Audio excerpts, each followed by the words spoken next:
Drummer, I'll switch us. I'll ping it to Sign Tech, dude. I'll switch us to Sign Tech real quick, which is probably what I should have done when Weather Guy came on, but we'll go back to Kerbal now.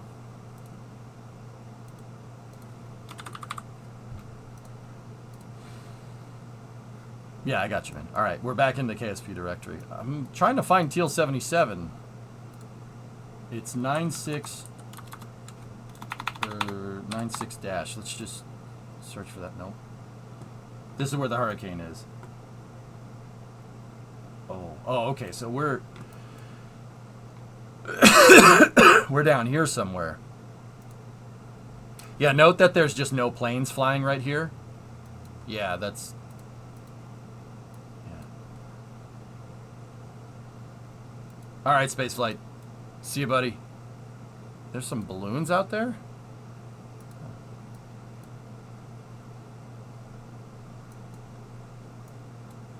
Use that link for flight radar. But I like ADS-B. Teal 77. Should be like right over here. Does that plane not have an ADS-B transponder on it? Why wouldn't it? It should be over here somewhere.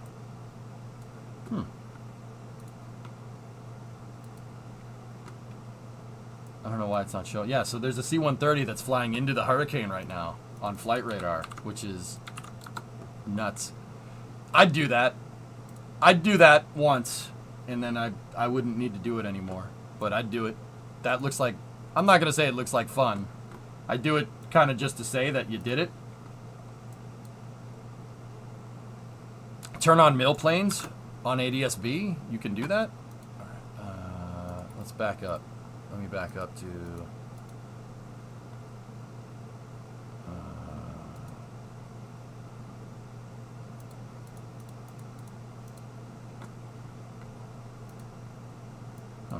Where do you do that, Tessa? I forget how.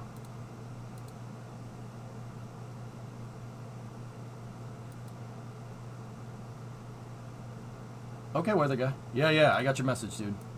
USAF. Filter by DB tags. Military. Filter.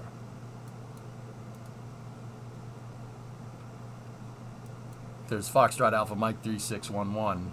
But yeah, no, not there.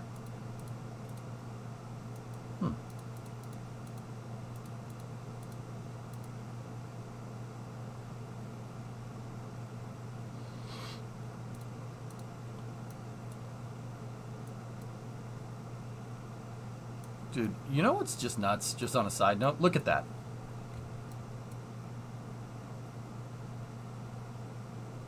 Just, all right.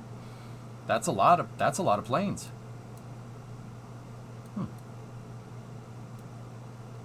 Might be out of range for the ADS-B transponder to ping. The only C-130 is that C-130 right there. That's a... I don't know what type of C-130 that is. It's a extended one. There's extended fuselage C-130s. I forget what they're called. I think it's H model or something like that. Speaking of NOA, they're in the process of acquiring new C-130Js to replace their P-3s. P-3s are old. I just got home from my 9-hour flight from Orlando back to Heathrow. Yikes.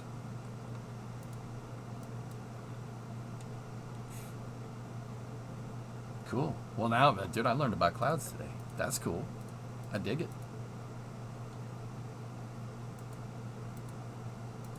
All right, let me clean up the tabs here. Oh yeah, see, Weather Guy linked this. Look at this. Look at this. Yeah, okay. All right. Yeah, that's These swirly boys. Swirly boys. Two of them. One right there, one right there. Nice. That lower swirly boy went over my house. That's good. That's lovely. That was fun.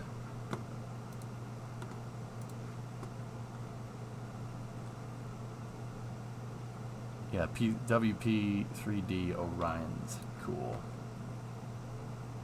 Gulfstreams. Sweet. That's cool, man. came through there about 5 a.m. Thought the house was gonna blow down. Yeah, Dink, it got pretty violent this morning. Yeah, it got pretty violent.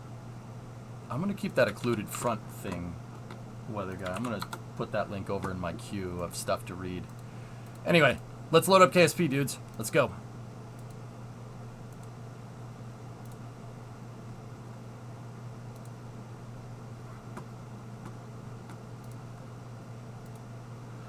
Seinard, you had a tornado warning here in New York about a week ago. All that ended up happening was a hailstorm, and I never saw a chunk of ice larger than a pea. Did anything get damaged? No. No. So fully faired engine. Yeah, we're going to have to do some more propulsion testing. Look at this thing. Thoughts on this? What am I looking at here?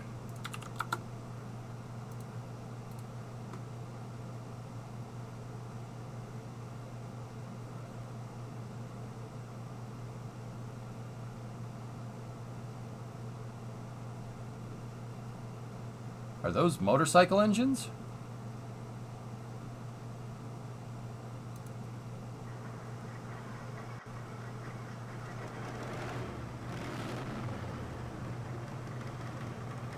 Those look like Harley motors.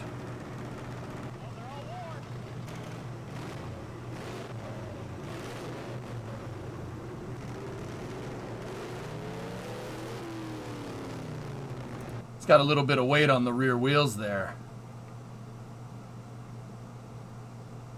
They look like V-twin Honda motors. Yeah, those look like motorcycle motors. Interesting. All right.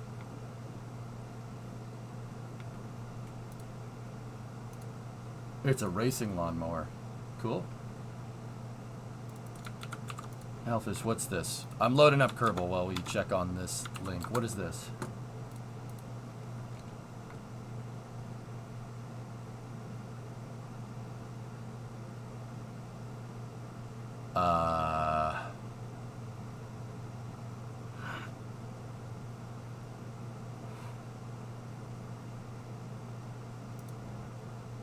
That looks like hot dogging to me.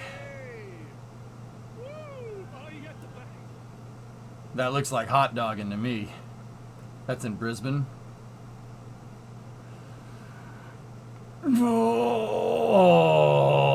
Okay.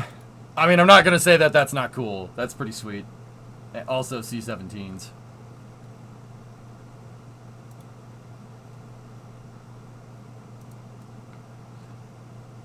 It's a yearly show called Fire River or some such. That's cool, man. That looks like a last flight before somebody loses their wings. I was gonna say, if it's not for an air show or something, someone about to lose their job. Twister, they got a number for you to call. Except if you're a military pilot, they don't have a number for you to call. You know what I'm saying?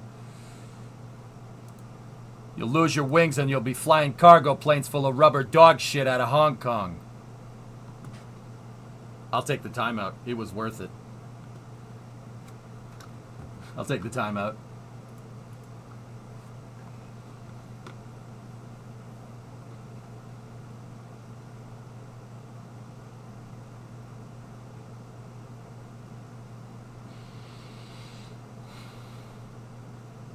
In the military, it's worse if they have a number for you to call. Yeah, that means you really screwed up, huh?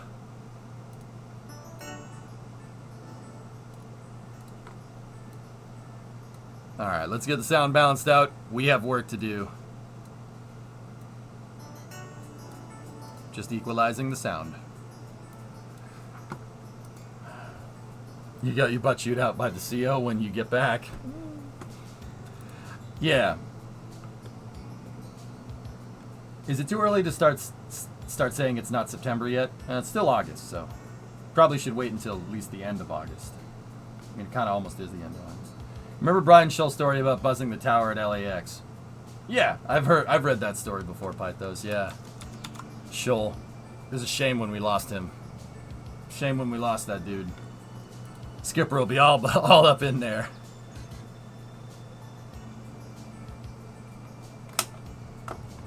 I'm pretty sure Maverick would have lost his wings for buzzing the tower like that. Like, Yeah, pretty sure they would have been like, don't do that, ever, again. In fact, you're not. At least not in our jet. Bye-bye. Thanks, you showed that FAM C-130K, and now I've gone down a rabbit hole trying to figure out where the K model comes from. Dead Crew, if I had to guess, it's probably an export model. It's probably an export. So the U.S., what we do is we keep the really good stuff for ourselves, and we have export models. F-16s, for instance, export model. Before that, F-5s, export. MiG-28s, export models. So it's like the demo version almost. Yeah, Maverick would have lost those wings before the movie even started. Yep. Rocket and rocket accessories, boy, I tell you what. That's a court-martial on Article 92, failure to obey a lawful order. Yeah, and I'm pretty sure in any type of aviation, military or civilian, doing the opposite of what the tower says is not cool. That's not cool. Actually, we had at Logan again the other day, at Boston's airport, there was another person, double runway incursion. That's good.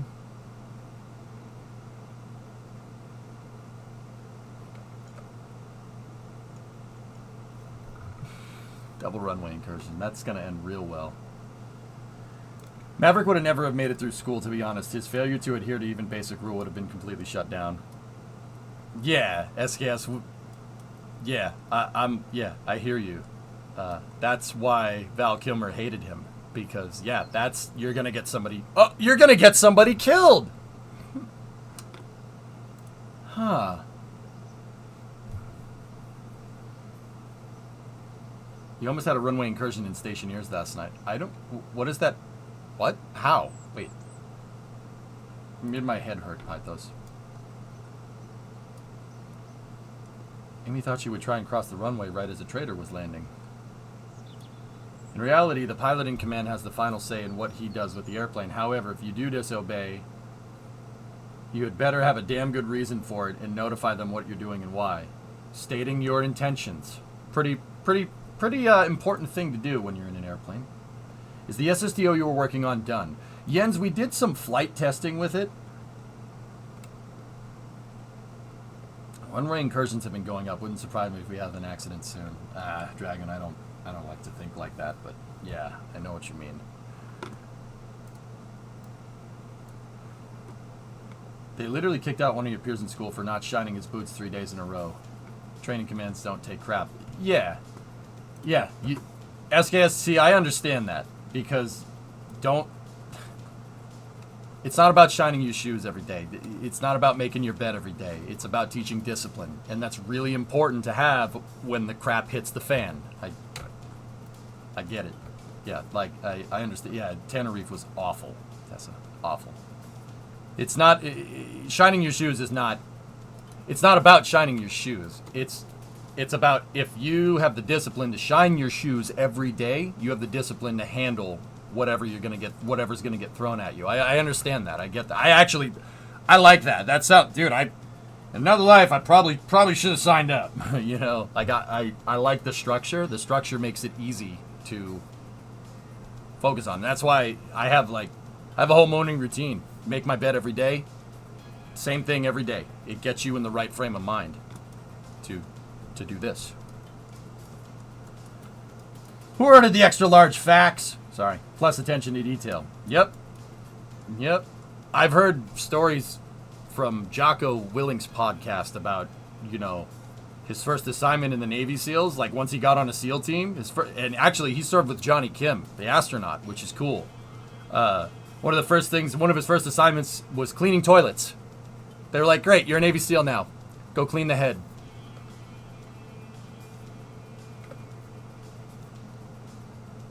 I hope that toilet in there is proud enough that the Virgin Mary herself would be proud to go in there and take a dump. Yep. So, yeah, cleaning toilets. But, see, here's the thing. You go and clean toilets, you show that you clean toilets better than anybody else, they'll know, like, you have the initiative. You know, if you take that seriously, you're going to take other stuff seriously, which is cool. Like, that makes a lot of sense. Smart way of thinking. Rip Gunny. I am Gunnery Sergeant Hartman, your senior drill instructor. Now on, you will speak only when spoken to, and the first and last things out of your filthy sewers better be sure. Does everyone understand that? One of my favorite movies, man. Get the bosun's punch. Nice. All right, dudes. Speaking of discipline and getting stuff done. So, this is the flight test article that we experimented with yesterday. Call it serial number 2. Number 1 had an LOC at Mach 2 at like 20,000 meters. Yeah, we don't have that one anymore. What is that? What the frick is that? A jelly donut? How did it get here? Discovery, go and throttle up. Because you are a disgusting fat body, Paul.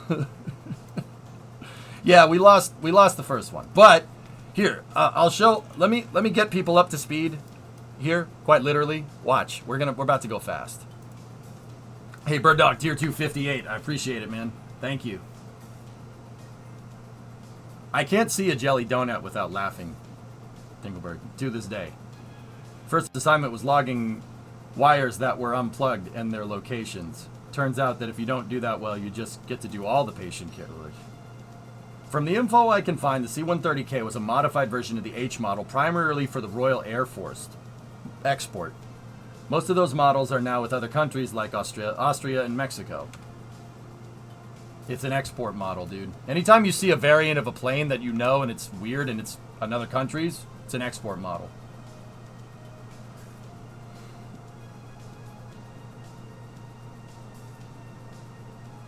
That pilot is beating that gate up with an axe. Okay, that's weird. Why have the panels near the nose? Second rate, those panels are there so we could get some flight testing data on how the rear wing flies.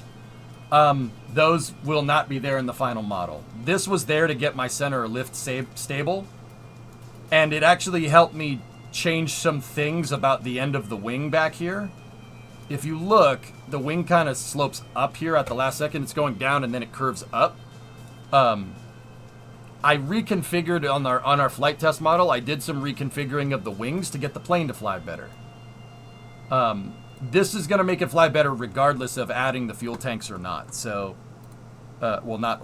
Regardless of having fuel tanks or not. We still need to add the fuel tanks because it doesn't get up into space just yet. But it does do this. Watch.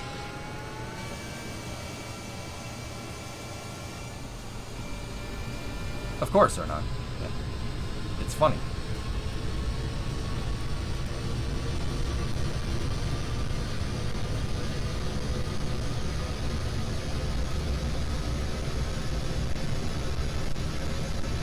So if you weren't around yesterday, let me show you what we figured out.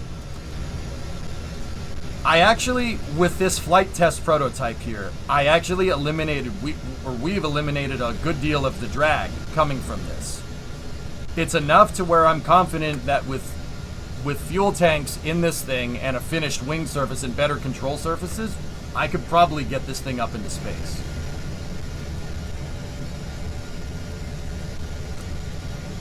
Discovery, go and throttle up.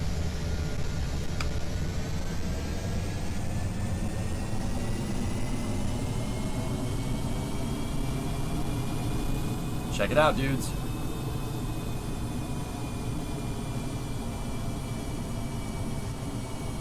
So once again, these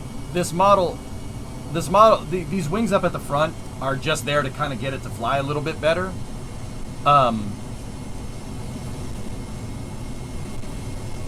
Replace the back row with flags. I actually didn't need to, Battle. I was suggesting maybe doing that with this, but I didn't want to. I would prefer. I was hesitant to do it. The reason why I was hesitant to do it is because there's going to be a lot of mass back here with the engines and whatnot, all those engines back there, and the fuel that's going to be inevitably in the tail of this plane. I need lift back there. So our solution, based off of what we used from this, I mean, the flight test data from this was okay. It's still not going to be completely usable for the final version, but it did teach me some stuff about how this wing flies. Like, we were doing a lot of, well, basically wind tunnel testing here, and I noticed that if you look at the engine sections on this plane, there are certain parts that make a lot of drag, and we need to reduce the drag as much as possible. The wing shape does create drag at higher speeds, but I'm trying to really, it's the fuselage that makes a lot and the engine sections that make a lot of drag because of how it's put together. Today I need to basically rebuild the entire rear of this plane, and I need to get it more, what's the right way to say it? I need to reduce drag. This plane will go fast. It will go fast. It has the power. It has the power to do it. I mean, we have 10 Goliaths. Well, they're overclocked Goliaths. We introduced a little more power into the turbofans with an overclocked Cal controller.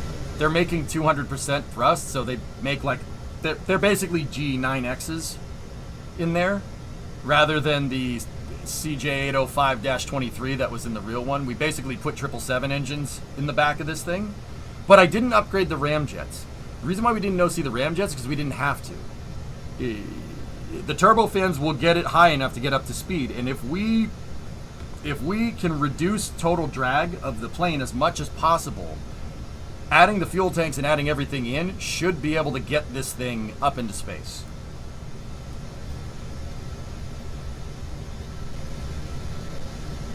Some parts are needed for looks, while others are more expendable. Yeah. The reason why I chose to make this out of so many wings is because we're going to be pulling basically a shuttle, about a space shuttle's external tank worth of fuel up with this thing. We have 3 main engines for when the jet engines get us high enough to turn the rocket engines on. And in the meantime, those turbofans need to have enough torque. They need to have enough thrust to be able to lift up 1,000 tons. That's why the whole thing is made out of wings. Now, some of the wings are kind of there to look nice, but most of them are there to be able to lift. Bro, do you even lift? I wonder how this will deal with re-entry. Yeah, that's kind of right now, Kitty, but simplify and add lightness. That's basically what we're gonna do. I'll tell you what, though, down here at Subsonic, this thing flies excellent, and the final version will fly a lot better without the without those patched up wing surfaces back there. So today I really have to go back in and we need to rebuild the entire engine section. I need to make it more aerodynamic because, believe it or not, that's where the majority of the drag is coming from. The reason why is because of how I mounted it. If you look right here, even the main engines, the way the main engines are mounted, they're making 7 kilonewtons of drag here. That's a ton of drag. Now, the center engine is occluded inside of the fairing, so it's not making as much, but even if you look in here, freeze the simulation tank. If you look in here, guys, the way I have my engines mounted, see the red lines? So in Kerbal 1, you hit F12, the arrow menu comes up. It shows basically what your aerodynamic surfaces are doing. Blue is lift. Obviously, because this thing is a gigantic freaking wing, it makes a ton of lift. Yellow is control surface lift. So that's control surface force. So right now, because my control surfaces are pulling down, I have a slight pitch up on this, and my yaw control surfaces are going this way, so we're yawing that way. They're pulling the back of the plane that way, so the plane is turning that way, right? Cyan, you don't really see a lot of it here, but cyan is body lift.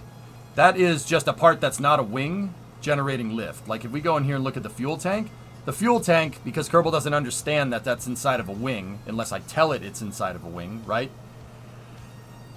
It is still susceptible to aerodynamics, so it is still making a little bit of lift, but it also is making a lot of drag too. We might need to figure out a better way to make the fuel tanks that we put in our wing a little bit more aerodynamic. But, once again, the vast majority of these parts, all these different wing surfaces are there to basically lift up all the fuel tanks that we're going to need to put inside of this damn wing to get this thing to go. If you look over here too, this is the engine nacelle mount piece. That's creating a ton of drag right now because we're not going very fast. And that red line, the longer those red lines are, the worse drag you're making. And if we're seeing red lines now, while we're going slow, while we're going 120 meters a second, subsonic at low altitude, if we're seeing drag now, we're going to see a lot of drag when this thing starts to go fast, right? Also, another thing to take into account is that those temporary wing surfaces that I have up here, the temporary wings are making a lot of lift left to right. That makes this thing, well, actually it slows us down because that's a force that's pulling tangent to the direction that we're going. It's pulling this way and it's pulling that way. That actually is slowing us down. The lift force is actually, well, basically it's trying to pull my plane apart. We don't want that. I need to work on making this more aerodynamic up at the front. And yeah, we'll do that, absolutely. Yeah, basically, you don't want to make this forward strake section out of too many wings, and you definitely don't want wings that are sideways like this up at the front of the plane. This is generating side slip.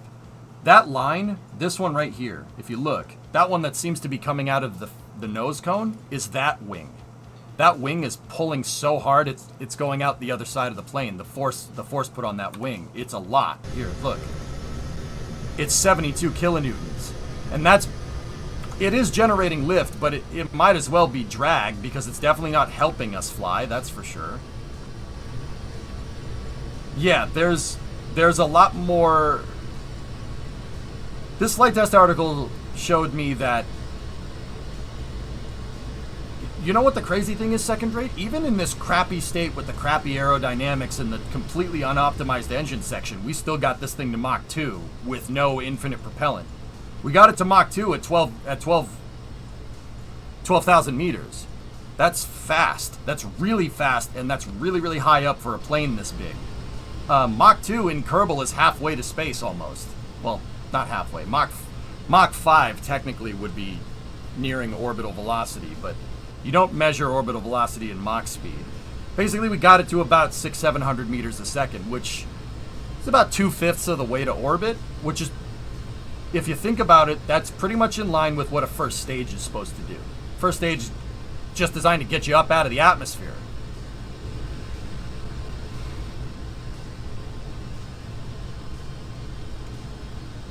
That shadow, though. It's pretty cool, huh? Can you imagine, in some alternative universe, Victory, we're tracking these things on ADSB Exchange? Yeah, I had a loss of control at 900 meters a second because of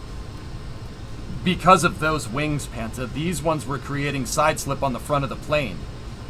There's a reason why rudders, no matter what, if your plane has canards or anything, are at the back. There's a really good reason for that. Yeah, the forces from these wings in the position that we put the plane, the forces from the front of the wings at the front basically were a lot higher than the wings at the back, and that basically took the nose and started bending it to the side, in creating insane side slip and basically trying to drift the plane through the atmosphere going Mach 2. It didn't end well. The crew survived though. They parachuted out. Flying this thing must be terrifying. You know what, Battle? It's actually not too bad. It's not bad to fly. It's just a little sluggish because the thing is freaking gigantic, and I haven't really dialed in my control surfaces yet. But consider this wind tunnel testing, dudes. That's what this model, this kind of flight test model with the crappy wings up at the front, this is our wind tunnel test. Yeah, and also it told me that I need to redesign the V-stab, vertical stabilizer, and rudder to one that's more like the actual thing, because that fat 455 with a couple of control surfaces on it doesn't really help you at high speed. It's not, the force from the wings up front can overcome that. We need to take those off, and we need to make a better rudder. Actually, you know what, Starraker? Somebody said it in chat yesterday. Starraker is giving me some Avro Vulcan it's giving me Avro Vulcan vibes. It's almost the same exact shape, which is kind of funny. I don't know. That's probably not on purpose. But also Avro Vulcan.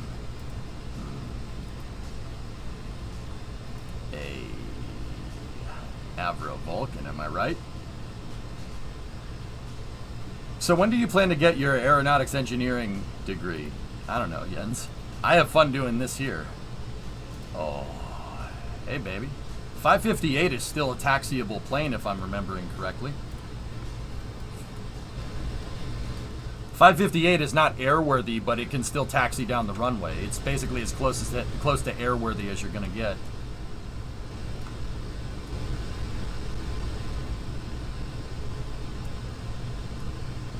Jim, you remember one of those flew over the house, shook the house. The Howl, dude. The Howl. I imagine the Howl from the Vulcan sounds a lot like the B-52. B-52s, dude, if those fly over, it is a noise you've never heard before. It's loud. I mean, it's a B-52. It's designed to fly high enough where you won't hear it, but when that thing's low to the ground, it makes a weird noise. It is. It can be made airworthy if they get the money.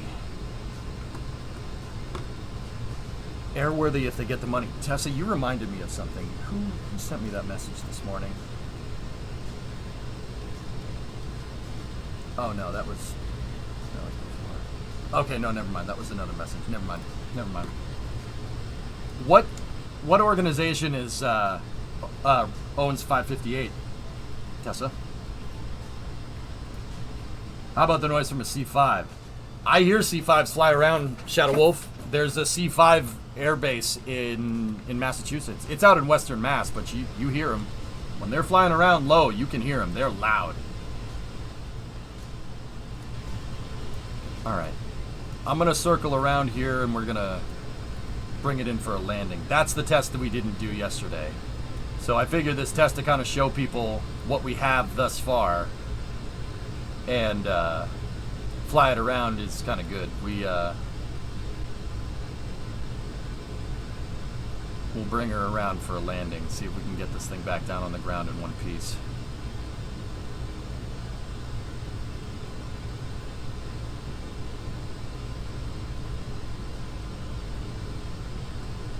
Vulcan to the sky.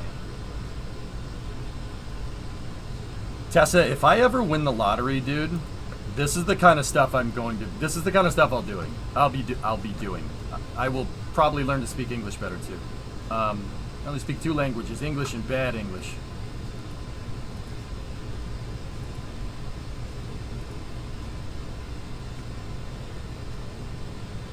Chinooks are loud, Bandit, yeah.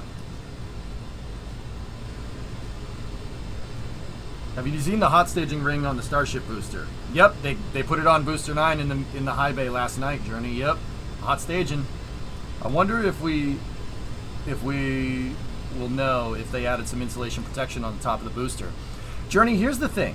You'd think hot staging, right, is going to need, you're going to need a flame trench on the top of your first stage, right? The rocket engine's going to fire. That's going to be terrible for it, right? Like, you're going to brake super heavy when Starship goes to fire its engines. Here's the thing about hot staging. Hot staging probably lasts maybe a half second. So the engines start, and right after the engines get up to full thrust, which takes less than a second for a Raptor engine, they'll separate. So you don't need much up there in the way of thermal protection except to basically just push the gases out to the side. It's more about having a deflector rather than thermal protection. And the vents on the inner stage, the vents on the hot staging ring, all those vents will give the pressure somewhere to go, right? Because there's going to be low pressure in there, and it's going to go low to high really, really quickly. But hot staging only lasts a second. Even on Soyuz, like on Soyuz, other vehicles that hot stage. Soyuz is the one that's been using hot staging for almost more than half a century at this point. The hot staging lasts maybe a half second. So like, first stage engines are going, second stage engines start that quick, like separation. So engine start, separation, about that fast. If you build a Vulcan, you got to build the Victor tanker so you can make it all the way to Port Stanley Airport. Good reference. Are you planning on closing the wing leading edge? Yes, Quack, yeah. We figured out that using flags, those are just the flags that you can put on stuff in KSP. I have color swatches for them, so I can paint the flag just a straight color, like that. The cool thing about the flags is that they're physicsless. They're a part that is not being simulated in Kerbal. It's not, the aerodynamics aren't simulated on a part on that. All that does is impart mass on the part that it's attached to. And flags have no thermal simulation and no aerodynamic simulation. They do have a physical simulation, meaning that they can crash into things and break, right? Doesn't the booster get destroyed during hot staging? No. Watch a Soyuz launch. Watch the Luna 25 launch. Journey? No. The core stage, that center core on a Soyuz, is known as, that's the second stage. So the first stage is the 4 boosters. Second stage is that center booster. Third stage is the thing on top of it. They use a slightly different nomenclature for their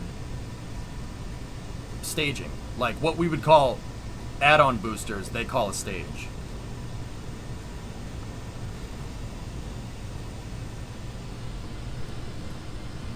We weren't able to turn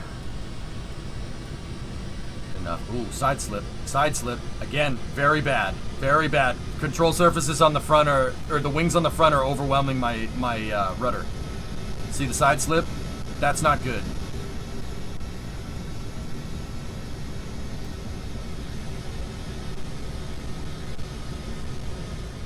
There was a low-level flyby of either a 17 or a 25, and it was damn near deafening.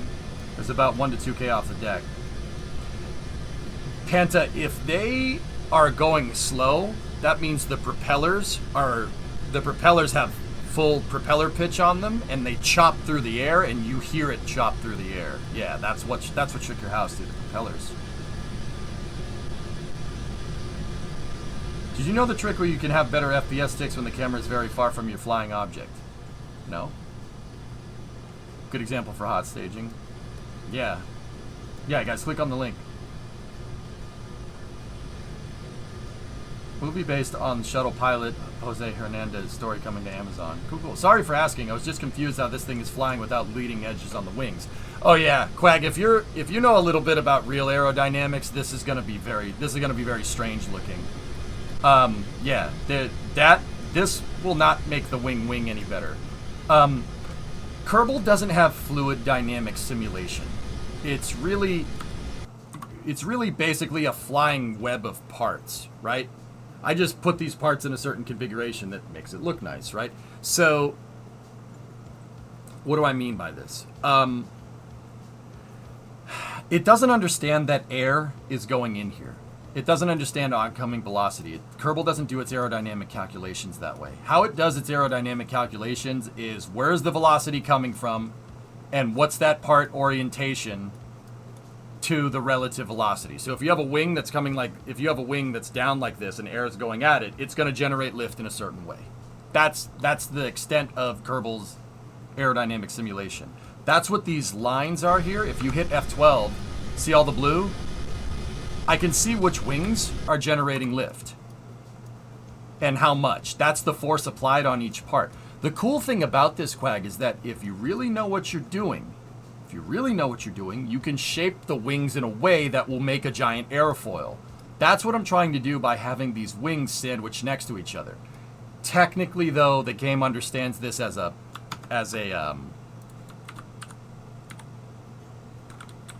understands it as a biplane. That's how Kerbal understands what's going on here. It thinks it's a biplane. Kerbal will not know that anything in here is being occluded or being blocked by the oncoming air unless I tell it. Unless I tell it that it is. Meaning I put it inside of a fairing or put it inside of a payload bay. Which we might have to do. Have you seen flyout? I know about flyout floating. Yeah, that looks really cool. What are the benefits of a dual tail? Dual tails, Denny, are usually found on planes where you might have to worry about one tail getting blown away by a missile or a machine gun. The game thinks it's 2 wings. Bingo. Discovery, go at It throttle.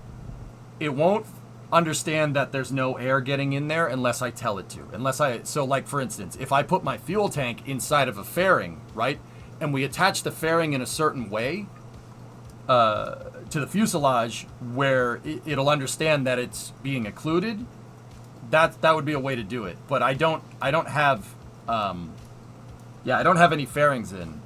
This flight test article, dude, was mainly to see how the biplane moves, how it flies through the air, and if I needed to make any adjustments to my airfoil, and we actually ended up having to do that. The cool thing about this is what was going on here, and keep in mind, this actually doesn't happen with a real wing. We actually learned about this the other day. This back part, these back controls, or back part of the wing, this part right here that's over the nacelle, I had them angled down a lot. They were angled down so much that they were pulling up the back of the plane and making the plane want to have a negative pitch moment.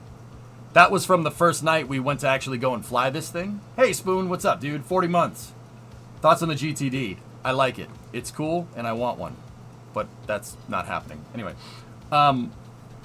So, the interesting thing is that a wing like that, you'd get where the top of the wing goes down, like really steep on the very back of the wing, you would get flow separation. And that part of the wing wouldn't be doing anything.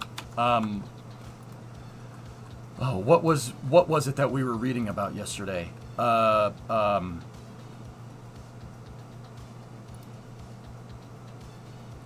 forget what it's called. That wing design that's basically the meta for all like airplanes now.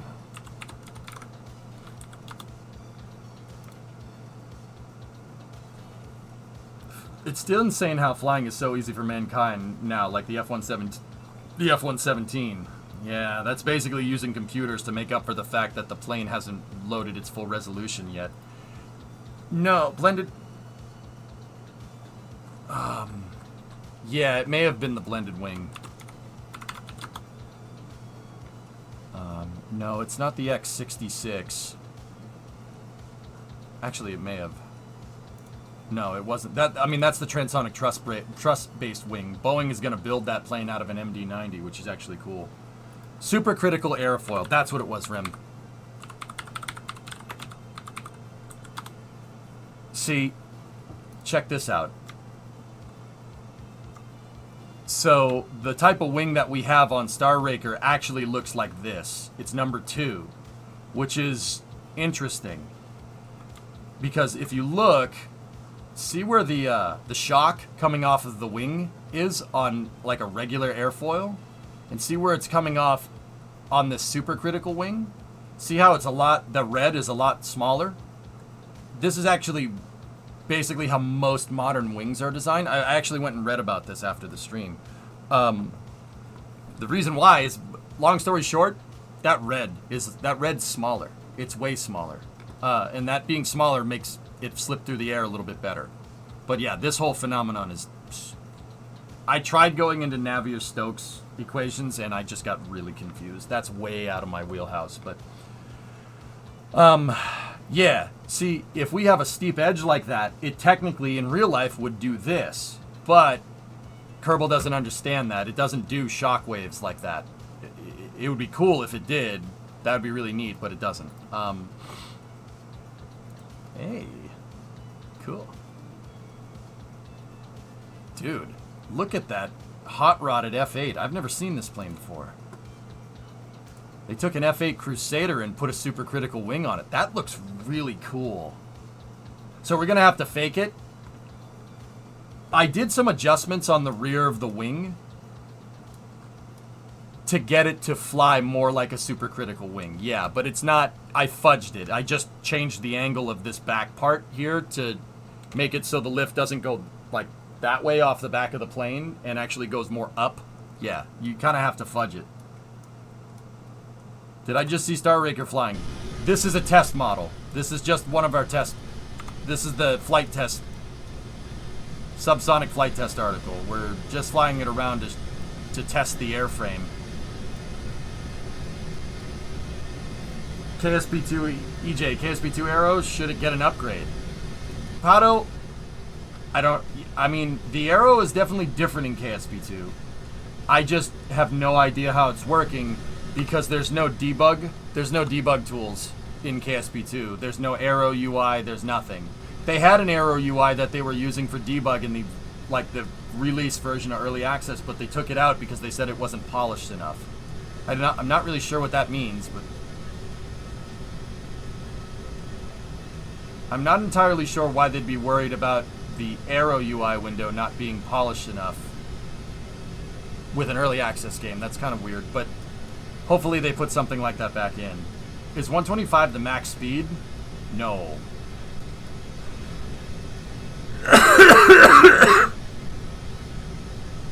It's still there, it's just locked down. There's a mod that unlocks it. Cool. No, Lump. I did just say that this is a subsonic testing article, but we did make this go supersonic. Yeah. It went Mach 2.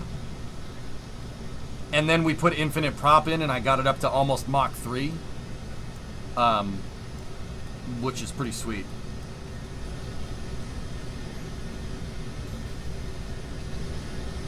Yeah, my engines are at 33% power. We're not going, we're just cruising around. The reason why is I want to try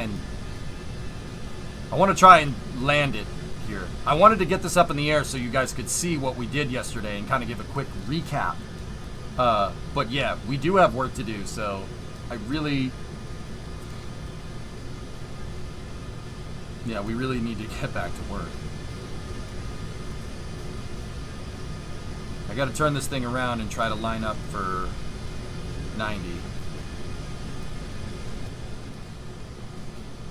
But it does fly, it's just the simulation rate is a little lumbering, but hey, whatever. It's not gonna get much worse than this, to be honest with you. Because the wing isn't finished on this, I have a bunch of struts that's kind of holding it together. Way more struts than what we're going to need in the final version, because the fuel tanks and the wings are going to hold the wing together instead of trying to strut the whole wing back together. If you look in here, there's just webs of struts. See what I'm talking about?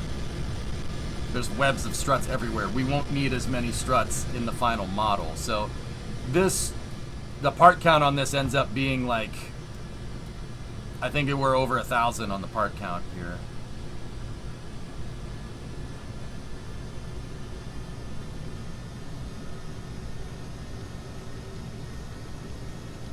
I see it, Tessa. I throttled up.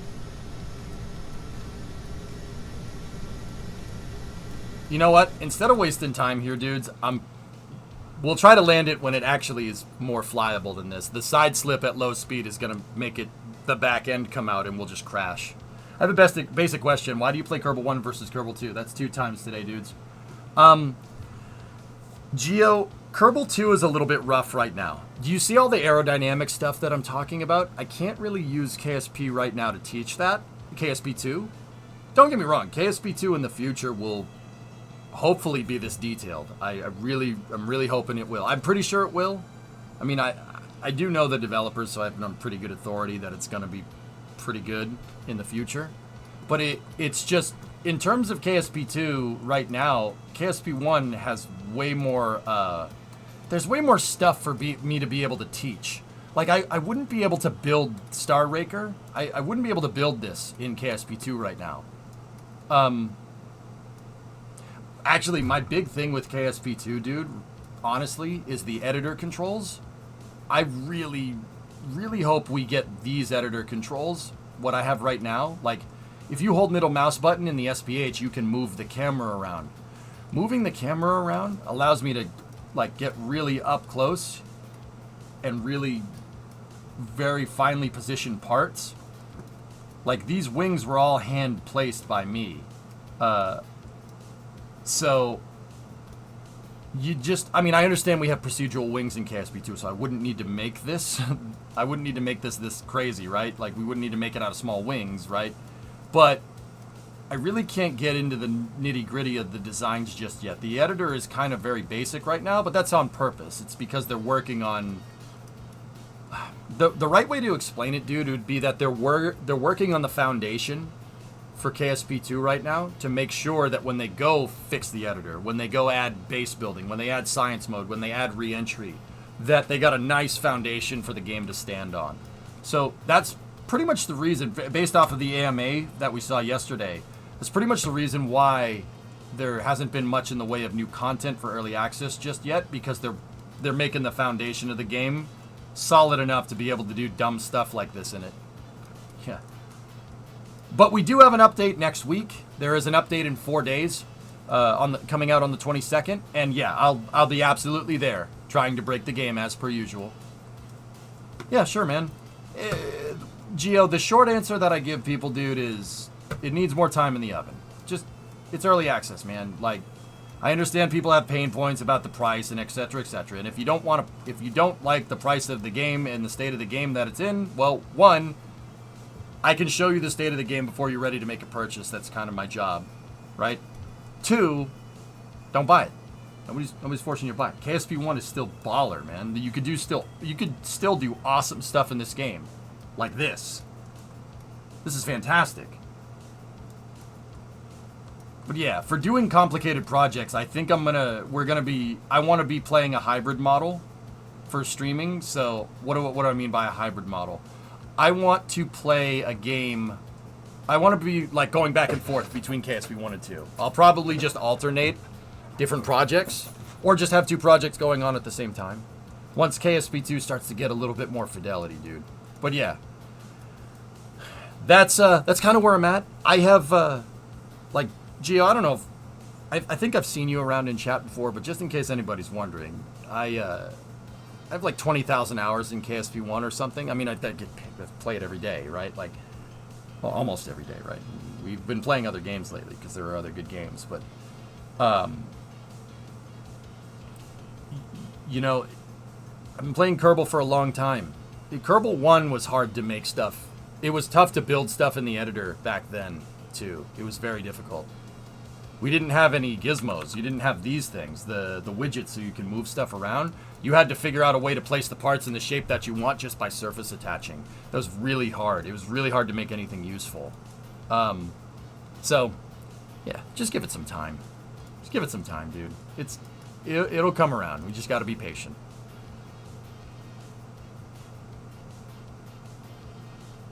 $17,000 hours where EJ ranting about the shuttle when KSP was open. Nice. And you loved it. Don't get confused. You loved every minute of it. They're wolfhounds, Loopy. Wolfhounds are my placeholder for right now.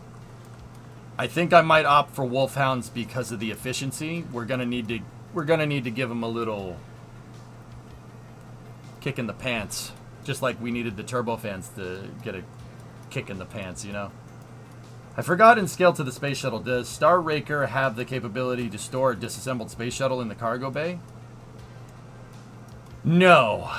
No, it doesn't, Ducky. But here, let me do something. You want me to get my shuttle model? My shuttle, so Star Raker, we built it to scale. It's a Kerbal scaled version of the real one. I took the dimensions from the real thing, and then I do what the original KSP1 developers do, or did. Kerbals are more or less about 2/3 the size of like an average person. Like say an average person is like 150 centimeters, right? Kerbals are about a meter tall, right? So they're running scale and this isn't from me, this is right from like Harvester. Harvester came up with this, right? I mean, personally I'm like 190 centimeters, but whatever. Don't tell him that. So the running scale is about 62% in terms of part and size. 62% of the real component, right? So here, check this out. I'll merge my shuttle file here for a second, and I'll show you.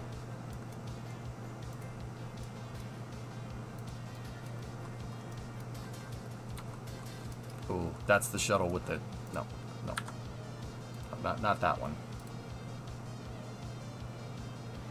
150 centimeters is your width. So yeah, I could show you how big a shuttle would be. I don't think the shuttle will be able to fit in the cargo bay, dude. Actually, yeah, that was the master craft file, but hey, whatever.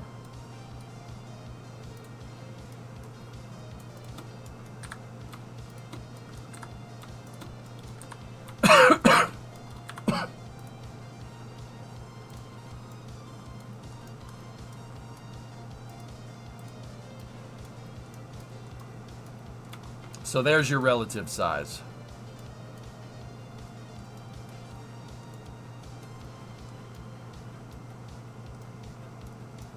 Yeah, so my shuttle is 62% of the real thing, and Star Raker, see these I-beams down here? Those are my measuring tools.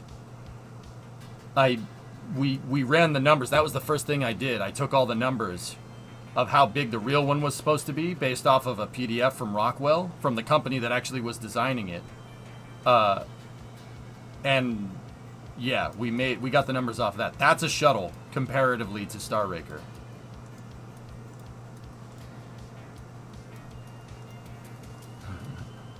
If it doesn't fit, just put it on its back and send it into space. I mean, Star Raker could carry my shuttle around. Like, we could do it. I don't see why. It's not going to get...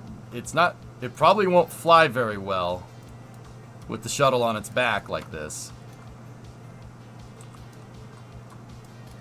The 747 that carried the shuttle around flew okay with the shuttle on its back. Not the best. It flew okay, though.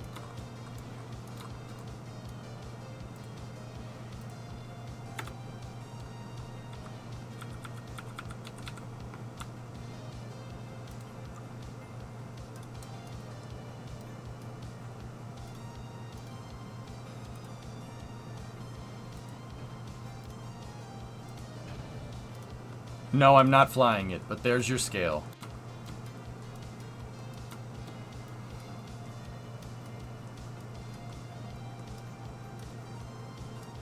If you want to understand scale too, looking at the dudes walking around should be a pretty good indicator. This thing is massive. Yeah. Yeah, Tessa, that's right. Yeah, I'm really proud of that shuttle. That shuttle is one of the cooler things that we've made. Imagine a real life one coming through the atmosphere of Mach 5. The sonic booms from this thing would have been insane. Like, Ace, you wouldn't have been able to fly this thing over, or like, it wouldn't have been able to re-enter over land, dude. You'd have to do re-entry out over the ocean and then basically fly back to where you were going. This thing would have, the nose would have left an insane sonic boom, and then the wings would, yeah, it would have been loud. What happened to the V-Stab? This is the, we're back into the prototype here.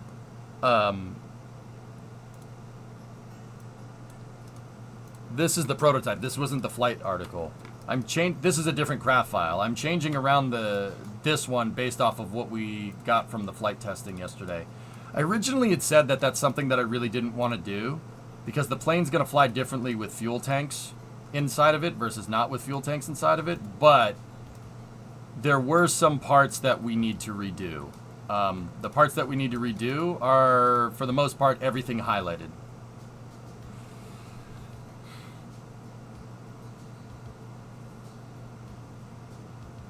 They would have designed it to have wave fronts converge to make only one big boom.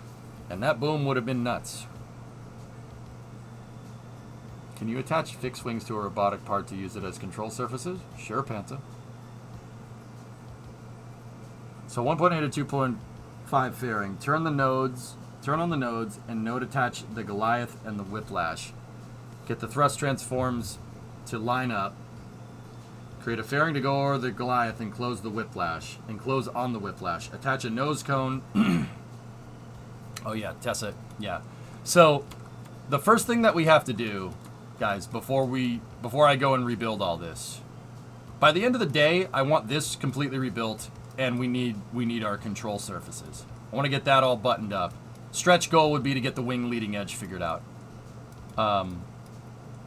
And the stretch goal would be actually get the fuel tanks placed, and then the wing leading edge would be the like what I want to work on today. We got a lot of work to do, which is why I'm like which is why I didn't bother trying to land the plane. I'm just like, let's just get it done. And while we redo the engine section, we probably need to put the new V-stab on. And the ohms engines. What are those engines? Custom made, Minnow. So I'm just looking through the VOD. To make it fly, you slap more wings on the front and overclock the engines. It can fly without the OC'd engines, 95. The overclocked Goliaths are there. The overclocked Goliaths are there for performance. Yeah, because I needed it to be able to power out of the lower atmosphere, and the Goliaths we needed more thrust from the Goliaths to basically give it enough oomph to turn on the whiplashes. The good news is, dude, is that with this horribly unoptimized aerodynamic shape and engine parts that are basically just placed willy-nilly, we have a very, very solid candidate of getting this. We have a solid chance of getting this thing into space. It could do it. We proved it yesterday. It could do it. Well, the V-stab on this thing, Quagmire, is gigantic, dude. It's like 10 stories tall or something absurd.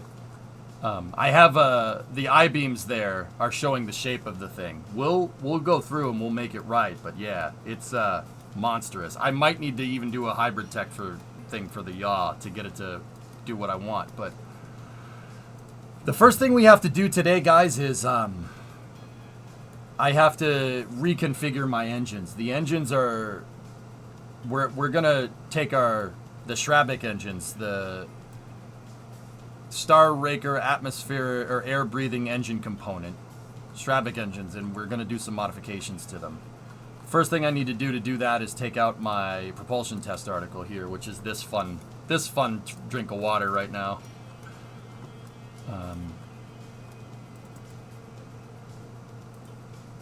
Let's go Mark II. Let's just go Star Raker propulsion test 2. That's fine.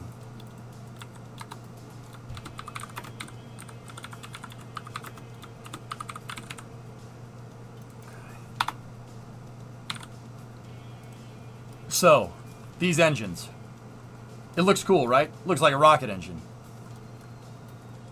That's half right. So, first thing that I'm going to do is actually take all this stuff off. We need to get rid of that. We need to get rid of that. The GLH is cool, but we need to get rid of that. So, this is the engine that we're using. If you're looking at it, you see a fairing, there's a whiplash in there, and then there's a Goliath in there as well. We also have a pre-cooler, and we have a cone intake. This is basically the engine that was going to go on Star Raker, the real one. Now, if you look at it, it looks like, well, you just crudely put a ramjet. You just attached a ramjet onto the back of the Goliath engine. And put it all inside of a rocket-shaped structure in the form of a fairing. And yeah, that's exactly what I did. Yeah. You know why that's exactly what I did? Because if we go through this PDF here, that's exactly what they were going to do. Serious. The air-breathing engine component of Star Raker, and it would have had 10 of these, is basically an SR-71 motor on steroids. Yeah. Yeah, it's an intercooled, multi-cycle, air-breathing, turbofan ramjet. Yeah, or they called it the multi-cycle air-breathing engine turbofan air turbo exchanger ramjet. It quite literally is a turbofan. So it's a turbojet up in the front here, like a regular jet engine. And then you have your bypass right here, so turbofan. It's a turbofan with the fan in the back. Now, like, if you look at a G90, right? Like a kind of a modern turbofan, the jet engine is in the back and the fan is up front. They were trying to put the fan on the back of the jet engine. So it's backwards. It's a backwards turbofan. It's based off of the CJ805-23. The CJ805 is basically a civilian J79. It's an F4 Phantom or F104 starfighter engine with no afterburner. But because the engine was designed to have an afterburner in it, the J79 has the afterburner on it. There's basically that made it so the back of the CJ805 you could bolt different things to. GE figured out that if you have a jet engine that's pushing a fan, right? If you have a jet engine that pushes a fan, and that fan is what's giving you thrust, you could be way more efficient. You can make way more power, believe it or not. So they were able to attach different components to the back of the 805. The 805-3 basically has this. That's the scallop nozzle hush kit, right? So they attach that to the back of it, right? And then later, they have the 805-23. And if you look at the 805-23 on a Convair 990, for instance, right? The intake is, there's no fan up there. See, there's no fan. The fan's in the back. It's over here. Because the 805 is derived from the J79, you can attach stuff to the back of it, like a hush kit. So they attached a turbo fan to the back of it. See the intakes, the C-shaped intakes? This is the basis of the engine that they were going to use. It's a backwards turbo fan, right? Here's the crazy part. The thing that they would have attached to the back of this isn't just a regular turbofan. It works like a regular turbofan at low altitude. So that's the Goliath component here, right? The Goliath, regular turbofan. I mean, the Goliath's a little more powerful than an 805, but whatever. So when Star Raker was down low near the ground, they would have used the turbofan. At higher speeds, right, the jet engine actually shuts off. The turbojet part shuts off. And the turbine wheels, which are the bypass fans, were allowed to basically pinwheel. If you have a fan and you blow into it, it'll start spinning. So the incoming air will pinwheel these and cause them to spin. One of the turbine wheels is an air turbo exchanger.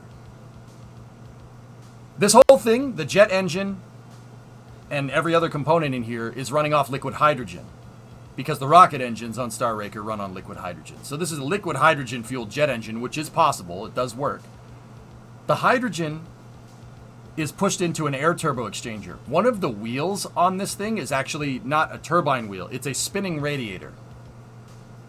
Take like a spinning intercooler. Take like an intercooler that's on a car and make it into a donut shape and have it attached to the turbine wheel, and it spins. So when the jet engine is on, the jet engine is blowing on the turbine wheel and spinning your bypass fan, right? Which gives you thrust. When this thing goes into ramjet mode, the jet engine shuts off and these are allowed to pinwheel, and then they start pumping propellants through it.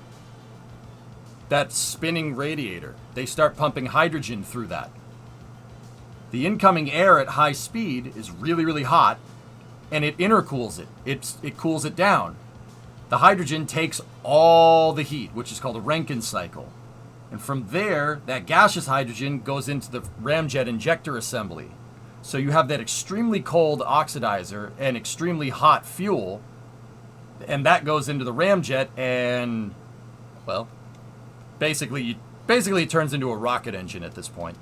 Yeah, almost a rocket engine. If you notice, the ramjet injector assembly, the ramjet fuel injector assembly, and the entire back part of the ramjet shaped like a rocket engine.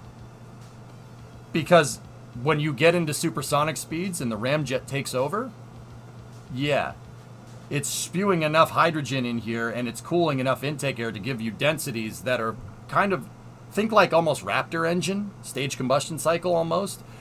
A Raptor engine with SpaceX basically takes the liquid oxygen and liquid methane, right? And before they go into the main combustion chamber, it actually heats them up with what's called a preburner. And that gets the propellants to turn from liquid to gas. And when they turn to gas, when they turn the propellants to gas, they spread out.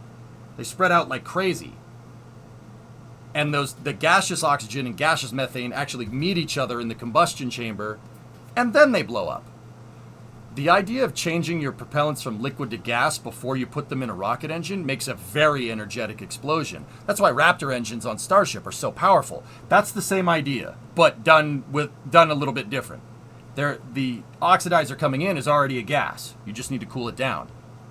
And the hydrogen coming in is a liquid, and it exchanges and goes out the ramjet fuel injector assembly as a gas. This thing does almost exactly what Raptor does. So these engines would have been nuts. It's quite literally an existing turbofan and a NASA turbo ramjet combined into one thing, shoehorned inside of a rocket engine. So, if that's what Rockwell was planning on doing for Star Raker, shoehorning 2 or 3 types of engines together, I don't see why I can't do that either. What's wrong? We have a ramjet, we have a turbofan, we have our air turbine exchanger, and we have a conic intake up at the front. I made the same thing.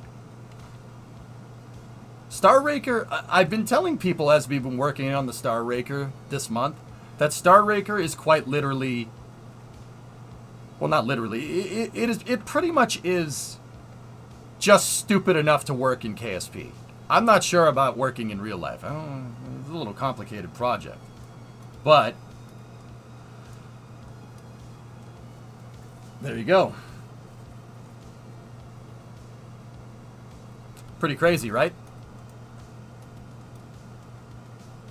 Yeah, that's my propulsion system.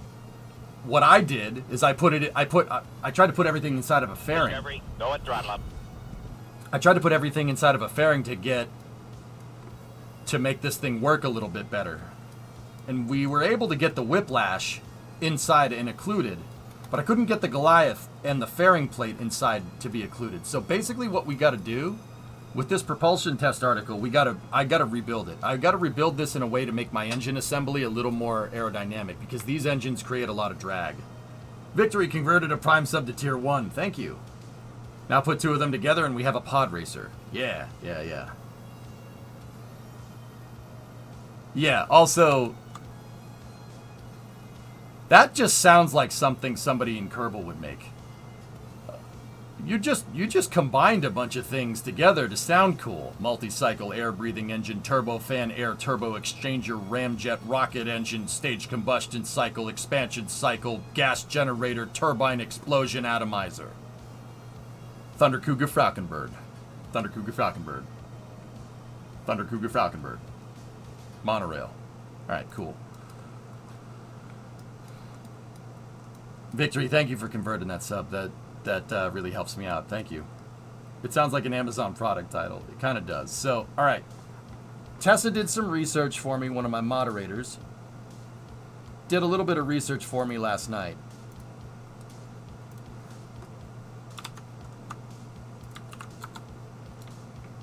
What Tessa was trying to figure out, is if we can make this more aerodynamic. So that's what we're trying to do here, and it always compresses the image over Discord. There we go. So what I'm trying to figure out is that if we can occlude a lot of the engine and keep our intakes external and put the engines inside of a fairing and have them kind of not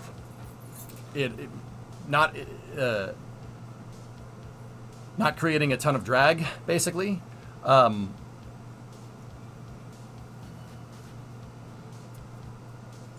Yeah, I know. Tessa, are you here? I'm ready to go. I needed to get the explanations in. We basically need to tell Kerbal that these engines are all acting as one piece, so putting it all inside of a fairing is a good idea. We gotta do that, though. Kind of sucks. I kind of really like it that you can look up the intake and see the turbofan working. But I kind of got to figure out how we put this stupid thing together. Here.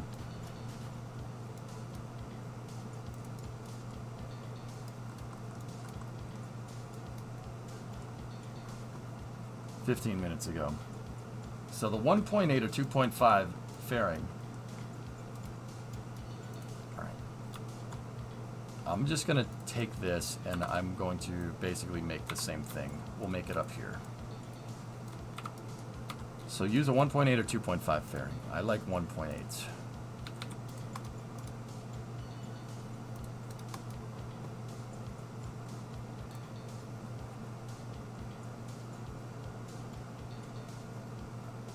Do you think the Pythos? What was your question? I know that was that was 15 minutes ago. Do you think the crane inside the cargo bay would have been something in between the moving truck on the truss on the ISS and a gantry?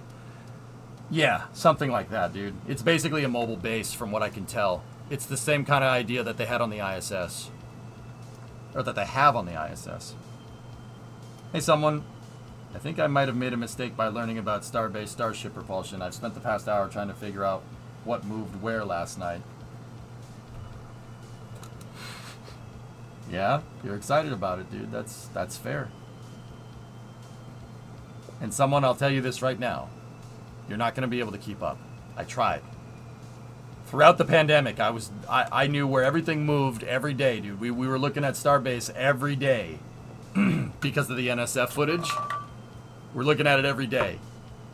It gets to be too much. But yeah, no, well, while you're having fun with it, have at it, dude. I'm not saying that you couldn't handle it either. It's just, yeah. It gets, dude, SpaceX works very fast.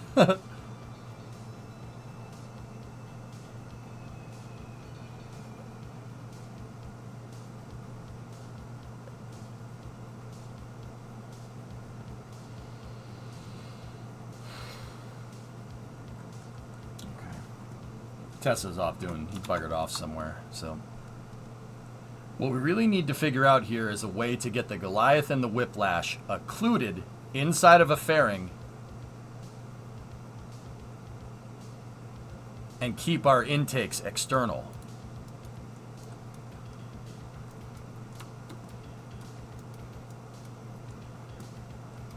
Yeah, there you go.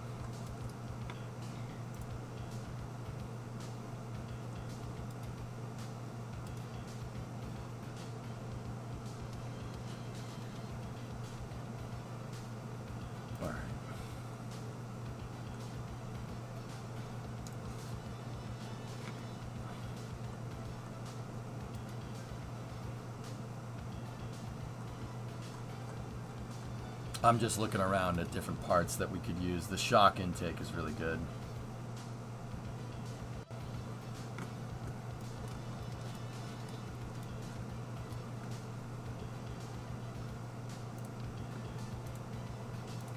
Maybe we could do something with the fan shroud here. How many attachment nodes does that thing have?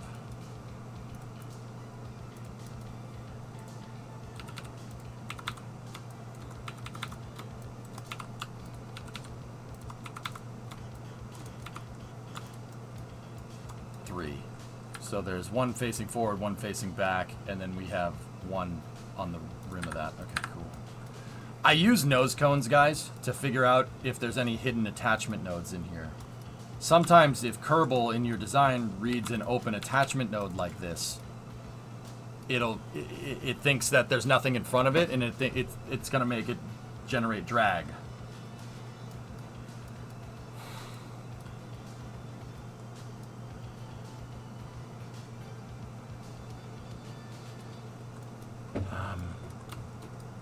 Man, I did so much work with this thing. I'm going to freaking mess it up.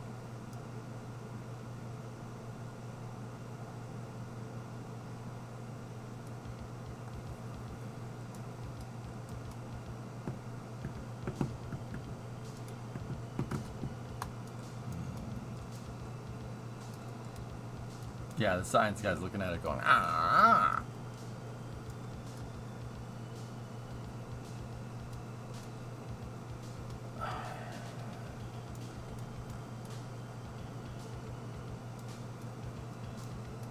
How would you know to attach both a Goliath and a Whiplash to the fairing?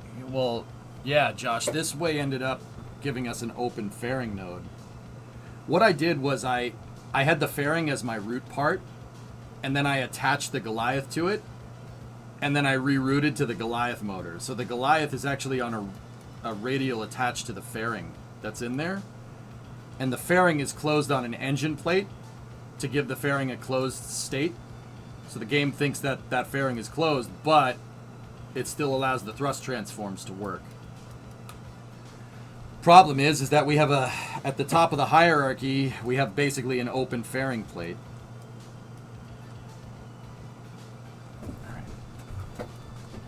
But the thing is that I really like the rocket nozzle look. I think it looks really good.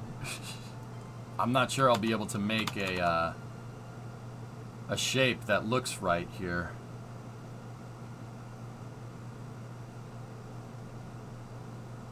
But Tessa seems to have closed that on the whiplash first.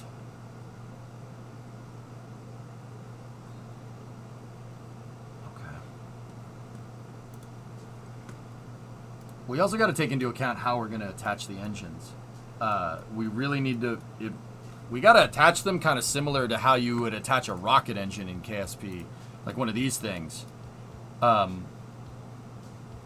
because... Aero. With something that's going to horizontally take off and horizontally land, you really need to worry about drag. That's really important.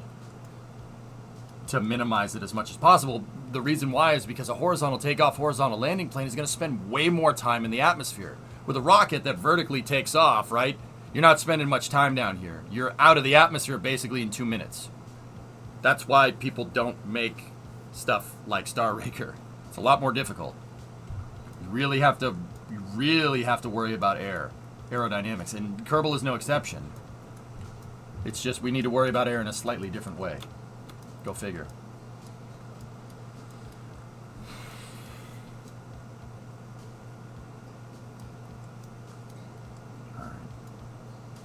Now, let me look at the different intakes here. The different intakes... So the Goliath intake, if we're going to put the Goliath inside... If we're going to put it completely inside of a fairing here...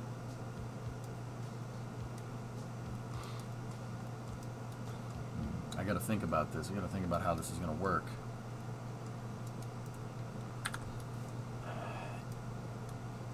If we're going to put it inside it, the Goliath's intake is going to get occluded, and it has a huge intake area. The intake area is 3 square meters. What's the intake area on some other parts here? That's 0.61 on this thing, whatever that thing is. Kind of a cool little ramp intake there. We do have the actual, that's 0.31 on the radial intake like that. That's not really going to get us very far. The ramp intake is 0.74. That one's pretty good. The cone intake, the SR-71 style, is 0.75. What about just the regular circular intake? That's 0.60. Where's the flat boy intake?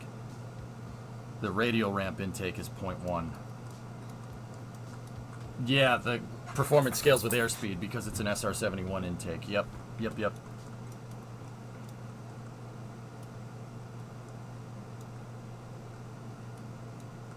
Well, Finos, intake air is just a commodity. If we have other intakes and with an occluded Goliath, you could still make thrust.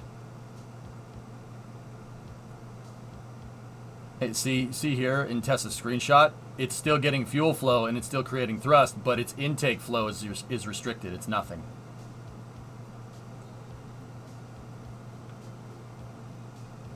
But I'm wondering about Tessa's screenshot here. The whiplash is not on. Is it on? Oh, no, it's not on. Okay. Pre-coolers do provide intake air. Yes.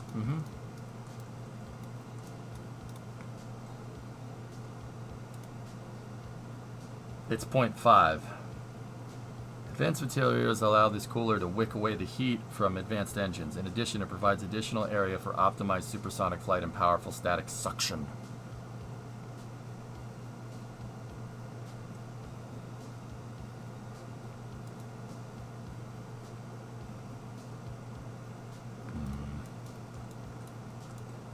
I'm wondering if we could optimize the ramjets with another pre-cooler.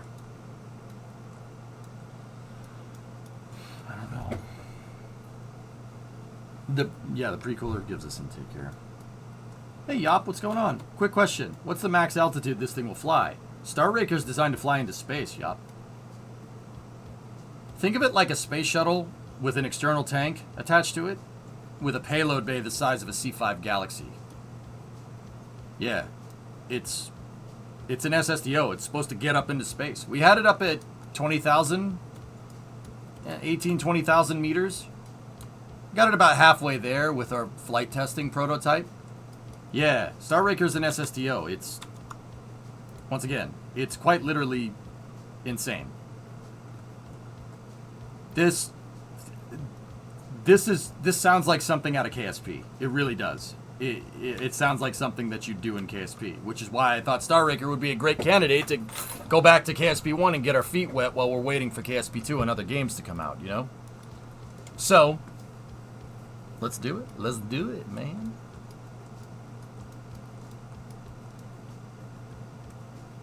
I'm just... haven't looked into it, but why did they abandon the project? Star Raker? Oh, Star Raker was built out of the need to generate power, believe it or not. It was built as a... they started looking into it as a response to the oil crisis. Yeah, in the 70s. The oil embargo basically screwed U.S. energy dependence, or independence, right? Like, we were relying on other people to get us oil, the OPEC, the oil-producing countries, right? And they said, no, we're cutting the taps off because frick you, we don't like you. That's fair. And basically, there was no way to generate enough oil, like oil power. It's not just cars, and not just not having gasoline. It's, you know, it's cars, or not just cars, power plants, stuff like that. So we needed to find a better way to generate power. So the idea was to create gigantic solar panels in geosynchronous orbit that use microwaves to beam power down to the surface. Okay, not a bad idea. But in order to do that, we're talking solar panel fields up in space that are like 5 miles by 3 miles. These are huge, like 200-acre, 300-acre solar panel arrays, right? And it's not a bad idea. It's actually pretty smart. You know, using the microwaves to beam them back down, that's doable. That way you could just... solar power works way better up there than it does down here. Down here, the light and a lot of the sun's rays that you could use to make solar power get absorbed and, you know, get diffused by the atmosphere or other things, right? So they, long story short, solar power works better up there when there isn't an atmosphere in the way. So they needed something that would need to be able to launch like 1,000 times, like fly as much as a 747 basically. It would need to fly like a regular airplane, right? So that's where Rockwell was like, okay, I think we could do something like that. Rockwell International had a lot of experience. They were working on another project while they were proposing this one called the Space Shuttle. So I think they had a little bit of experience in doing stuff like that. They also had experience with spacecraft because the company that became Rockwell that merged with Rockwell in the 70s, or actually the late 60s, I should say. Before that was North American Aviation. XB-70, P-51 Mustang, Apollo Command Service Module. Yeah, they had some experience with building stuff that goes fast and stuff that flies into space. So they proposed this project, and they started working on it, but it really didn't get off the drawing board. The reason why is because the time they got like a plan together, this PDF basically kind of shows the initial plan and what they wanted to do. By the time they got the plan together, the oil producing countries around the world turned the taps back on by the time the 80s rolled around. So this project was seen as not needed. So they got rid of it. They canceled the project. It would have been really cool, man. Star Raker is awesome. It's a really, really crazy project.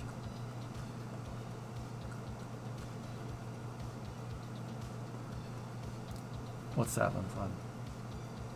Oh, cool. Yeah. So we have this PDF that we found, that chat found on the internet here, with some cross sections and stuff and measurements, so I could see how big it is.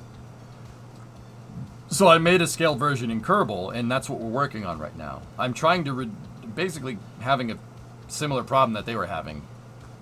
How are you going to get something that's this big to be aerodynamic enough to fly up into space? I mean, Star Raker would have been an absolute unit of a vehicle. There's a picture up here of it next to a 747. It's absolutely gigantic. So yeah, I'm working on aerodynamics in the intakes on the engines. Wonder if they'd want to try it again, especially with climate change happening. Yeah, maybe, dude. You know?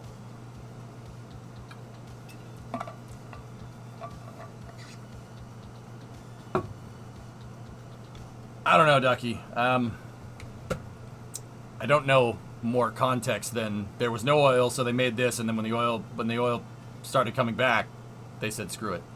Never mind.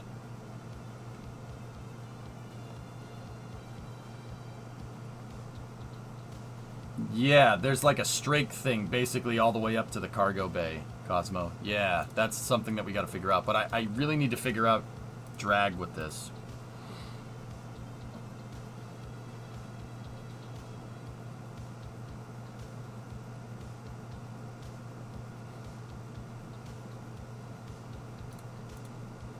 So I kind of want to, let's just take this thing for a spin. And I kind of need to see what's producing the most drag here. We kind of did mess with this a little bit last night, but see, here's the thing. All right, I'll be 100% honest with you guys. I'm not stalling per se, but so with Tessa's thing here that occludes everything,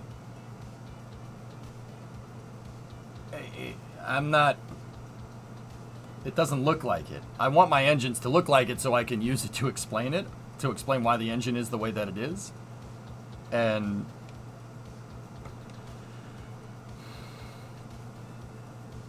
I don't know if I want to mess with this. I'd hate to be at the spot the first time the microwave misses its mark. I mean, it's in geosynchronous, Ted. It would have...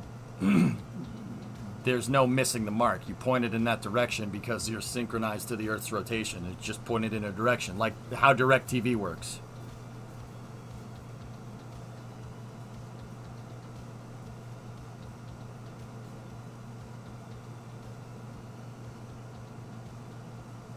Yeah, Cosmo. Mm-hmm. Yeah, I got to finish the front strakes and stuff, but yeah.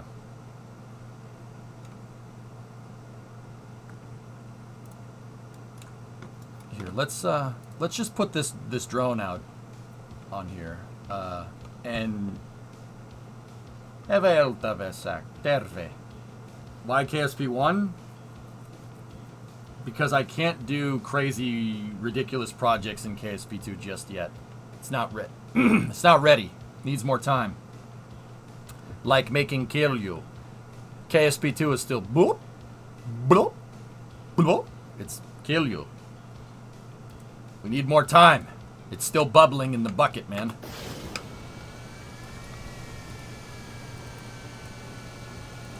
It's fun for what it is, dude, but I can't do the complicated projects that we do here in it right now. But that doesn't mean that they won't in the future. That we won't be able to in the future. I'm actually counting on it. So for right now, we'll play a hybrid KSP1, KSP2 schedule. I think that's a good move.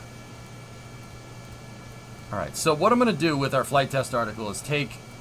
I'm going to select every part that's part of the engine here, and we're going to see aerodynamically how this stuff kind of works, how it flies. Kill you, yeah.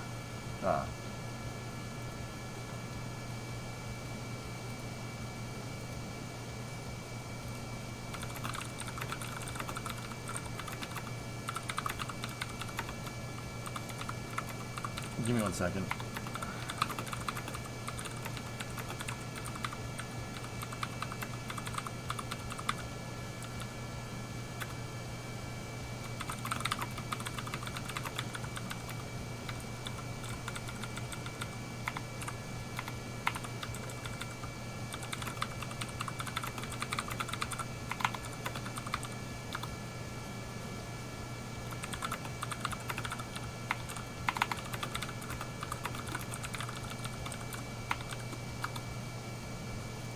Alright, let's roll.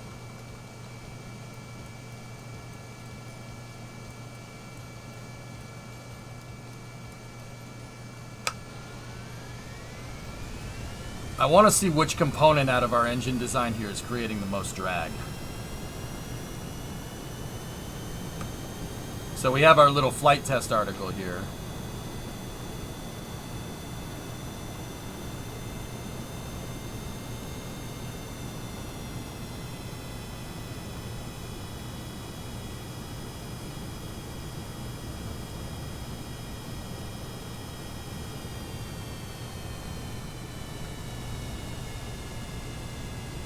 Alright, let's just pause for a second here with our flight test article. So the pre-cooler is not creating a lot of drag. The shock cone, it's not creating a lot of drag because it's sucking up most of it into the intake. Look at the flow on that shock cone, 140.25, airspeed 252.64. Pre-cooler 277.64, very high flow. Look at the Goliath intake, 616. Ooh, I'm not even sure if that's a good idea to try and replace it, dude.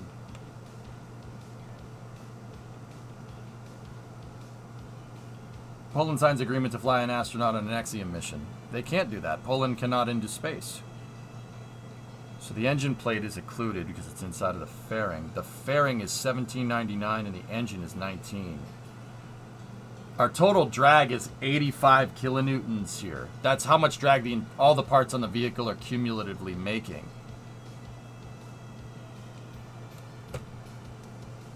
About half of that is the engine parts themselves. It's a flying pencil with wings, PY. Get it right?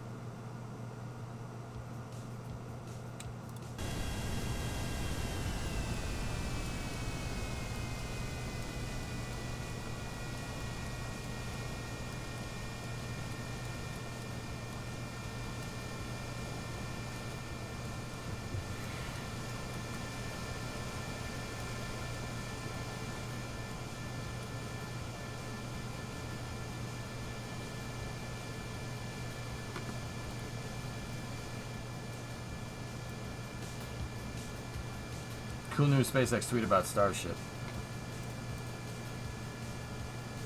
Alright. Wow, that is cool, dude. And of course, on the day when I'm trying to get the most amount of work done, SpaceX it goes and posts something like that. Ho, ho, ho, ho, ho. That's a freaking treat.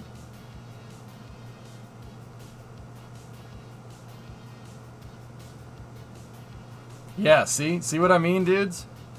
Like Soyuz, a minimal amount of protection. You don't need much. You just need enough. You basically need a deflector to get the gases to go out and away. It's like a launch pad. It's like a flame deflector. There's a flame deflector built into the top of Super Heavy.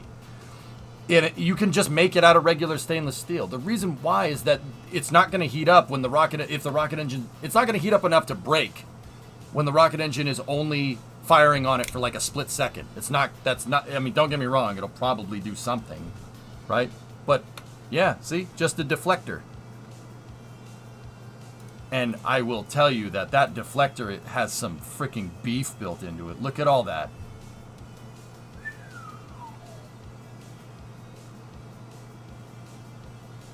Yeah, look at the strength built into that thing. It's a flame diverter that's built onto the top of the first stage. That's it. It's a flame deflector. More interested in the structural load capabilities. Yeah, Rocket, I've said that if... Are these edges dimpled? Let me see.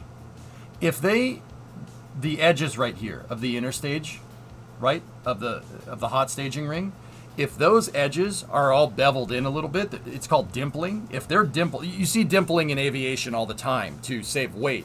They basically punch a hole and they bevel the hole, so if you looked at it from the side, it looks like a funnel.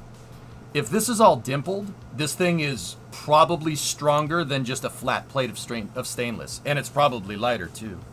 But I will say there is some strength built into them anyway. Look at that. Look at the stringers in there. That's some chunk, dude.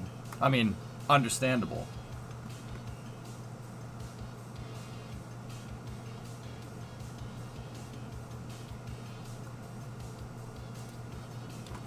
All designed to take the loads and put it into the tank wall. Yep. Is that dude just eating lunch up there? No. He's on Insta. What, dude? I didn't even notice that other guy down there. Man, this thing is gigantic, dude. Yeah, the grid fin, dude. Those grid fins are gigantic. Guess, you'll never guess where I am right now. Yeah. I wonder how thick that steel is. I'll bet you it's got some beef to it, dude. But look, it's backed by basically stainless I-beams and stainless stringers. Dude, that thing is strong. Very strong. The second guy's stuck. Help me, I'm stuck. Don't launch. Rocket guy, I'm noticing around the attachment, the attachment points for Starship, there's a lot of beef in there too. That's something that I had kind of guessed, that there's probably a lot of strength built into these sections between the grids.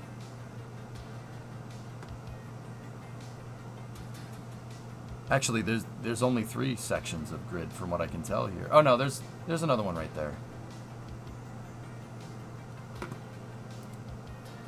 Yeah. Yeah, right. A Falcon 9 grid fin is probably a quarter the size of that thing. Yeah, you can't rely on pressure. I think that's right. It's an interstage. It's still an interstage. It still has to be strong.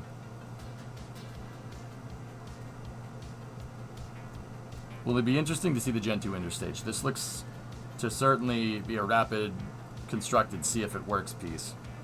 How's the truck holding up, Joe? It's fine. Drive it every day, dude. Well, I haven't actually even driven it much this week, but yeah, it's there. Starts right up, dude. It's turnkey.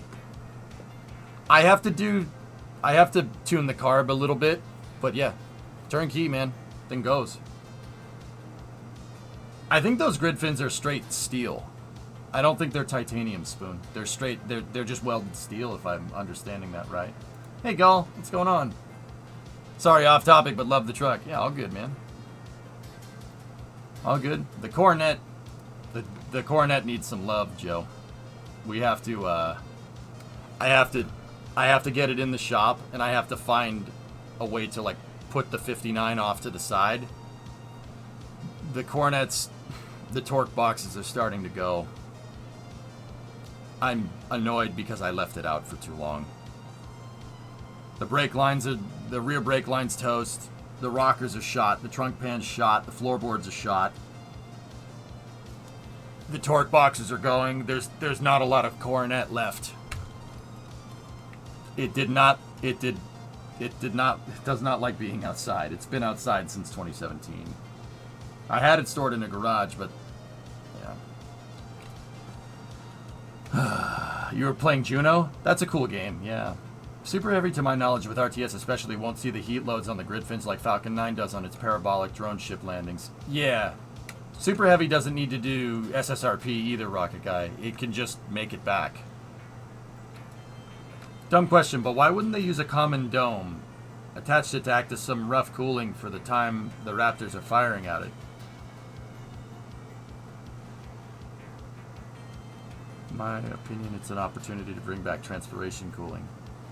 And while it might not be smart, it'd be cool. Yeah, the cool factor would definitely be high, but if somebody else could make a case as to how a reinforced plate would be somehow more complicated than a transpiration-cooled common dome, well, they should probably be a lawyer or something, because there's no way a transpiration-cooled common dome is going to be... There's no way a transpiration-cooled common dome is going to be as simple as literally just some steel structure. Had a dream about Starship Super Heavy a couple nights ago for IFT2. Scary to say the least, belief. Also, grid fin actuators are here. All the grid fin components, the batteries for Super Heavy, the avionics are all up there. It's not just the common dome up at the top, dude. I got faith you'll get it together, but it's going to cost some money. Well, Joe, Brimo and I looked at our finances, and I got the green light to get a MIG welder. I want a MIG-TIG combo, so I can learn to do either one.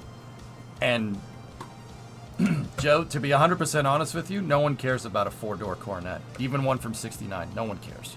No one cares. It's a 4-door. Who gives a frick? So, I figure the thing's already shot. Let's roll. Let's start drilling some spot welds. Let's do it. Might as well. Might as well, right? It'd be a pretty cool thing to learn on.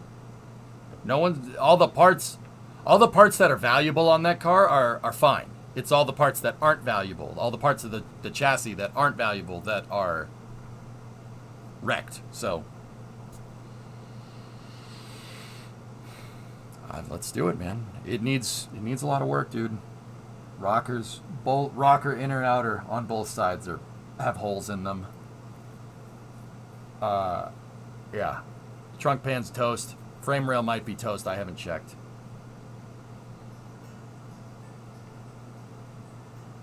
Personally, I like 4-door. I like the 4-door too, Source. That's why I bought it.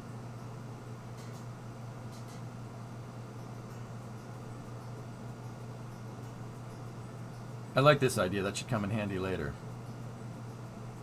So, yeah, you know, come winter time, we'll have the welder, and I gotta find a place to put the 59. I might have to put it up on rollers and just put it off to the side, and then drive the Coronet in and get the Coronet up on jacks so we can get under there and I can show you guys what I'm seeing. It's not good. I'm really pissed at myself for letting it sit like that. That's really not good. But, you know, being in the apartment, I couldn't really work on it all the time. And I was trying to finish the 59. And then, here comes the excuses. Yeah. And then, you know, we moved, and I had to bring it down here, and it's been basically sitting since. And, yeah, I tried to go and bleed the brakes the other day to get it so I could drive it around. But the rear brake line is rusted. It's totally shot. And then that's when I looked underneath, trying to find the leak in the brake line, and I saw... lots of rust. Yeah. You went with the Eastwood 140 MiG. Just picked up my 60-pound Argon CO2 tank today. Cool. Yeah, Doom, I got to do that. Yeah, Joe, that car has spent its entire life up here. So, the interesting thing is that the trunk pan is shot not from salt. It's shot from water leaking in through the deck lid and sitting inside of the car and sitting inside of the trunk. That's how those Mopars go. They rot from the inside out because the seals go before any of the metal does. I'm 100%. That being said, that thing looks heavy as hell. I'm wondering if later down the line, maybe it's not directly attached. They could just put a vent facing upwards. Yeah. I also don't really get why we would want to spray fuel into rocket exhaust. I understand heat exchanging, but the MiG joke crashed and burned. Right, you got to make 23 of those jokes for it to be funny. Sounds like you need more garage space. Well, yeah, that's the thing.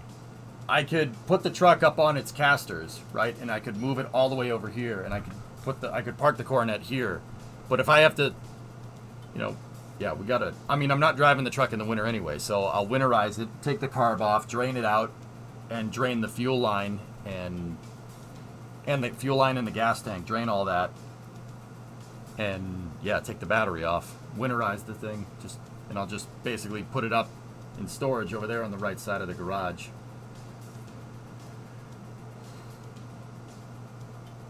If you're the Titan 3, then you do it to steer. Yeah. Depending on how thick you need to weld, even with the tank, I am less than 850 into welding setup, ready to rock. Yeah. I want something that I can go into, like Doom. I eventually would like, I would like to buy a welder that I could eventually use to do chassis stuff. Yeah. KSP graphics have gotten really weird. Here, maybe this is more recognizable. So, big offenders here are the fairing, even with the nose cone attached to it. And it's interesting because the fairing is not occluded, not skin occluded either. Okay, I saw what I wanted to see.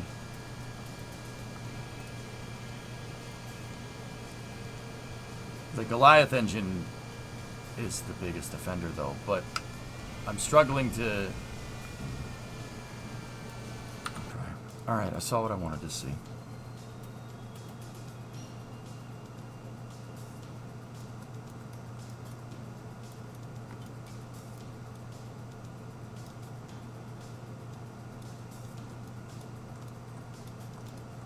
Is that nose cone attached to the right thing?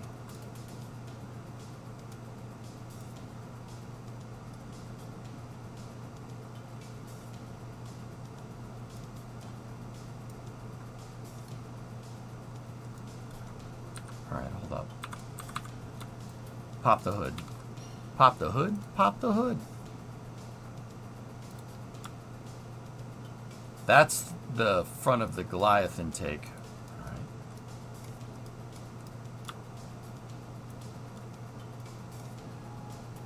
Wait, if that's the case, what the heck is that other intake attached to?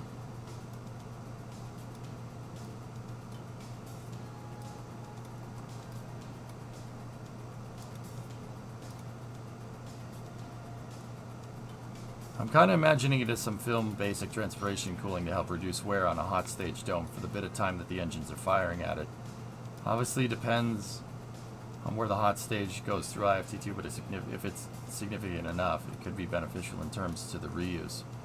I don't think it's anywhere near significant. I basically think the rocket engines are going to be firing on it for maybe a half second. Maybe, at best, half second. Discovery, go at throttle up. The steel will be able to handle the heat for that amount of time, especially with how chunky that is. That's a lot of conduction. A lot of that heat will get conducted through that entire thing, and it basically is a gigantic heat sink. I think it'll be able to take it without any extra cooling.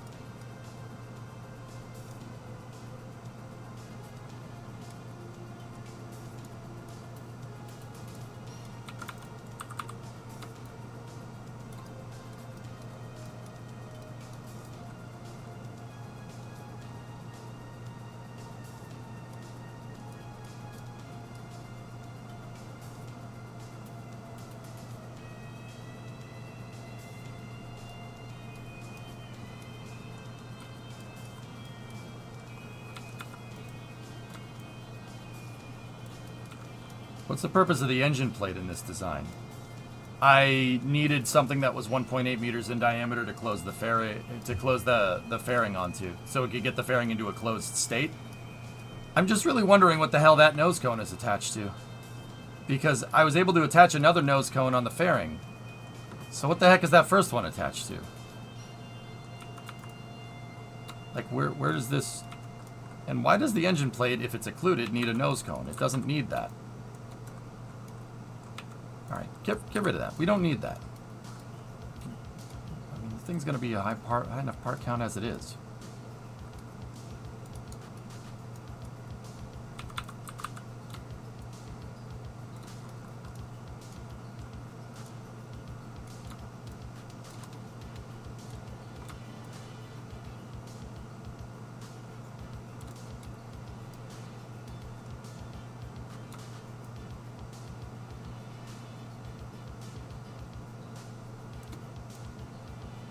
I'm wondering if that nose cone that we attach to the fairing, we can occlude it and see what happens. Alright, let's give her another flight test. Hey drummer, welcome back.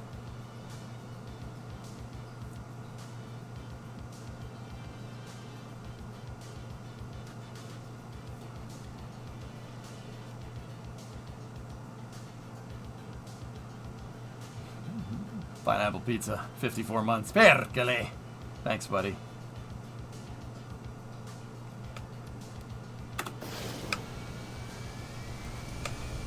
Alright, let's get the Goliath up.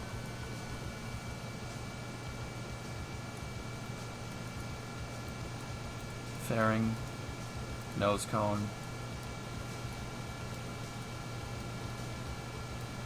pre-cooler. Shock cone intake. Whiplash. Whiplash is included. So shock cone intake up front, pre-cooler after that. That's the forward nose cone. That's the Goliath, and that's the fairing.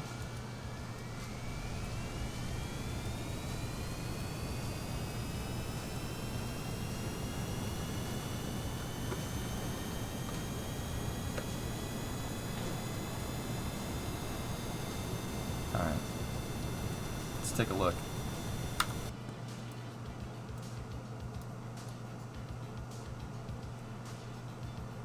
All right, so we're making about 60 kilonewtons of drag. Pre-cooler is making 1.4. Shot cone intake is making, so 1, so that's 2.5. The nose cone makes 3, so that's 5.5.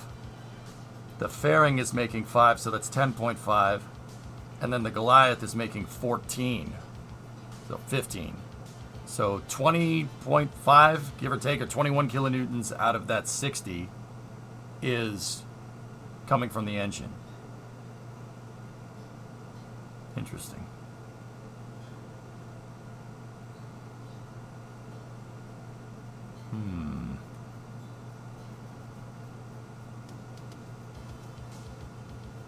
We did reduce a lot of drag here. That forward protected nose cone, is that the right one? Yeah, that's the one that's in there. It's not occluded.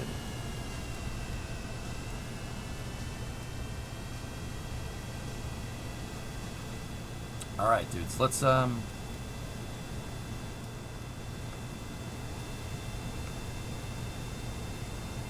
about this.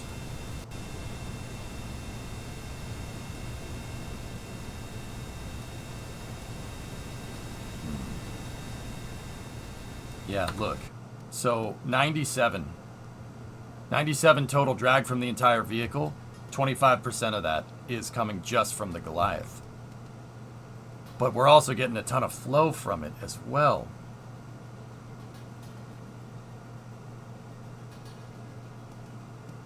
Interesting.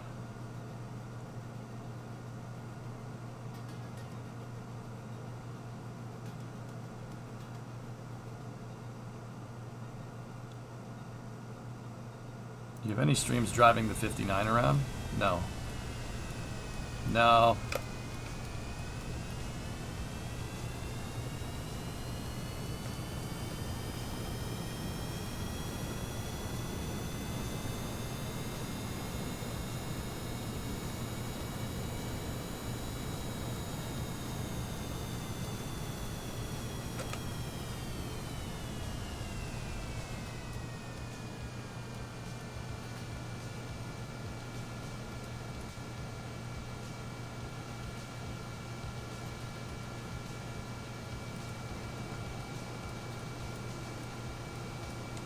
Live view is expensive, Doom. The one I used for Route 154 I borrowed from DAS because they're like a couple grand, dude. I'd rather buy a welder, to be honest with you.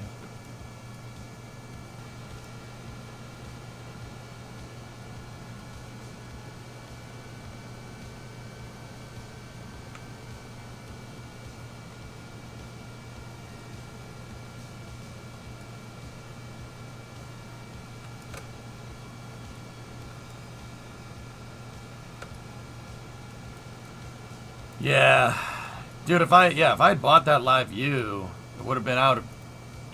It would have been pretty much about 25% of the cost, the entirety of Route 154. Yeah, that's a really live views are expensive, but yeah, I borrowed it from DAS.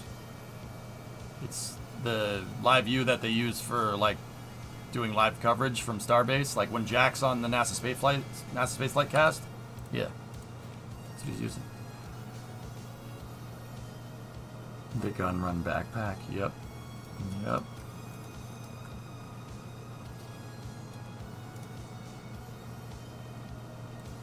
Alright, so the Goliath is what's making a lot of the drag in this design. How did Tessa cover that thing up? That picture's nuts.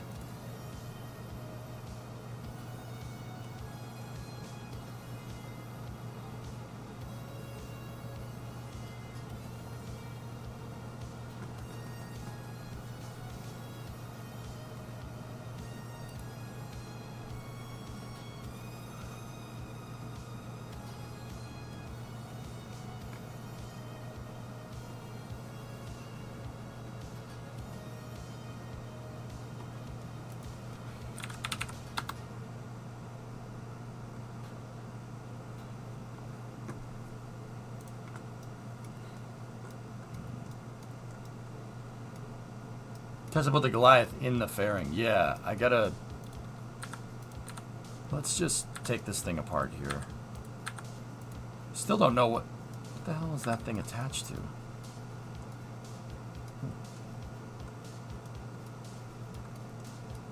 All right. See, okay, guys. Engineering is often a trade-off. Okay, so here's where I'm at. Adding the nose cone into the design, taking that nose cone off the engine plate because we don't need it, and just that works. However, the Goliath is still what's going to be the bottleneck here. It's going to create an insane amount of drag. But where it makes a lot of drag, it makes up for in the amount of intake air you're getting. That Goliath's got a big mouth, sucks in a lot of air, right? The lung capacity on that thing is really high. If we occlude the Goliath, right? If I put it inside of a fairing, right? We put that sucker inside of a fairing. Well, its intake surface area, like if we're just using that as kind of our reference here, the intake area on that is 3 square meters, right? So that means we would need 4 cones on top of the one we already have just to get this thing to work pretty much the same. Okay? That's 4 extra intakes. Now, that's not bad, right? I could make a prototype that would do this right now, right? But it doesn't get the scaling that the shock cone does at speed. It doesn't, well, Loopy, it's not supposed to. It's the turbofan. We really need the whiplash to be breathing really, really well, right?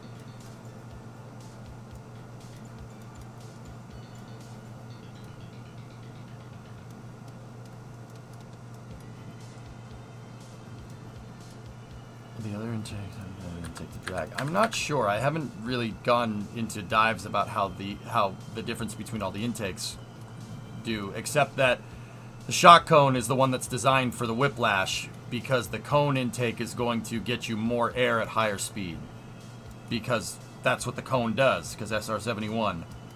One cone, even from a standing start, feeds at least 4 rapiers.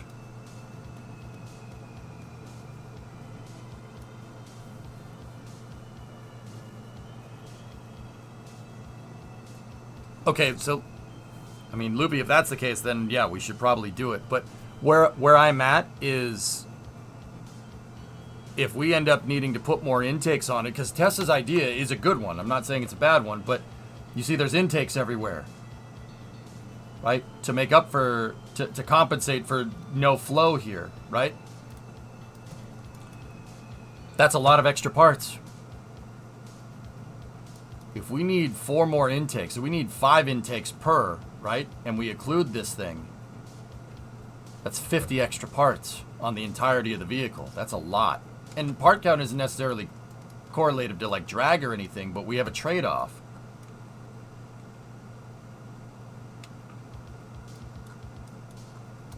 I'm not sure if those intakes were just to close off the nodes. What nodes? Of the fuel tanks, Tessa? Where are you getting intake air from in this?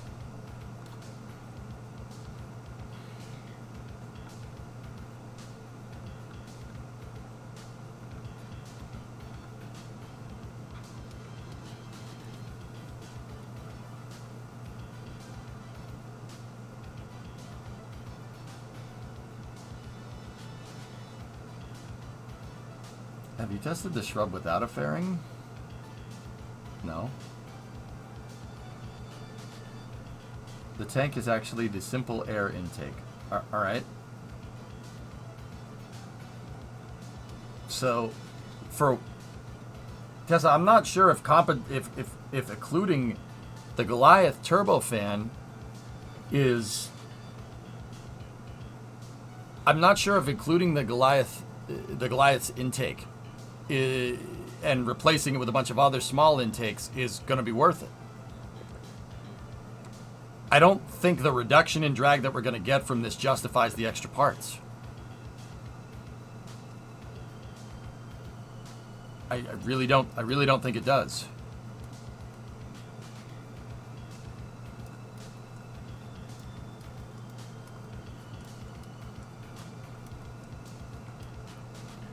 You wanted a bunch of small intakes. The way Tessa did it was overkill. Okay.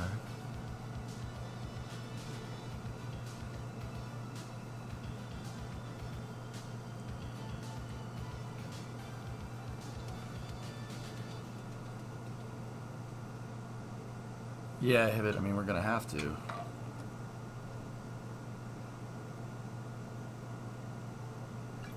Trust me, bro, the Goliath's intake can be closed and can be compensated for just the pre-cooler on its own. Okay, I believe you. Alright, Alright, so... I really need to find the occlusion point for the Goliath, dude.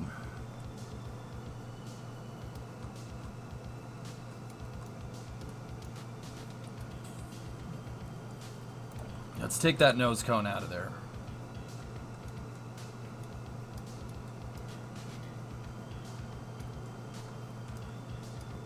All right. I'm going to take the... crap. All right, get rid of this.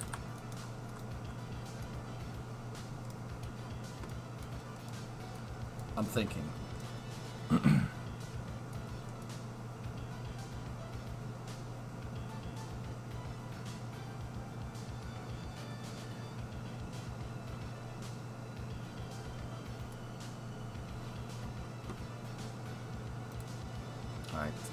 These were just radial attached, if I'm understanding that correctly. Yeah, they were. There's nothing else inside of this, right? We got rid of the fairing and the engine plate. Oh, get rid of that battery. That doesn't need to be on there. All right.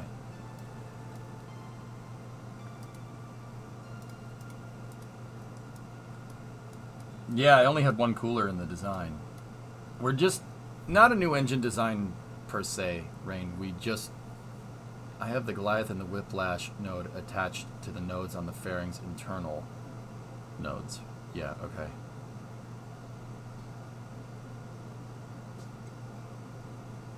Alright, give me 1 sec.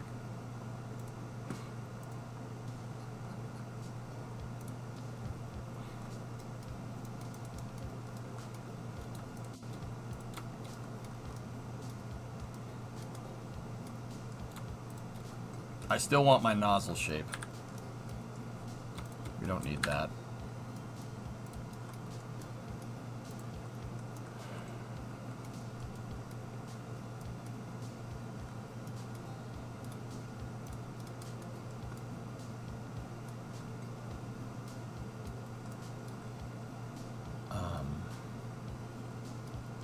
Tessa, I need to find the point.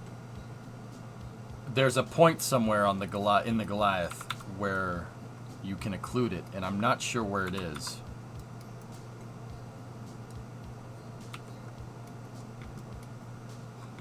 The whole thing I made to show that only actually needs one fairing to 2 engines and 1 pre-cooler. I understand that. I'm past that. I'm trying to figure out a way to. I want to do it this way. And I still want the rocket engine shape on the fairing. I just got to figure out where the occlusion point is on this. Understand? I don't fully understand the difference between this and a closure, but there's a temporary intermittent road delay scheduled for tomorrow for Boca, maybe Booster 10 rollout. Possible. Now, Tessa, I know you let's just attach that there. Reroute to the fairing, right? Now take the engine parts, just put them over here for a second.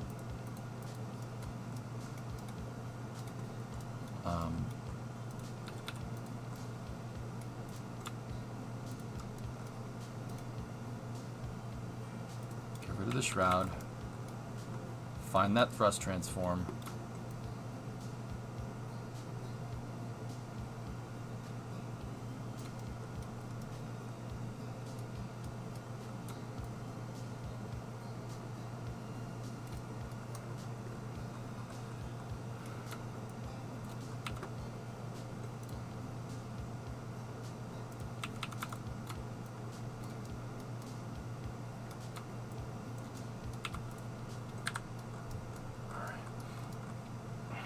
Now, your pre-cooler,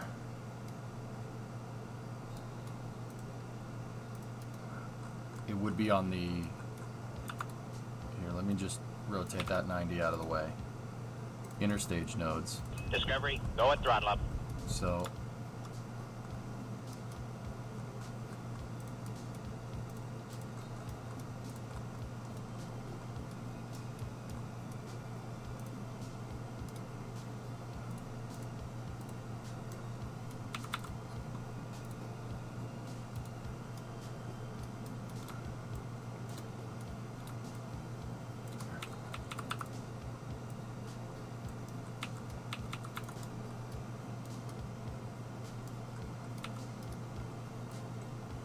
okay.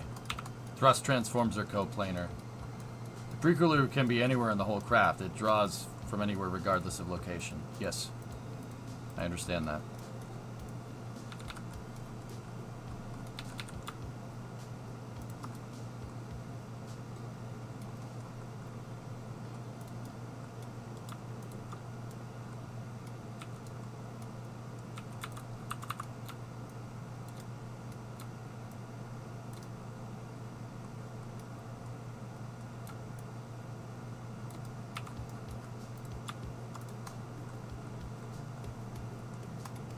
Okay.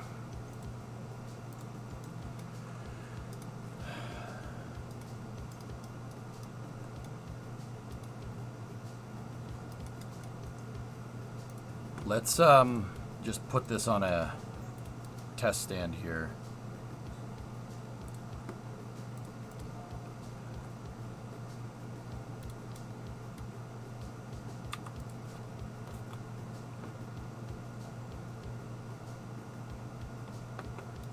And then let me just put a probe core on it. There we go.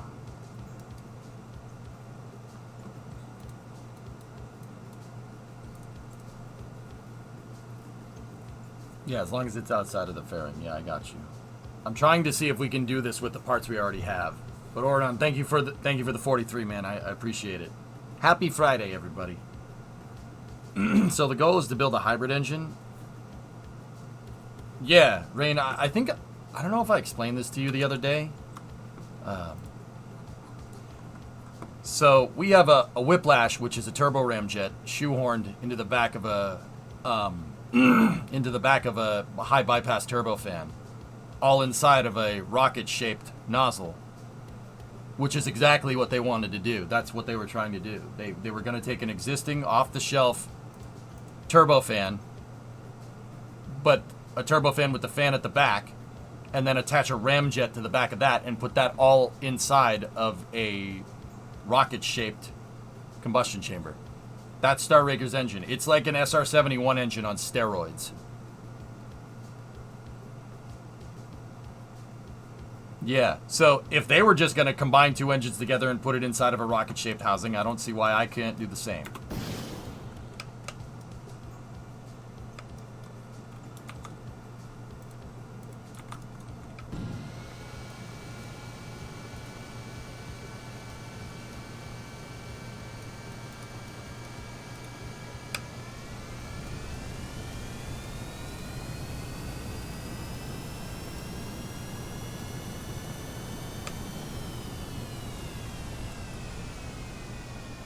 All right.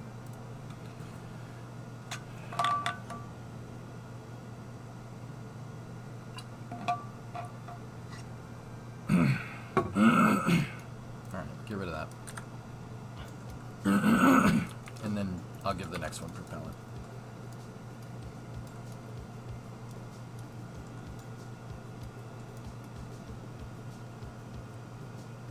The pre-cooler attached to the internal node on the fairing, it's counting that as occluded.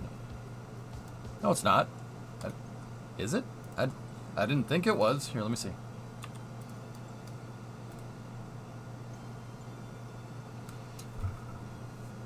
No, Aqualex, it works on origin point. You'd have to time warp. I mean, we could time warp, yeah.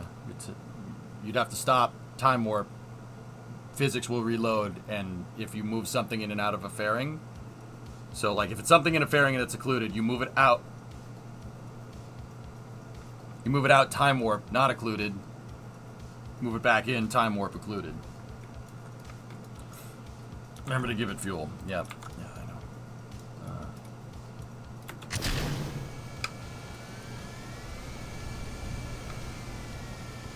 Pre-cooler's doing its thing. Engine fell off the test stand. Run!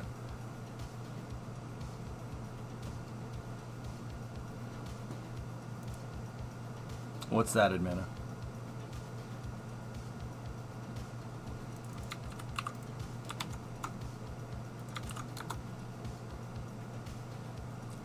You can't be unseen once you know the A-wing from Return of the Jedi was kit bashed from an F-14.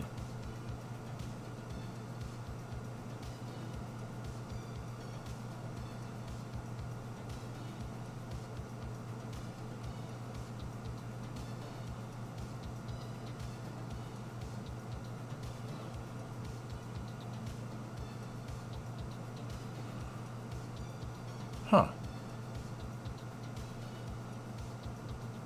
Yeah, the leading edge.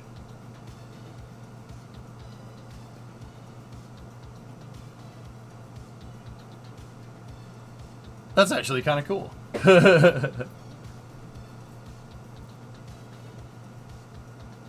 Yeah, that's an F-15. That is an F-14 Strake. It absolutely is. Huh.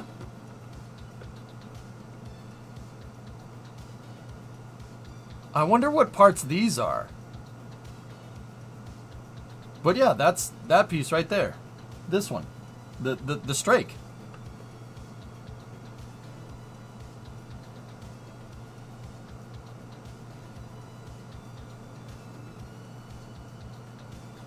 Oh yeah, that. Oh, it's that whole piece. What the frick, dude? Dude, it's just the two air. Oh my god. That's pretty good, man. That's pretty good. Yeah, no, straight up. I always thought that thing looked vaguely familiar.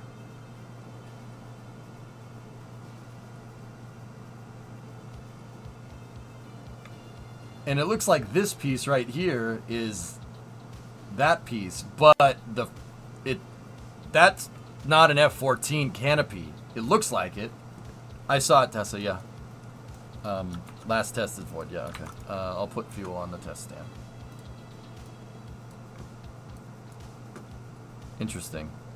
Now I just want to know where what the other models are.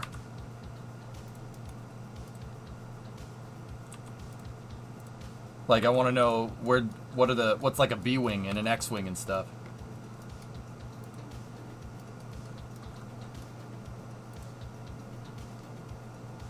Adam Savage has a lot of good info on it. Cool.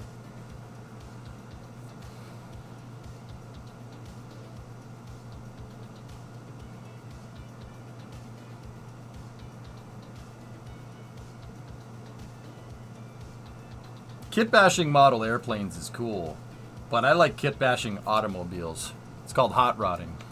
I like doing that. That's more fun.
I got an idea. Oh, dude, that sucks, man.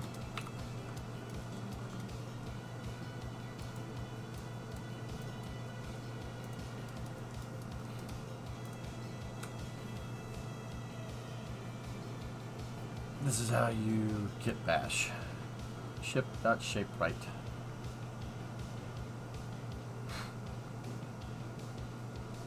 Cool.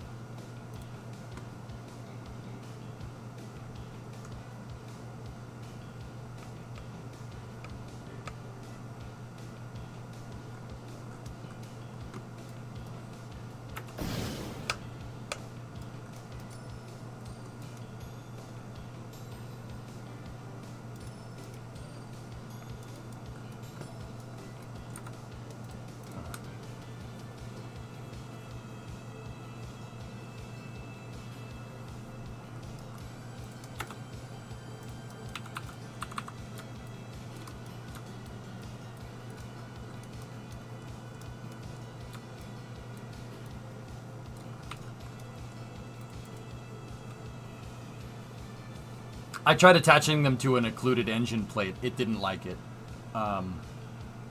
Just to see what would happen. Trying to get the engine to work, Polly.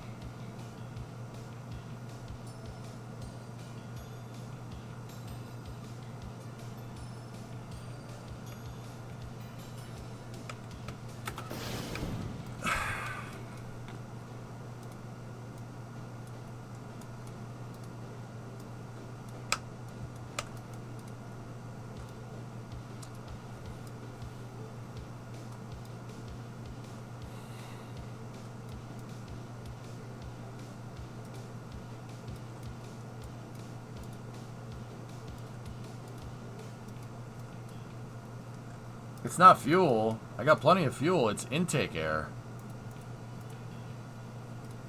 What the hell? Shipwright. Yeah, it looks awful. Yeah, no, hard pass. Air intakes cannot be connected to any of the nodes from inside of the fairing. Yeah, you said that already. Tessa, these aren't attached to any... They were... just radially not be connected to any of the nodes from inside of the fairing. Oh.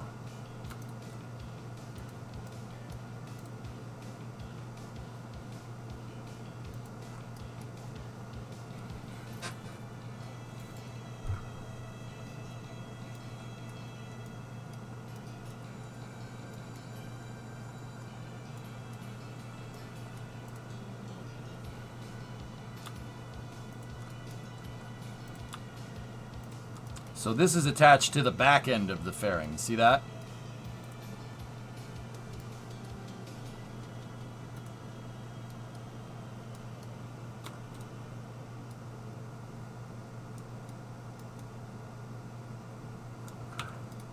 Let's see if that does it.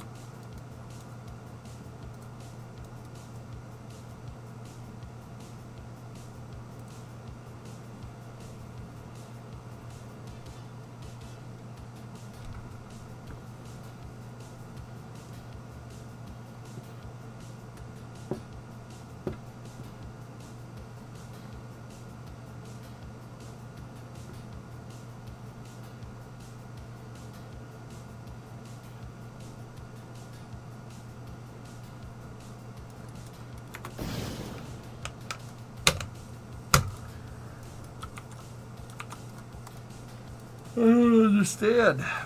And it doesn't look like it's occluded either. It says intake occluded, but it still has an area coefficient of drag, which means it's not occluded. Because if it was occluded, it would have 0 ACD. See that? Interesting. The fairing's the root part oculus. That's weird, man.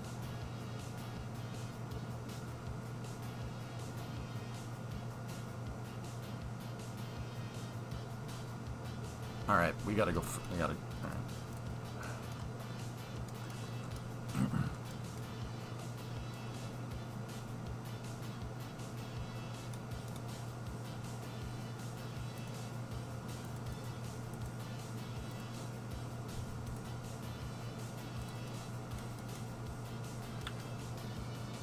No fuel crossfeed? Okay. That seems to work.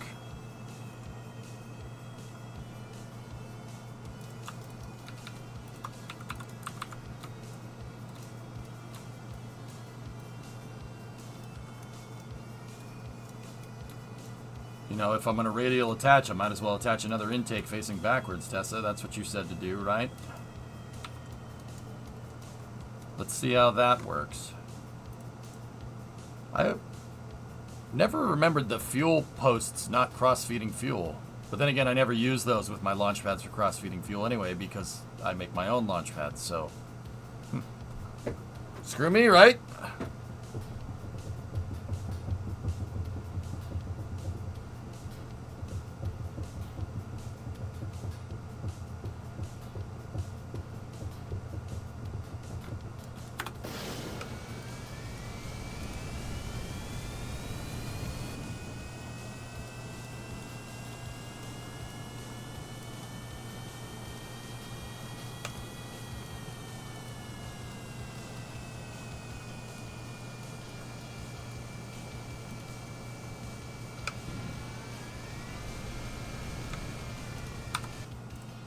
We run out of intake air because we're not moving.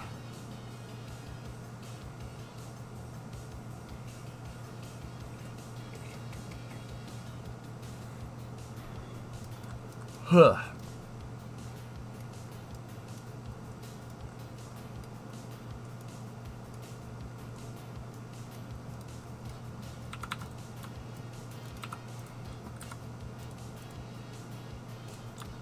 Maybe we should do that then, Tessa.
Nothing bad will happen from doing this.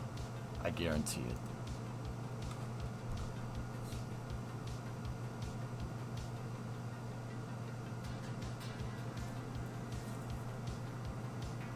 Yeah.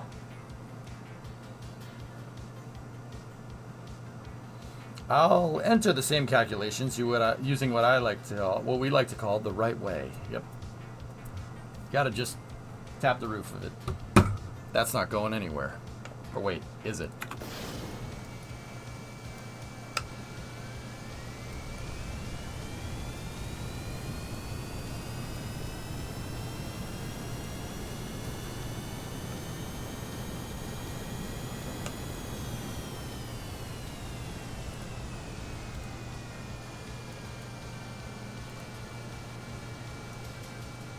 We die now.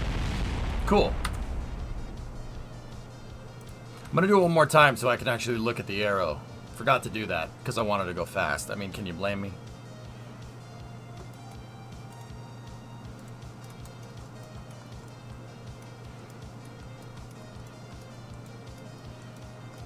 Goliath is too far forward in the fairing.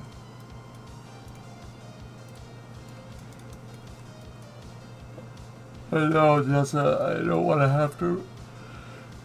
Oh, excuse me. Come on, man. Ugh. My morning routine got all screwed up today because of the storms. Yeah, rain. No, it's just tornadoes near my house in Massachusetts. Yeah, it's been a weird day.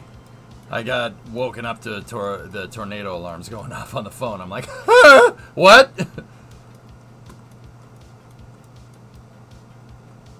So that's good.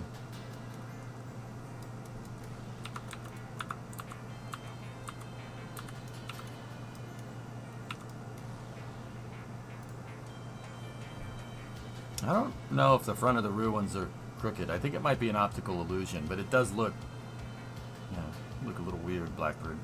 Did you see the Wicked Witch? What? No. Yes, my pretties, yes. Maybe the storms are interrupted by your morning. Oh, no, they screwed me up. Does the alarm go off on your phones if it's turned off? I don't... No? No, I don't think so.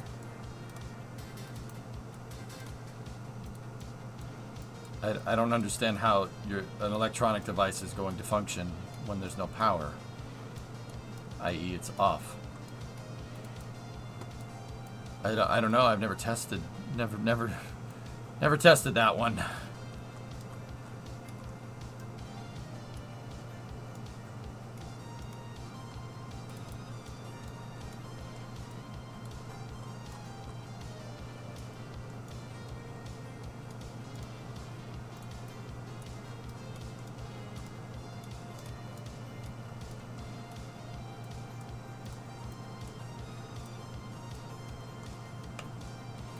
Yeah, my phone was on Do Not Disturb.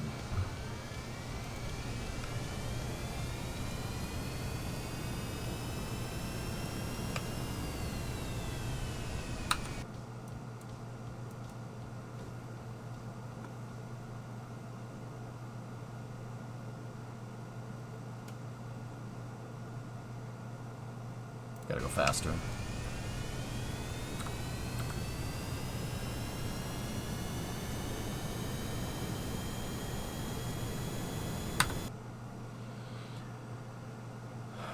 So right now, we're making 111 kilonewtons of drag.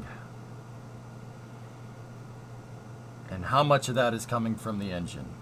So 0 from the whiplash, 0 from the engine plate, 1 from the intake, or so 1.5, 0.94. So let's just round that up and say that's 2, 3,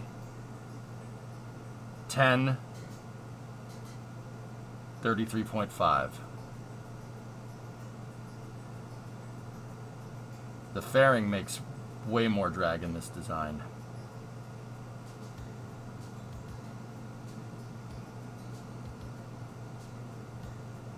Okay, I gotta revert.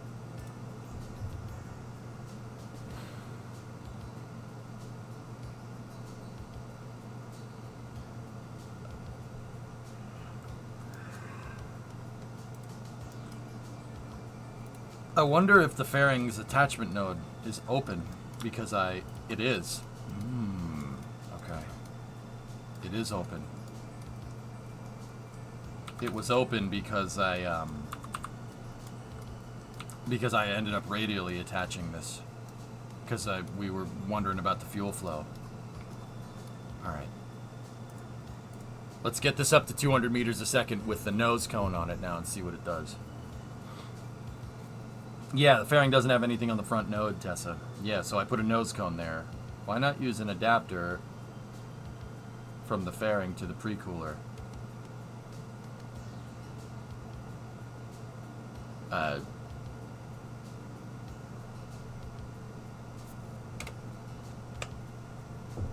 not sure if that's going to... I mean, yeah, we could do that. Let's look at this one first, man. I haven't tried doing that because I haven't gotten that far. You know? Alright, so cone, pre-cooler, circular intake, Goliath, fairing, the engine plate. Let's just check the engine plate. If it's occluded, we don't care. Alright, cool.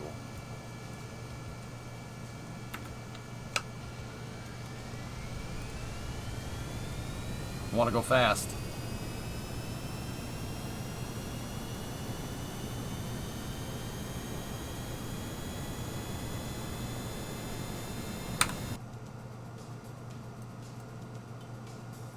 So at 200 meters a second, our total drag is down. It was 111, now it's 87.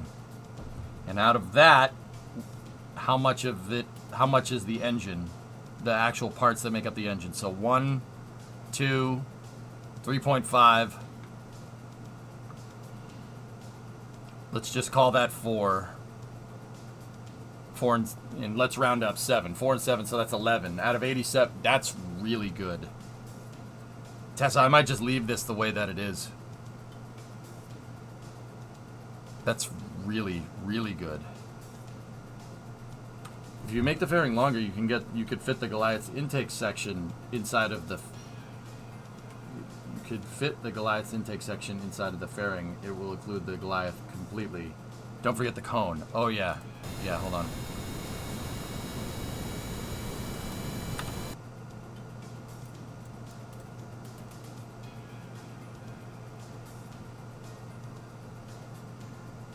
So that would push it up to like 13, 14. So we had 11, and that's at 4.84. Let's just figure it's 4, even though we're going 100 meters a second faster. So 11 and 4 is 15. It was 15 out of 87. That's really, really good. I mean,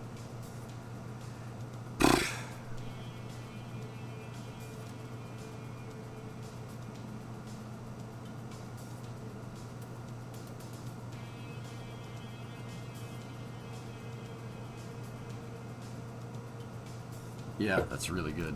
And now this thing's gonna blow up because I know that's what people want to see. There you go. The probe core is still alive.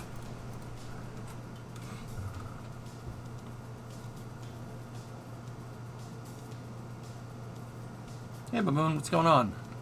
All right, let's take these off. Take that off. Take that off. Take that off.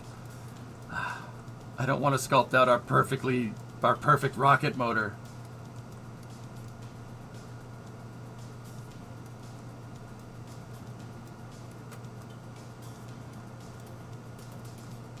Nah, Midget, we're messing with Star Raker's propulsion as a way to reduce drag off the overall design. We've gotten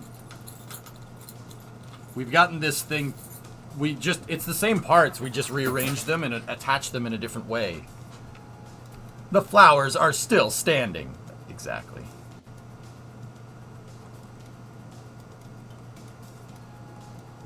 Nah. I'm fine. It's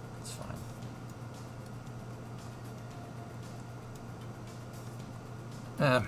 I'll just resculpt it. Let's just rip the stupid Band-Aid off. Wait a minute. That was a... Oh dear.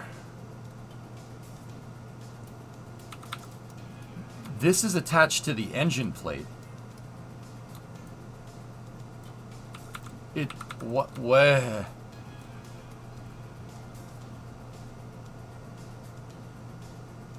What is it, Baboon?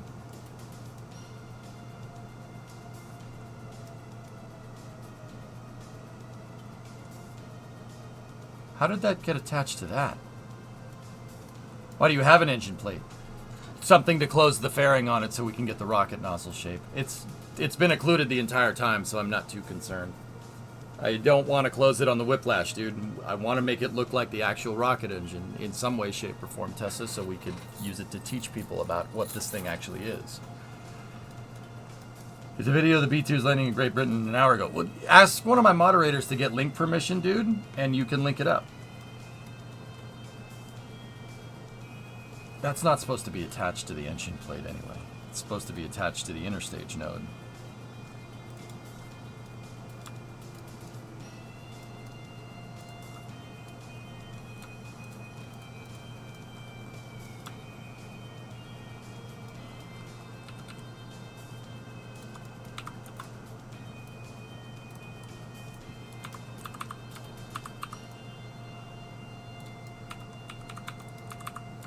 Yeah, it's because I want the rocket nozzle, Tessa, because it looks freaking cool.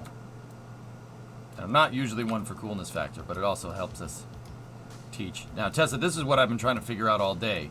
Where is the point? Where's the point where the Goliath, where you occlude it? There's some point around here somewhere.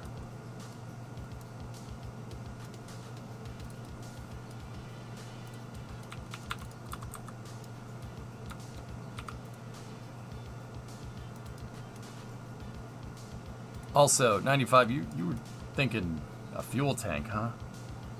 The adapter, one of the... No, this one. Or maybe that one? Ooh.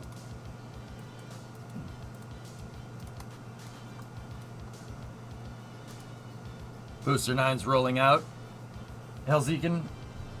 Booster 9's rolling out tonight. I can see the link, dude. I can see it. I'm going to check out Bubbles first.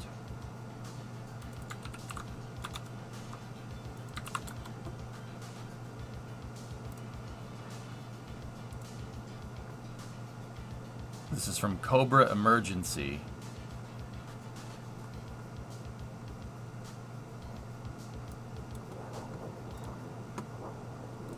Listen, no noise.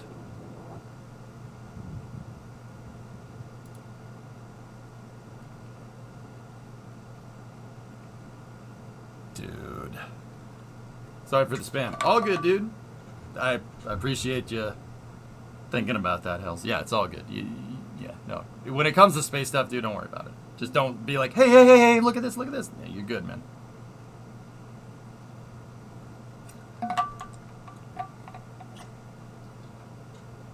Yeah, see, they have speed brakes out by the ailerons on this, and that's the rudder. They use differential speed brakes.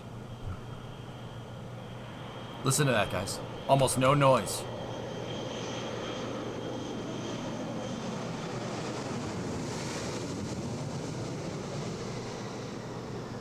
Isn't that wild?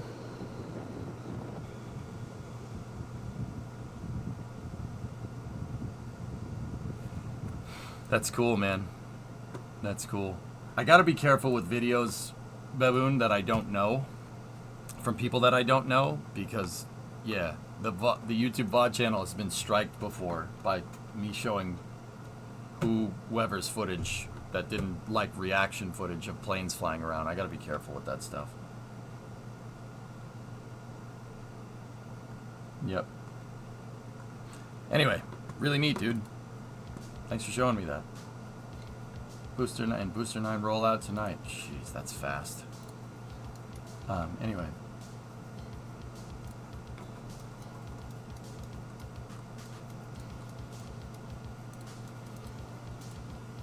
I'm not sure if that adapter is going to be what we're looking for.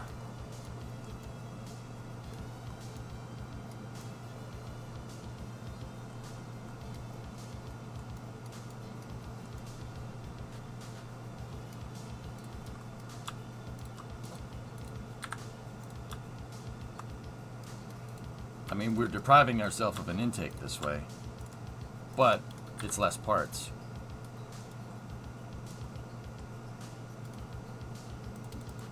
And I don't want fuel in this.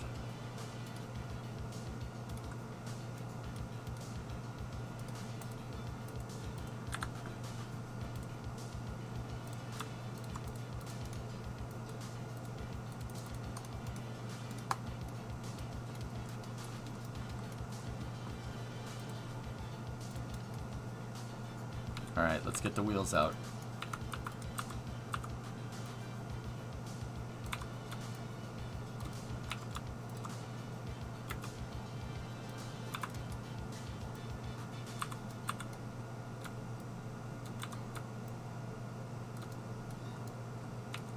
We should probably make sure that that's, right. Oh yeah, I was redoing the fairing. That's what I was doing. You need to include the whole intake section of the Goliath. Also, instead of putting a cone on the front of the fairing, use that node as the attachment node for the whole engine cluster. Attach it to one of the spare nodes in the fairing on the tail.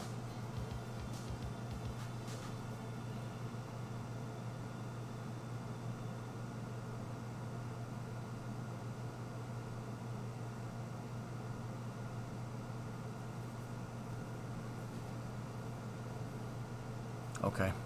Yeah. We gotta... Yeah. Alright. I like the adapter 95, but yeah. If we node attach the engines, because, yeah, it'll be better. It'll be... We could make this thing make, like, no drag. Nothing.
gonna say it looks a little strange, but that's why we nailed that nozzle design. That's why I was like, I don't want to change it.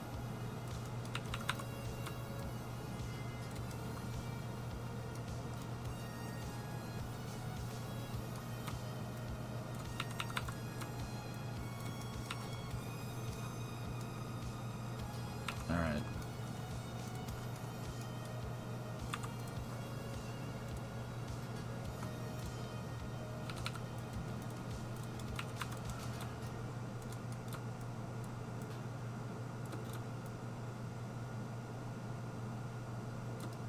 That's how it's gonna have to look. I'd put the Goliath one tick further back. That's not gonna line up with the nozzle, man.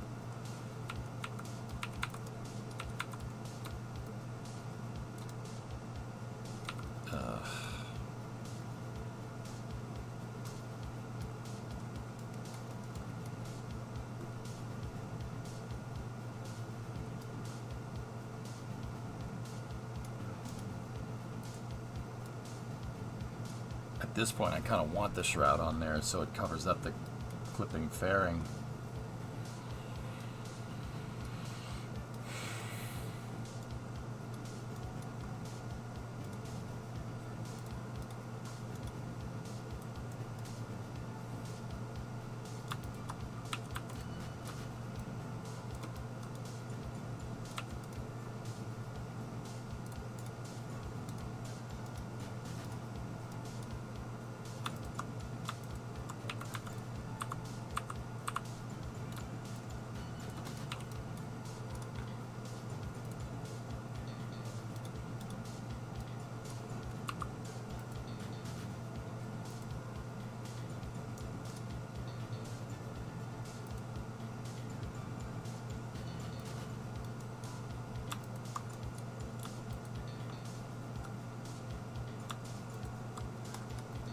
Hang on, I gotta reattach this.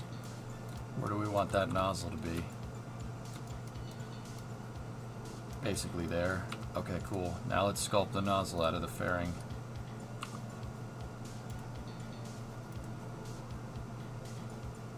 Close it on there, so we have a closed fairing, but hollow, so the thrust can go out before it, so it doesn't sap anything. Rarest, forgive my ignorance, are you doing this for aesthetics?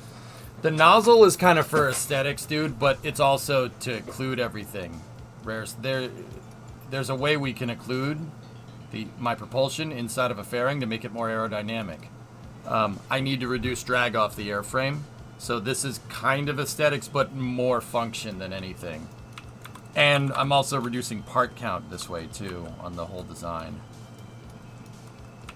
Yeah, I got you, man. Yeah, all good.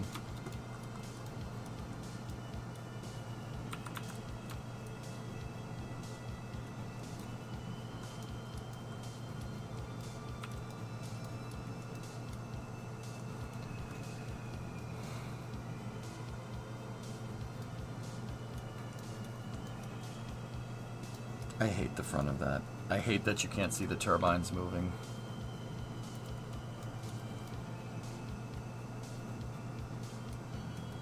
Whatever.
I did, Erudite, yeah. We don't get to see the spinny boy, Sag. It's all good. I'd rather see the thing work than see the spinny boy. Have you ever heard of Aquarius rocket proposed by Space Systems Loral? Maybe in passing, Creeper?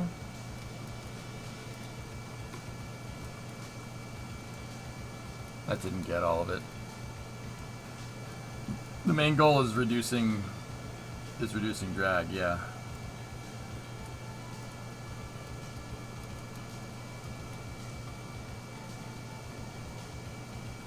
Neat, Creeper.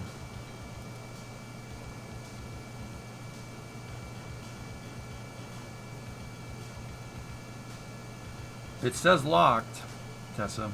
Yeah. But it's still...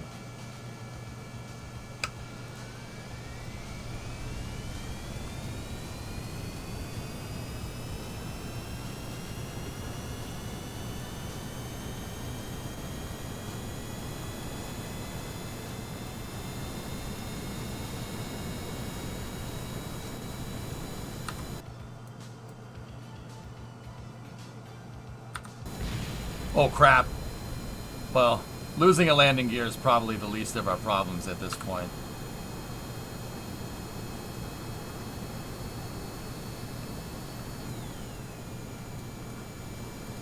Man, we got some distance, huh? Jeez.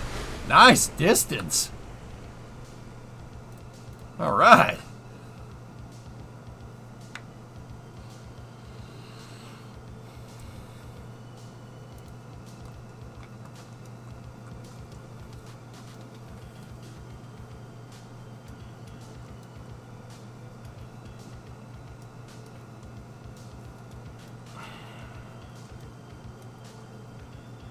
Alright, let's Alright,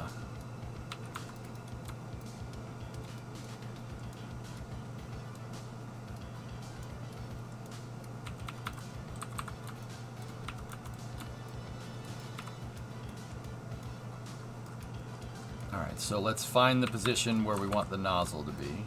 Right there. That's where the nozzle needs to be because of the plate. And we need to make the fairing thicker. It was going to be a sea-launched SSTO with a payload on the bottom, 100 kilograms. Cool.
Looks like an SRB. Let's be real, that looks like a shuttle SRB segment.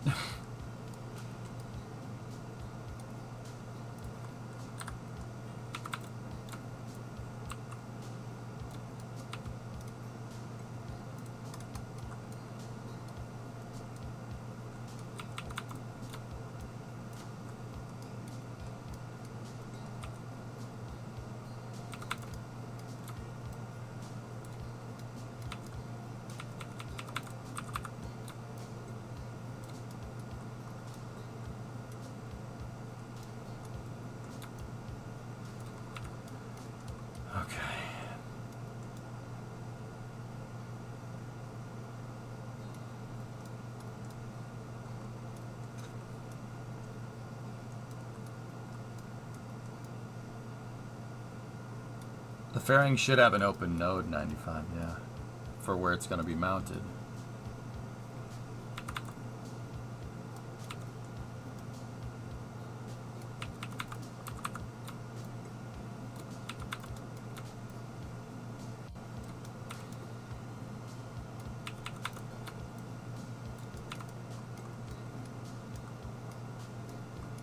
I hate that the very front of the Goliath is peeking out just a smidge.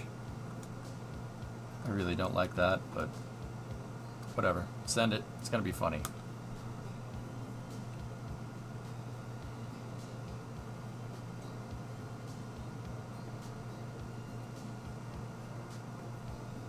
So if the open node is a mounting point, maybe put it on a nose, kind of simulate being on the mounting point.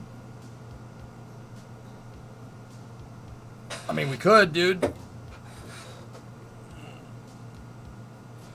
Yeah.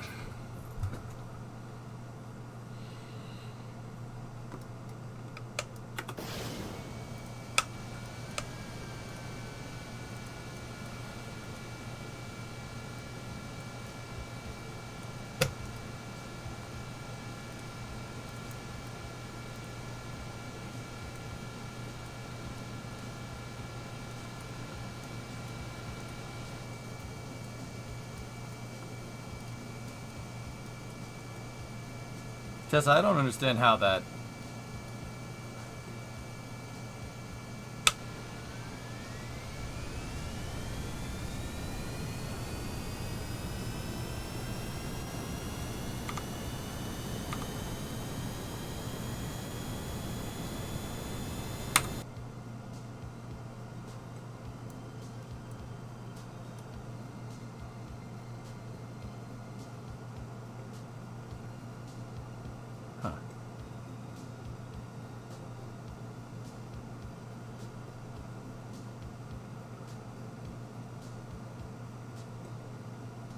Wow.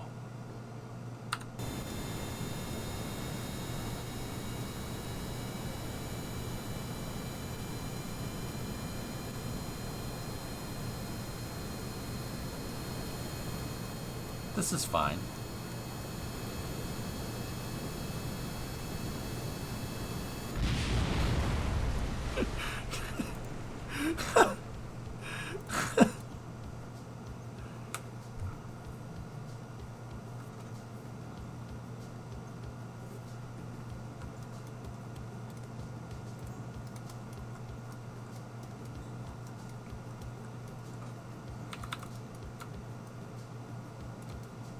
Okay, so let's just move this back like 2 or 3 ticks, right?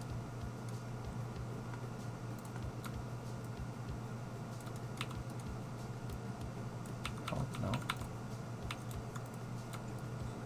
1. So going in here and messing with the thrust limiter shouldn't, okay, make a difference. All right, cool. I'm wondering if the shroud shape needs to be inside of that thing as well, but we'll check in a little bit.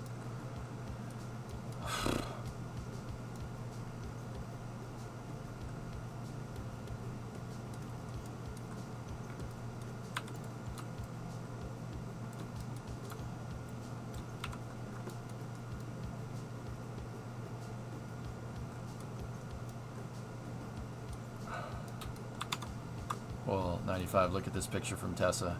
Tessa has the entire pylon sticking out right there and is using it to mount wings to in this design.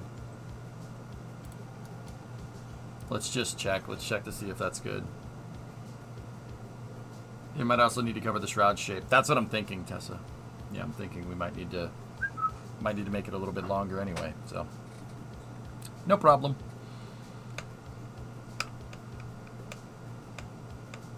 Have you seen the new blended wing prototype? Yeah, from Jet Zero, Ryan. Mm-hmm. The XBW1. Yeah. A lot of my Star Raker project is based off of that, dude.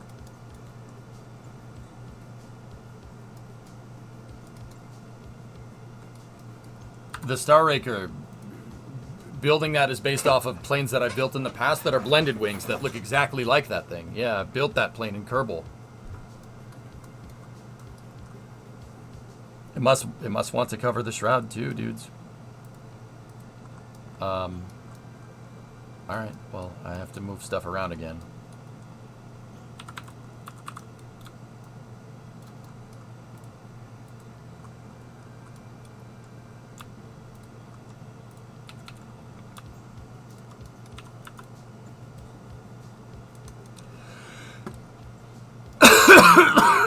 Excuse me. Well, actually, you know what? I'm just going to put this out the way it is. It's not going to work, but we'll be able to see if it's occluded. I like the way the 1.8 meter fairings get sculpted loopy. They don't... You can make really sharp edges with them. They don't bend and flex. I don't like use it. I don't want to use the 2.5. They have the same size detachment node, if I'm understanding that right.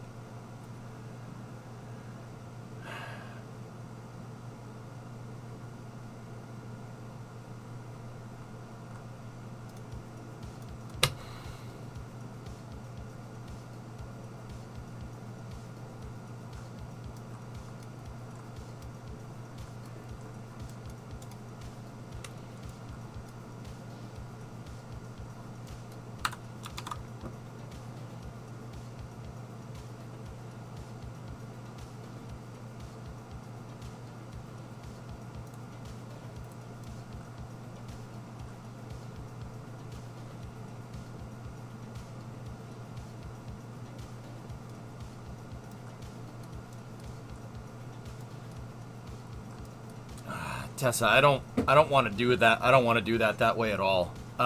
Yeah, parts saved, but if I need to go and change the engines later in the development, placing that whole thing back together is going to be a pain in the butt. I don't want to do that.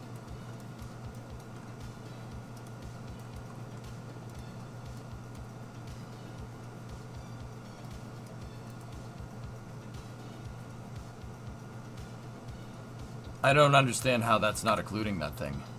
I don't get it. How is it not occluding it? It's covering all of it.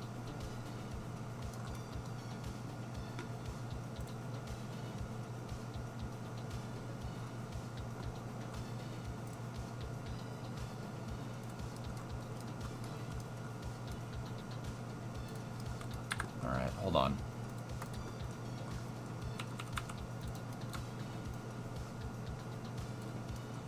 We might need to just change some stuff around here.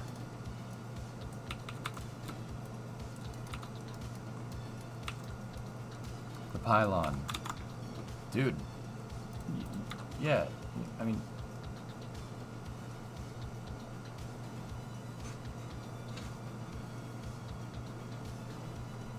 I didn't see the image. I just showed it to you a second ago.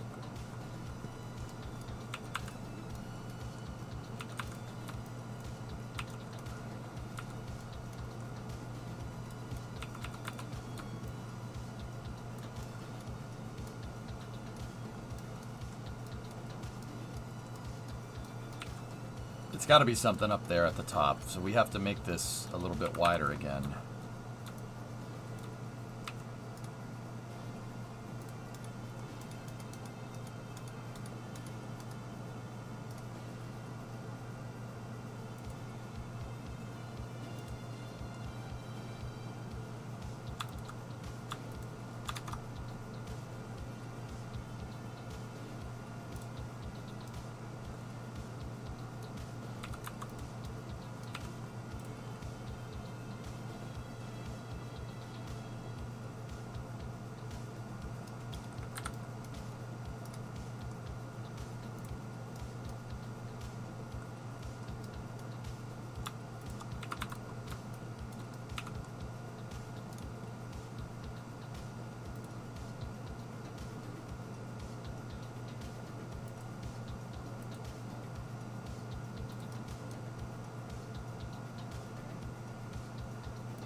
Alright, let's see what that does.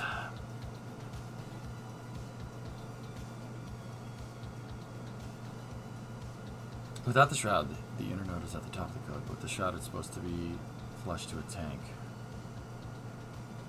Yeah, okay. At the top of the cone. Come on, occlude.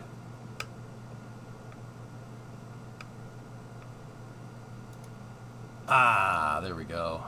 Perfect. Yeah, it was just the top of the pylon. Got it.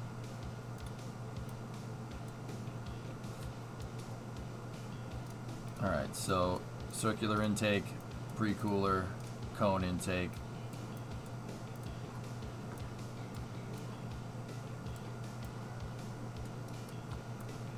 Actually, these are... No, we'll look at it from this way. This way is funnier because you can see KSC fly by. Alright, get me the fairing. Now, 95, I purposely didn't put a nose cone on the front of this thing. Get me the Goliath. The Goliath is occluded. So these are all we need to worry about. Let's roll. Just as part of this test, I'm just going to make sure that everything is still generating thrust. We're going to hit the brakes. We're going to stop. We're going to see if the whiplash with no thrust limiter. Okay, the Goliath is still working. Set that thrust limiter to 0. Set that back to 100. Do we accelerate? Yes, we do. Okay, both engines are generating thrust. Let's roll.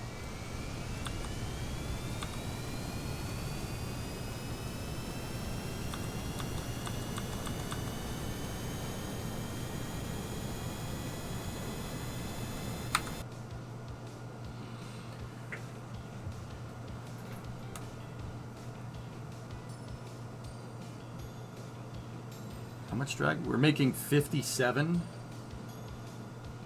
57.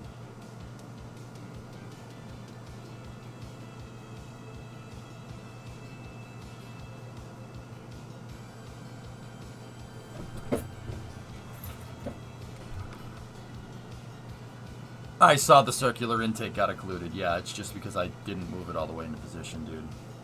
Yeah.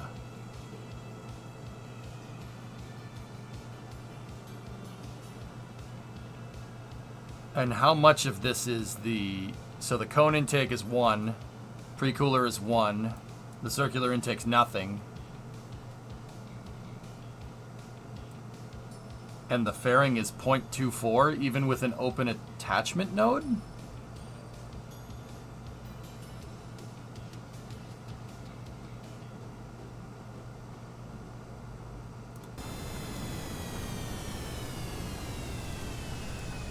Engine plate's occluded too. Hey! It survived! Cool. Into the shadowy grave you go. What did we just do?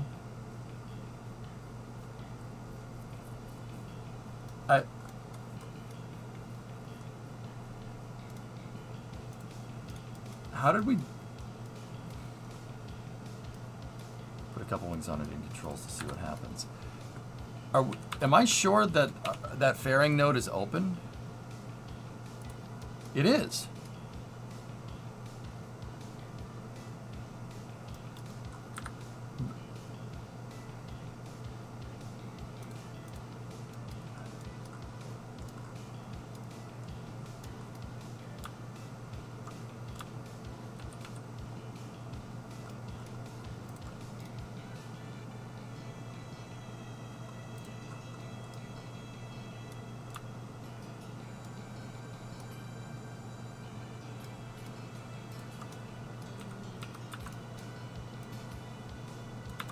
You guys want to hear a fun story?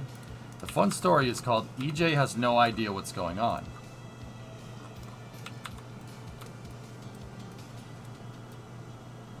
Are you having fun yet? Discovery. You managed to double occlude it with the engine placement by sheer luck.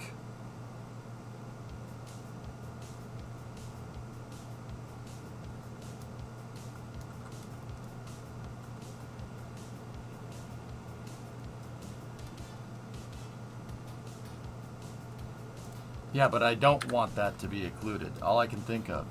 I think this is the dragless fairing trick, but I think we did it by accident.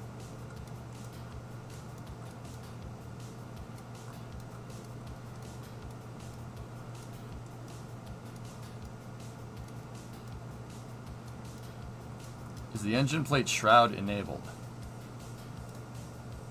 No, it's not.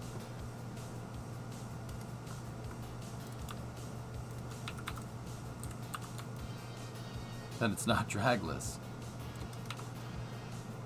What the hell did we just do? How did we do this?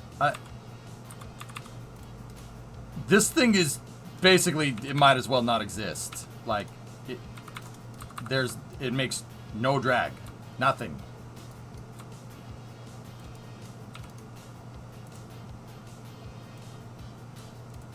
Wing. No drag?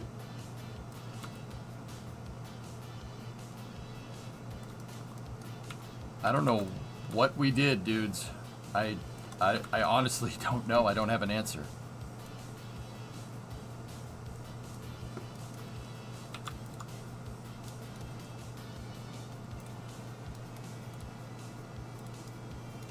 Take it and call it a win.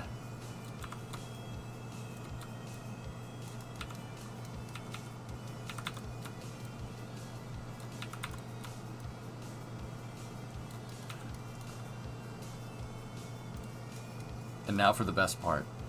Let's make it go fast.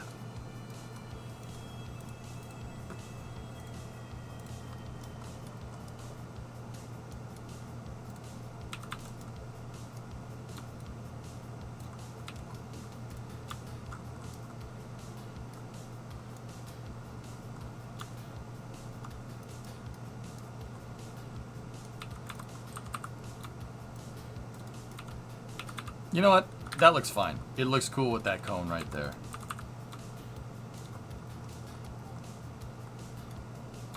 Let's just occlude it. Why not?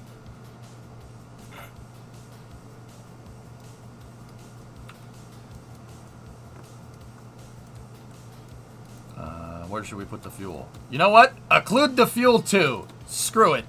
Why not? Right? Why not?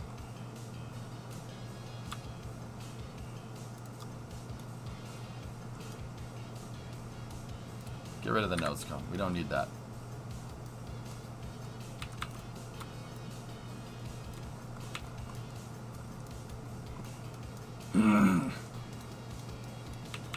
You're 50% sure this will overheat. Well, I'm 100% sure that you should shut up. You're probably right. Discovery, go at throttle. Juice spot, occlude everything. Okay. I have a feeling, 95, yeah, it's probably going to do that. I saw some weird behavior the last time we sent it down the runway. Like intake shutting off and whatnot. And things of that nature.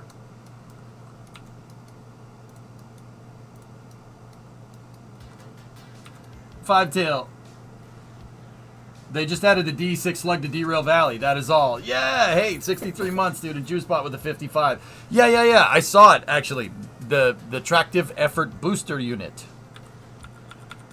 Very cash. So cash.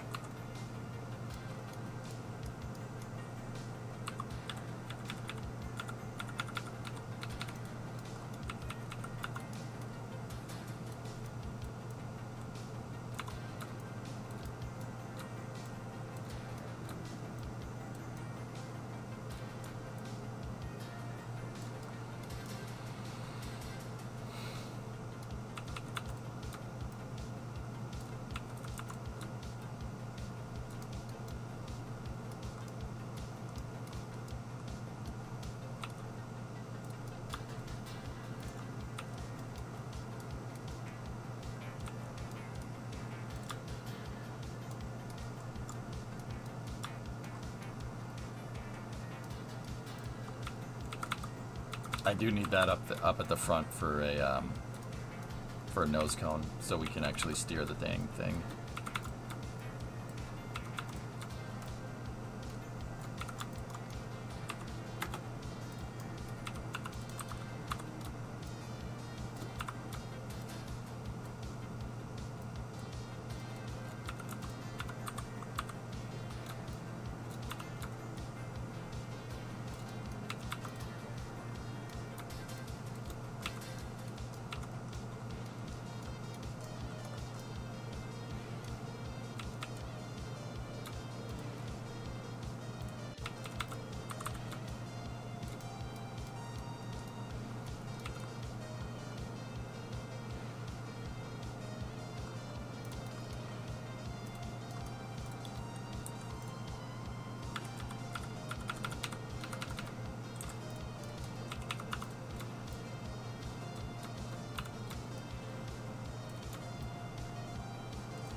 How fast do you guys want to go?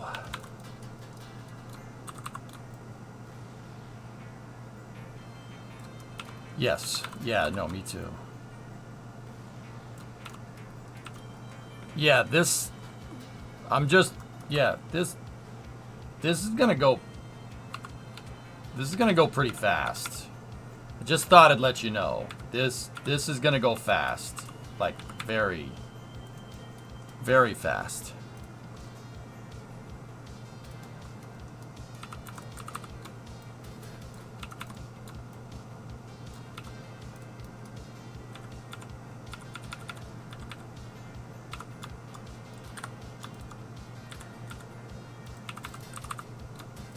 I just gotta give myself kind of the appropriate control surfaces here.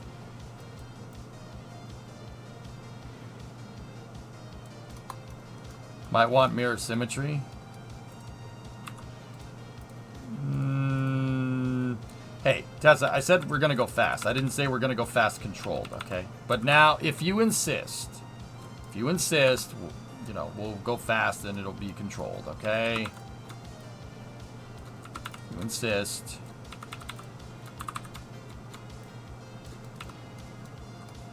Okay, that's an aileron. This one, deploy angle, that's flaps.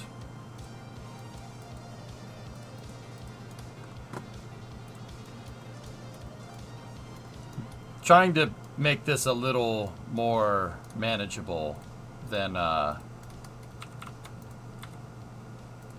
before. The other one didn't fly very well.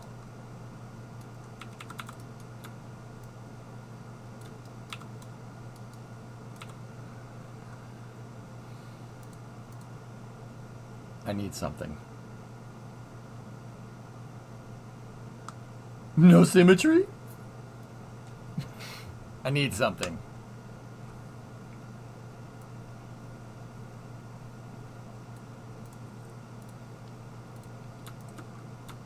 Give me this.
There we go.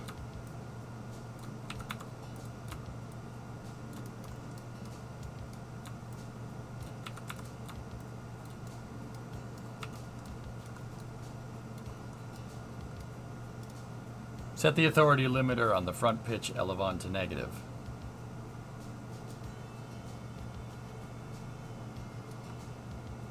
Yeah, I'll get right on that. Okay, I see the door.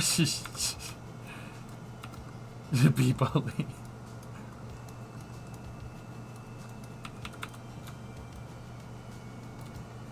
Need to make some slight adjustments.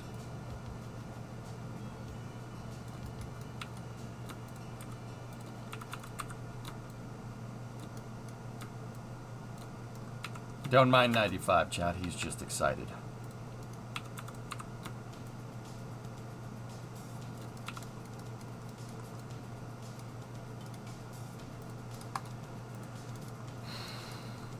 What are we looking to test with this? Art, I want to see what this does at high speed, so I put my GLH tag on it, which is go like heck.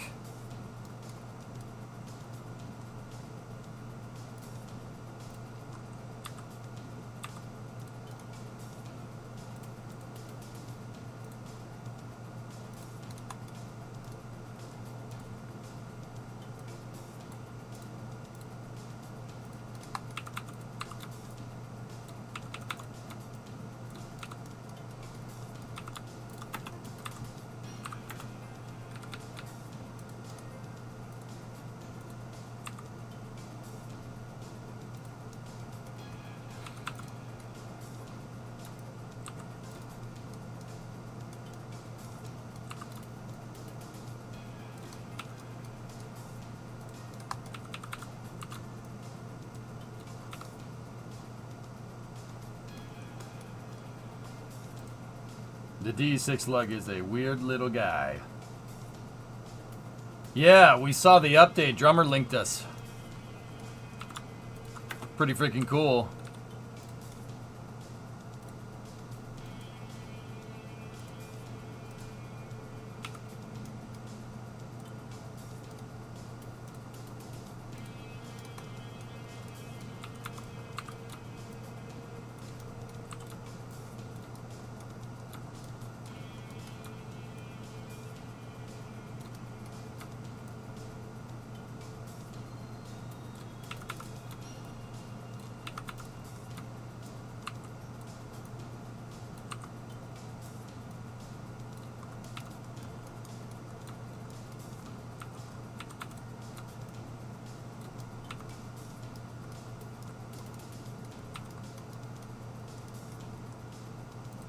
Absolutely, General. If I'm flying stars and stripes, I adhere to flag code. All right. You guys ready to go fast?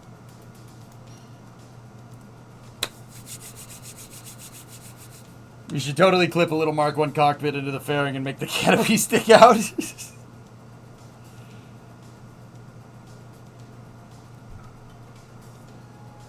The guidance unit. Guidance is internal. It isn't, but it is, but it isn't.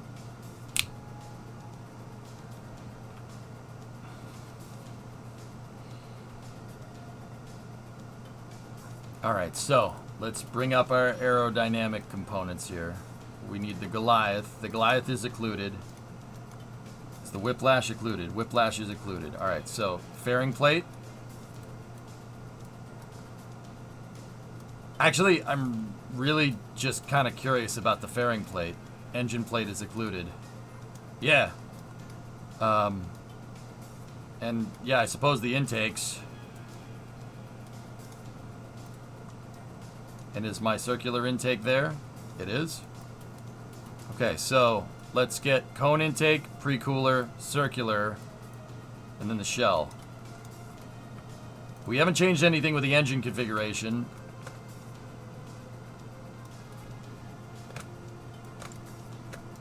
All right.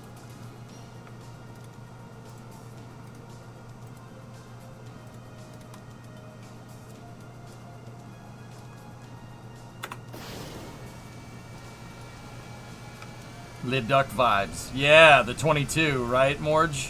Kind of that same idea.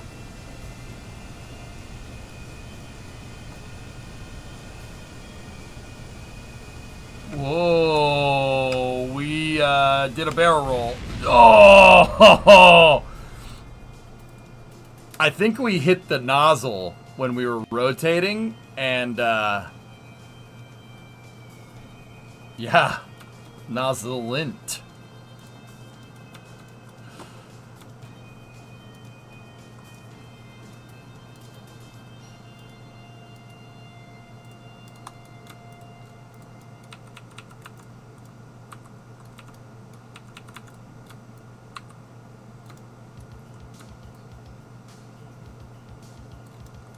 Alright, screw that. We don't need to worry about flaps.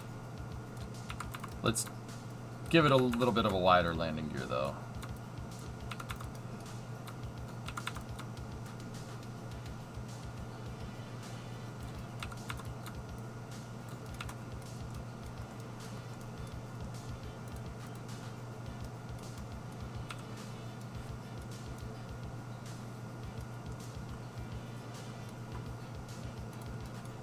I just gotta move the landing gear back so we don't have as crazy a rotation.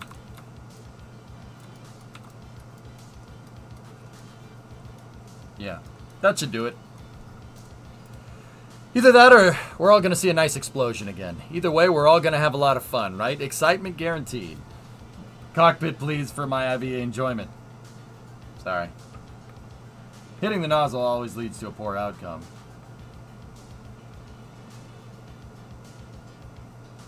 A little bit tail heavy. And 5, we might have to.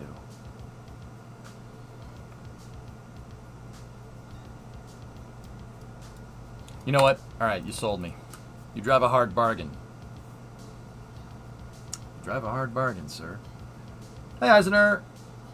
Probably asked so many times before, how come you're not on Kerbal 2? I played Kerbal 2 on Wednesday, Eisenhower. V1, rotate, V2, supersonic. Yep.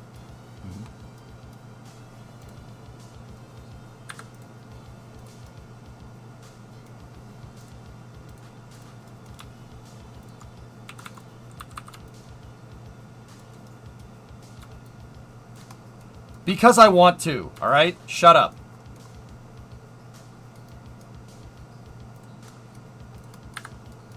You're missing symmetry. Oh, thank you. Actually, we could probably go back to the other control surface here, but...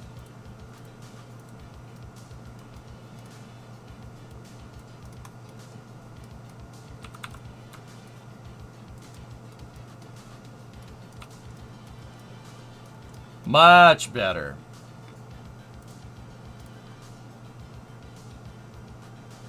Take that back, thank you.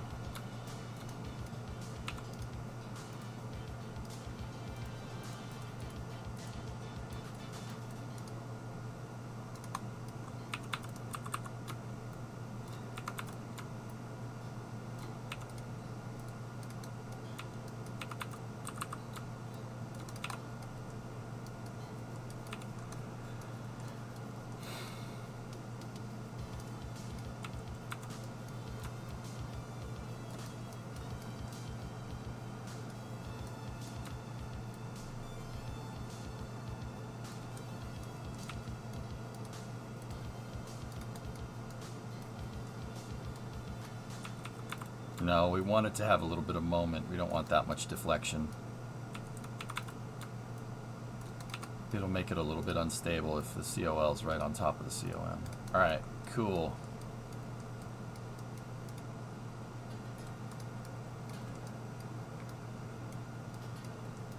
This plane is just an engine. It's just an engine with a seat attached to the front.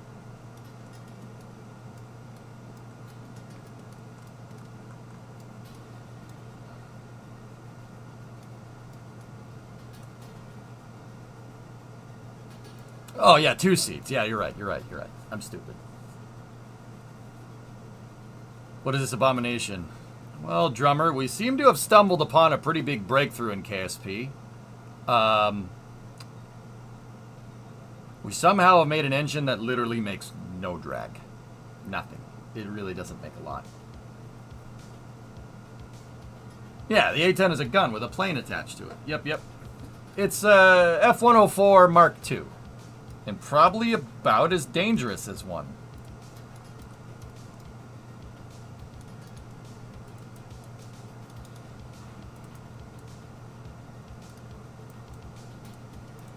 Oh, grandparents' truck. Okay, so shot cone, engine pre-cooler, and then the fairing. Right? The engine is occluded.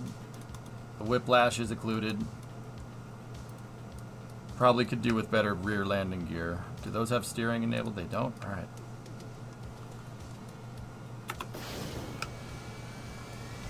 Wait, why is there nobody aboard? Go and throttle up. Yeah, whatever. It'll be fine.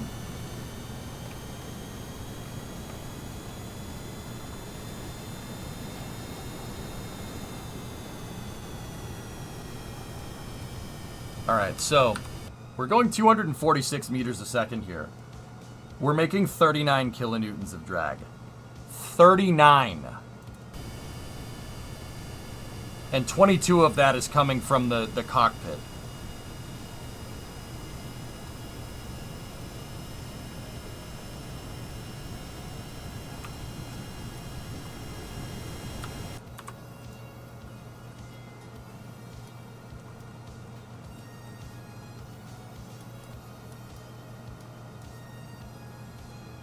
Yeah, that's the cockpit and the pre-cooler.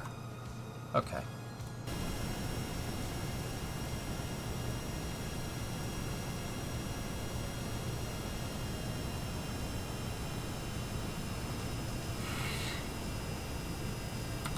So right now we're making 112.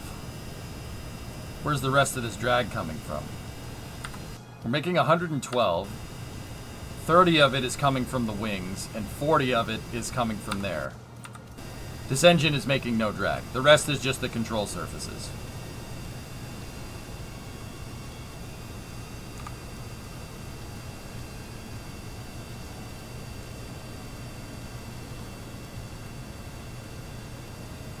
Guys, we are super cruising with our throttle at nothing.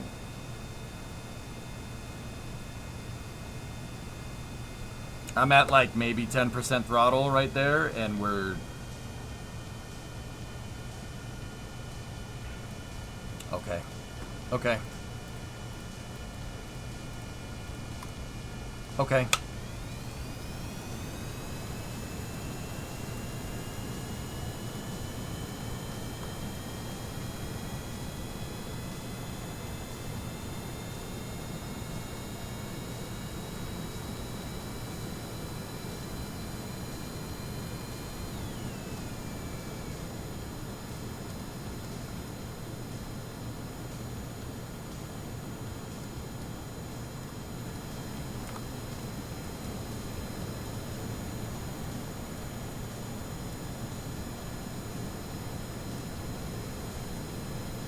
Hey, it flipped my stupid flag around. Why did it do that? That's annoying. Yeah, now we gotta worry about the wing leading edges overheating. Because, you know, we're... Okay.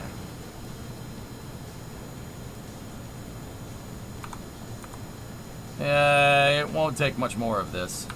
I'd like to point out that at 1.2 kilometers a second, we are making 200 kilonewtons of drag.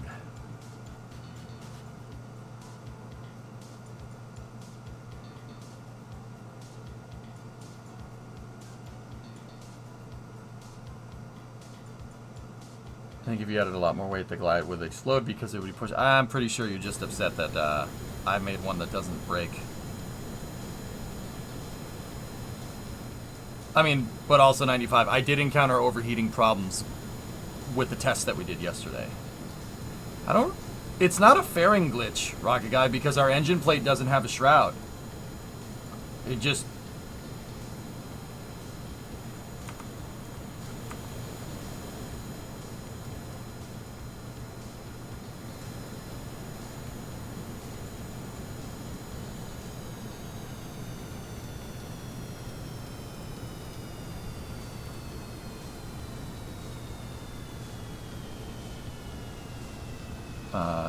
J-Speed, you were reading my mind.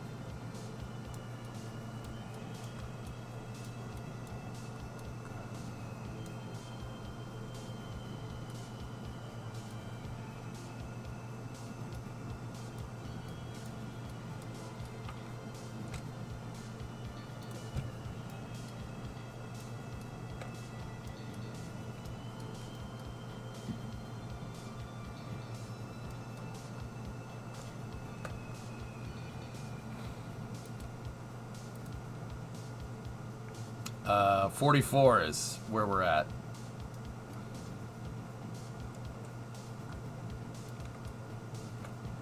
So 10 of these on the wind tunnel model. Let's get her back to KSC.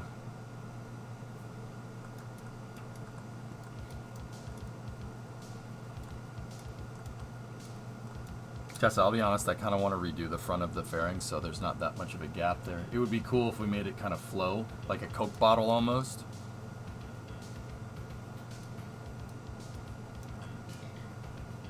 We only used half a tank of gas on that ascent.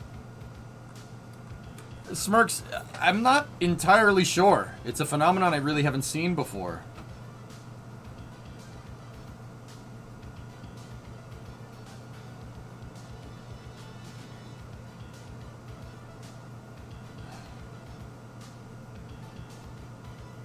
All right, 95. It's easy to point out problems. What's your solution to that problem? I get it. We might overheat, but you don't know that for sure. You don't. So, solutions, not pointing out problems. That's annoying.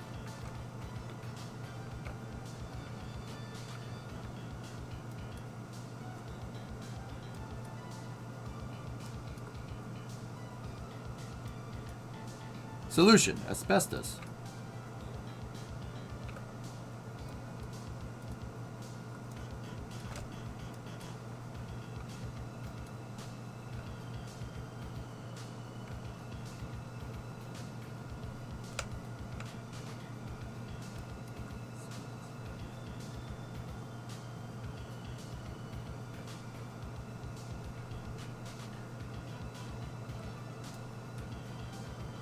All right, well, we'll see.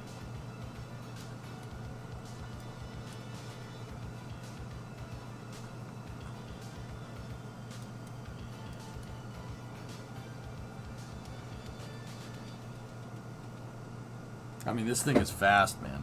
It's real quick. Guys, we hopped over to the peninsula, across the Caribbean Peninsula. We're here in 7 minutes. 44 was the AP illness.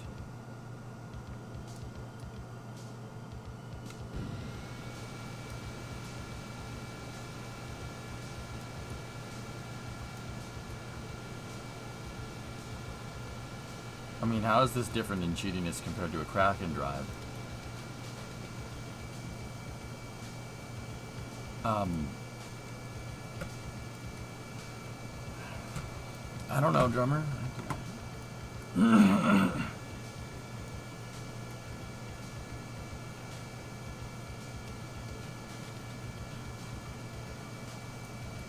Like, I don't know what you want to hear.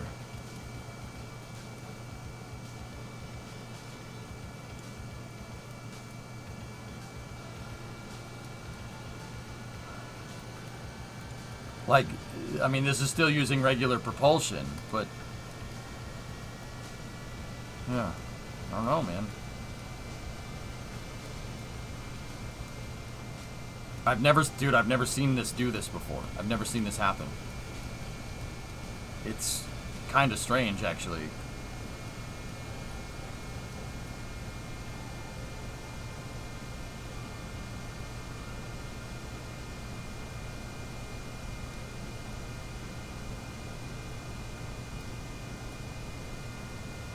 Alright, well, let's head back to KSC, I guess. Is it reliable through a restart? I mean, I don't know. It really depends. Alright, here we go.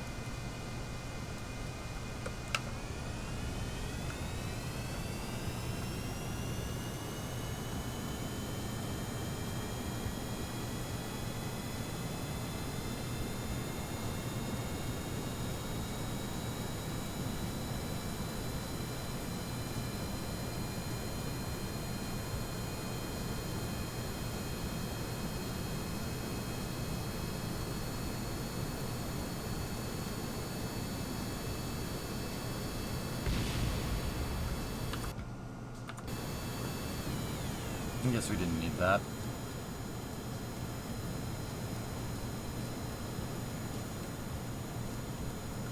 I was trying something with the control surfaces. We don't need those deployed.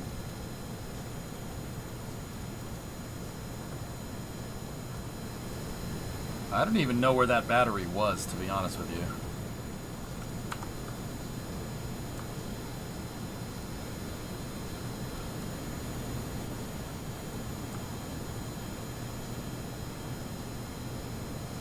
Hey, Cracks.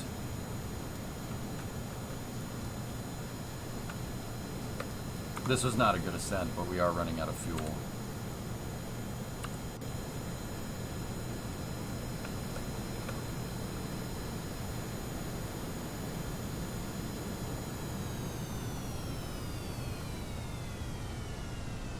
I don't know. I don't remember putting a battery in this thing.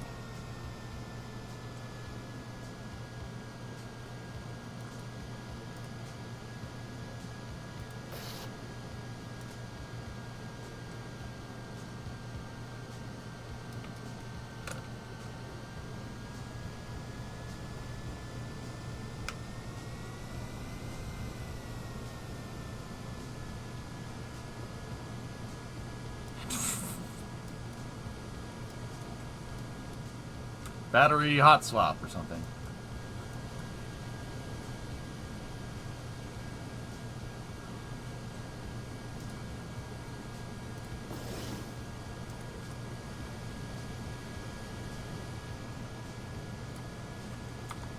It does get hot.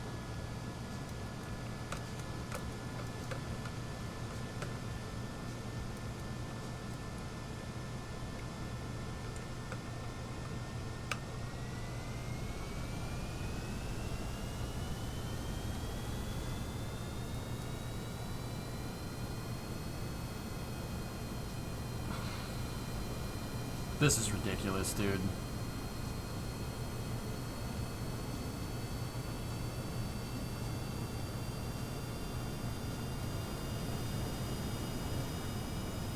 Its air intake is already closed in this design, Louisa.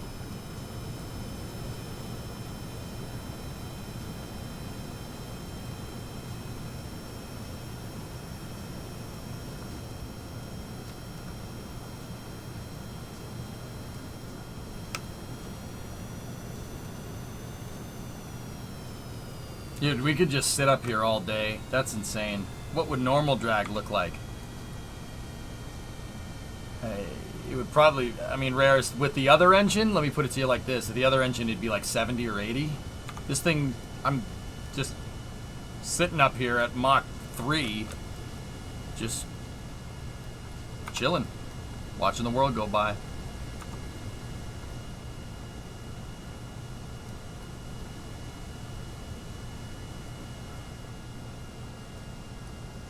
It glides just fine. Look, we're good. We're back. Dude, this is pretty damn fast for a not Kraken drive.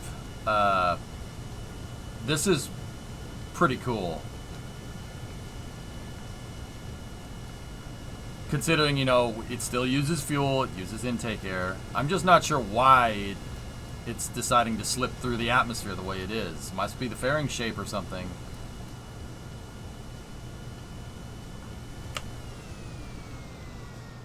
Alright, we can slow down.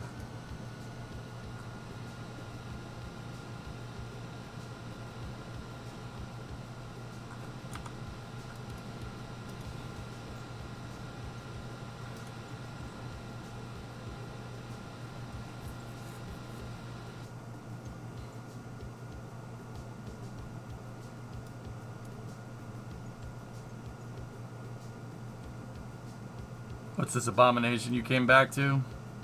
Vulcan, we seem to have stumbled on a really nice way to make an engine that is extremely powerful and makes no drag. It's not a glitched fairing either, which is why I'm getting super confused. Because with a glitch fairing, you need the shroud on the engine plate. I have an engine plate in here, no shroud. I don't understand what's happening here. This is a new phenomenon I've never seen before. Oh, there's KSC over there.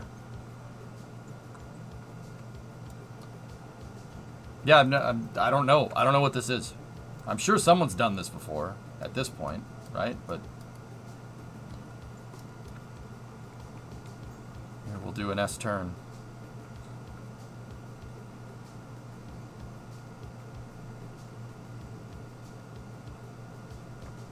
go.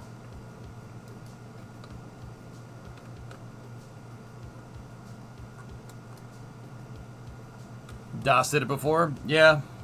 I know Das like combining engines together. Yeah, he was all about that. Mission to buzz the tower. No.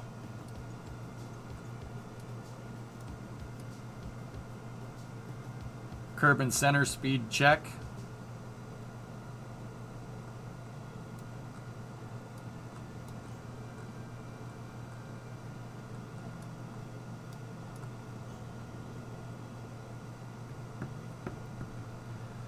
The Goliath is getting hot there. It is.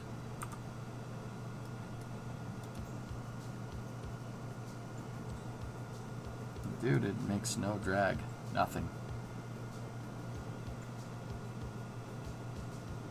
Lift to drag is 2.5. That's crazy.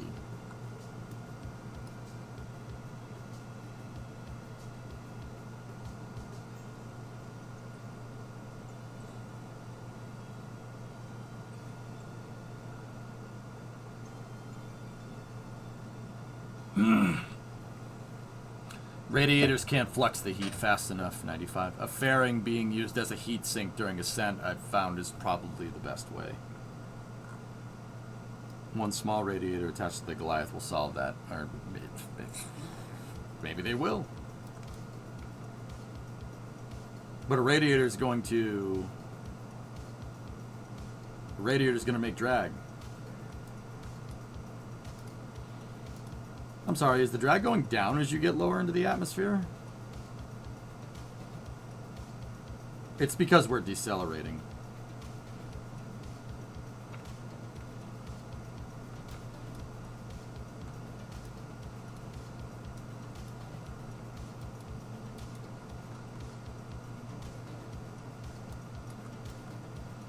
This is nuts.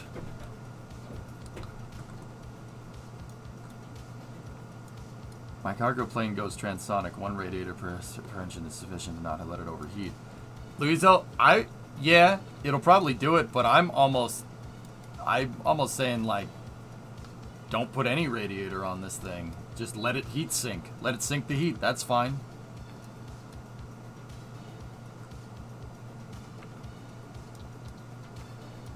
I mean, we're still going 200 Discovery, meters go a at second. throttle up. We gotta slow down. Hey Josh, 78-month resub.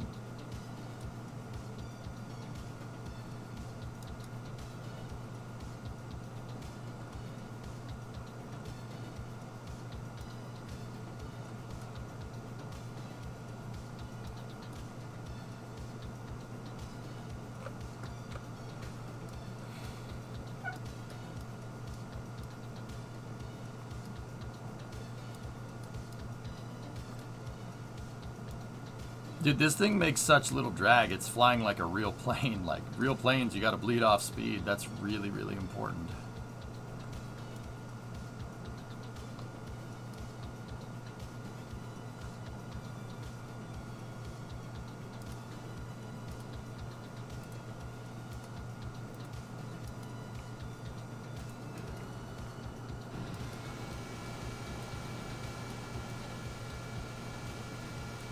Yeah, Lux, there you go.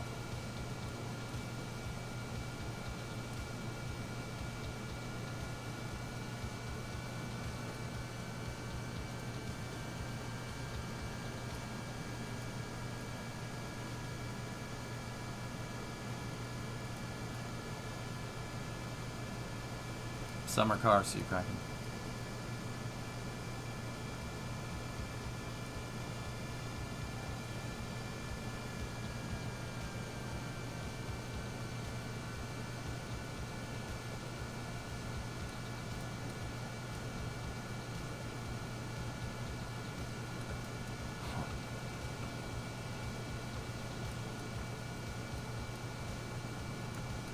This thing flies too good, man.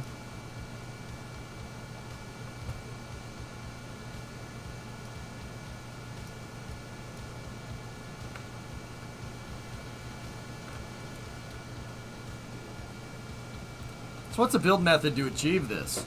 So Rocket Guy, I made a fairing and closed it on an engine plate. Clipped the engine plate into the fairing, and then I node attached the Goliath, blocked its intake, and then node attached a Whiplash, and made their thrust transforms coplanar. So they're both generating thrust. The thrust transforms are on top of each other.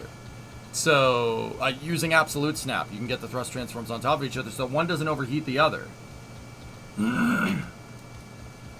So the end result here is if you put, you know, because you block the Goliath's intake, you put a pre-cooler out here. You put a pre-cooler and a shock intake up at the front of the fairing, right? You're creating an engine that has a extremely, for whatever reason, for one reason or the other, it has an extremely low coefficient of drag, like nothing. Nothing. I mean, dude, this thing makes no drag. It really doesn't make a lot.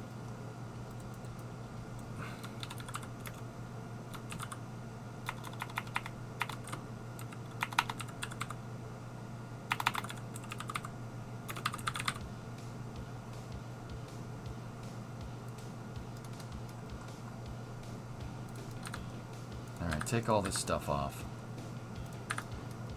Where the hell is that battery? Oh. How did you get there? Get out of here. Get rid of that. We don't need the fuel tank. And then get rid of the probe core in here as well. So this is like, I mean,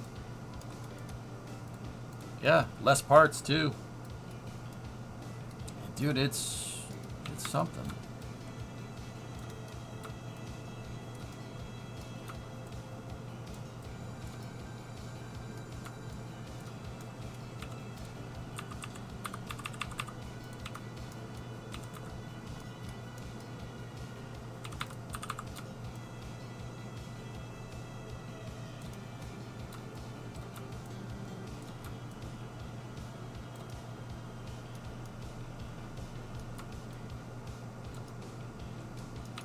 Let's just get rid of that.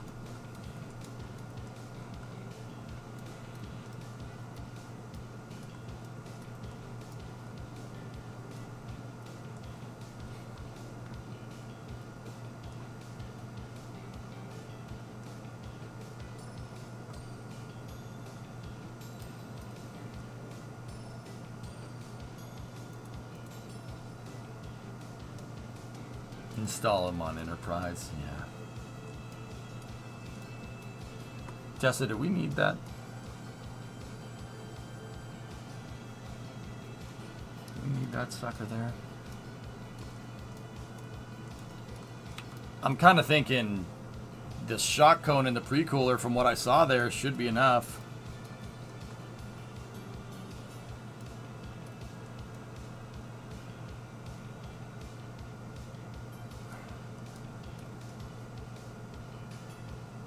Just toying with different ideas.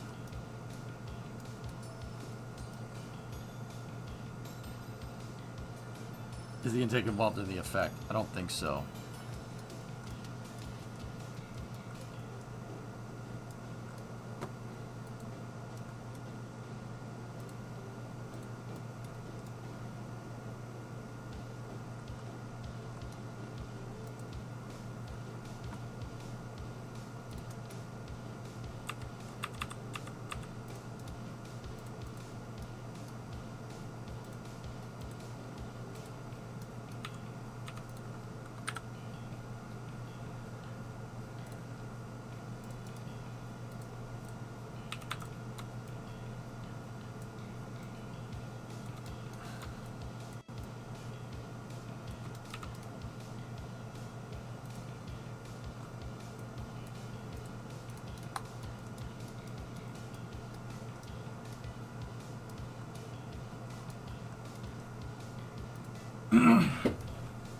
I can't believe this is also less parts. That's so ridiculous, dude. The other engine was 12. This is 11. So that's 110 parts. And this thing goes way faster for pretty much the same parts. Yeah, and this has the flags on it. The other one didn't. That's actually ridiculous.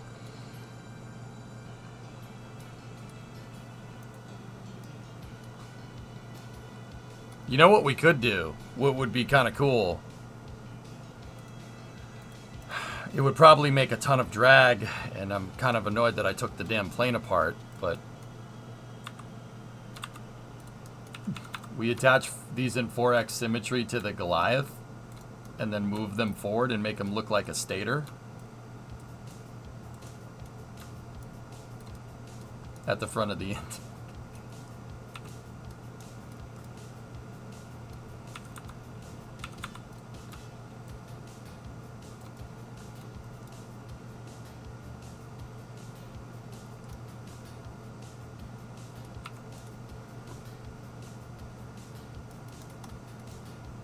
Well, Tessa, that's the reason why I wanted the flags there. To make these look like a stator. But, you know what? That's something for if it actually does that. Save this. And, yeah. Cool.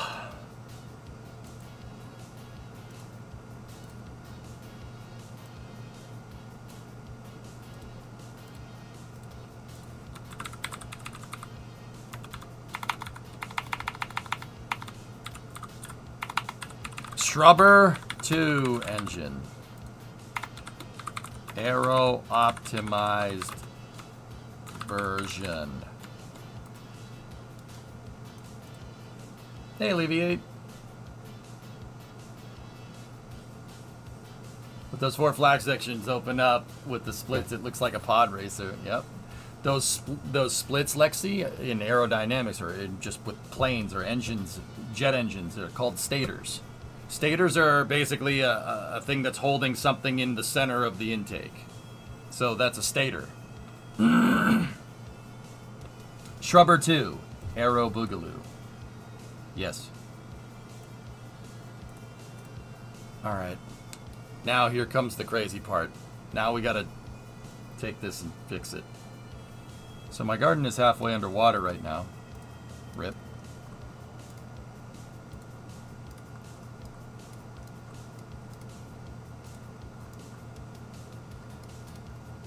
It's called that because you want it to stay there. Yep.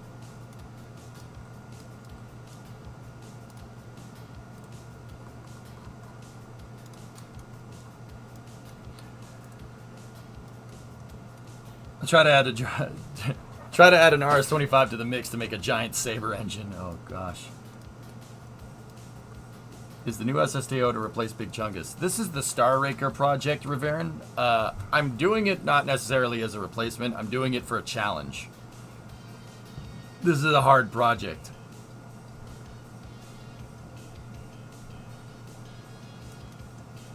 Yeah, Tessa. Mm-hmm. I have to redo the engine section of this. So let's take these and pop the hood here, so to speak. Save this, and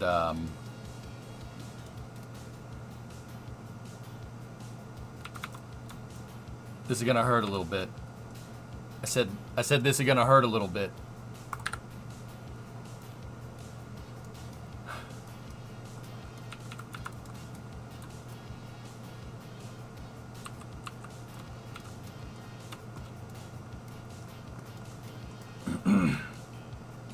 Ugh, that hurt. I didn't like that. That was not a little bit.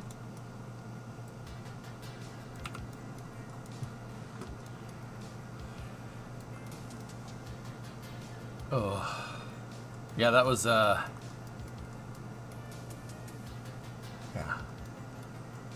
You hurt my soul. Sorry. The R10 variant already had the flattened wing segments, dude. Yeah. We're all set.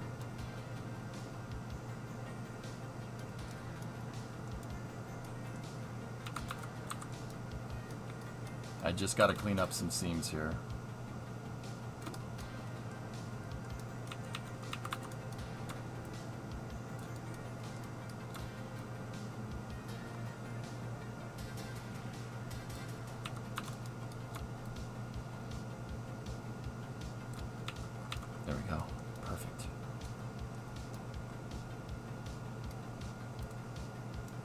That was not a little bite. That was a big bite.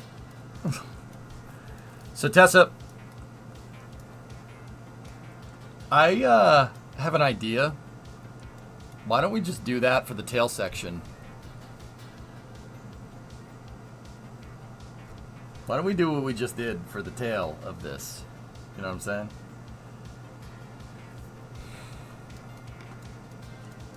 So, get that old engine plate. Right? Well, we need our fuel tanks, though. But,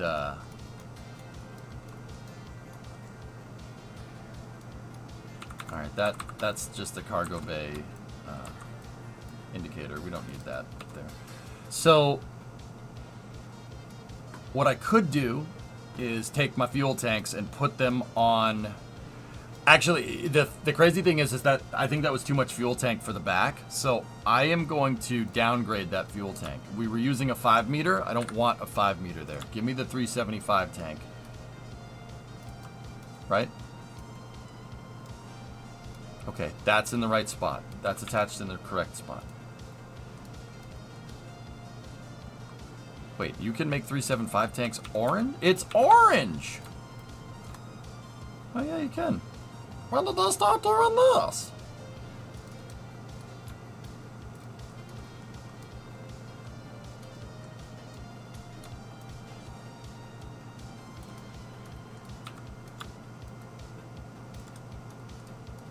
Yep.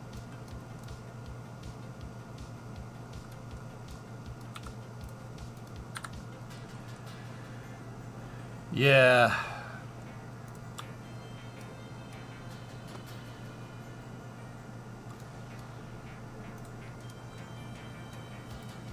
All right.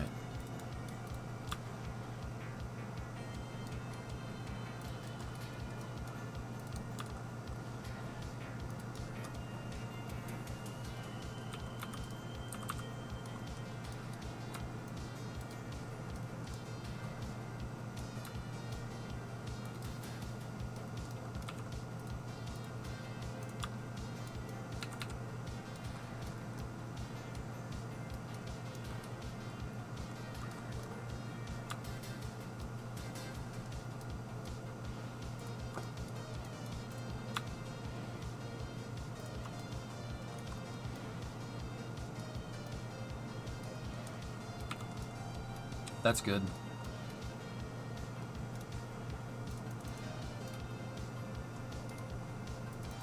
And then these being on adapters would be pretty good. Okay, cool. Now, give me an engine plate.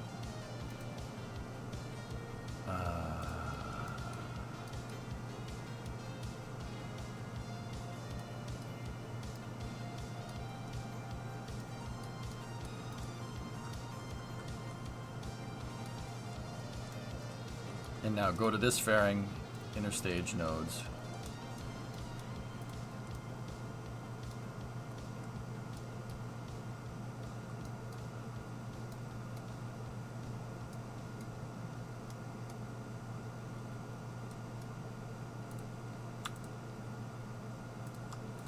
Cool.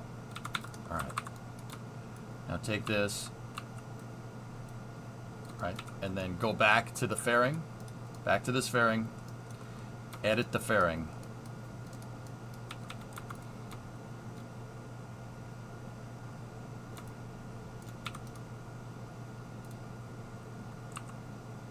Edit the fairing and close the fairing on the engine segment, or the engine section.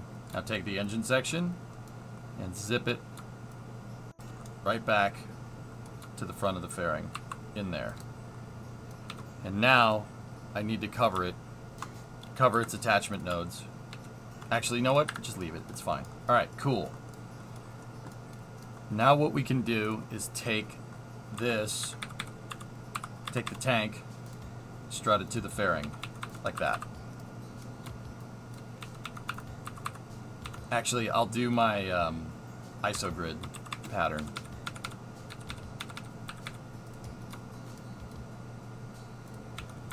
Save some parts. The reason why is because the fairing sometimes likes to move. It likes to move independently of the parts that it's around, so it clips around the tanks every once in a while. Don't want to do that. All right, so push this back in there like that. Now, next thing, the conic tank. Let's just leave the fuel out of them for now. And then the big boy tank right there.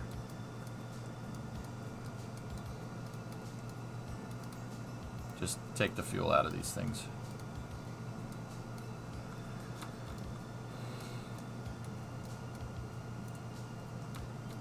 Now, if we take this in 3x sim,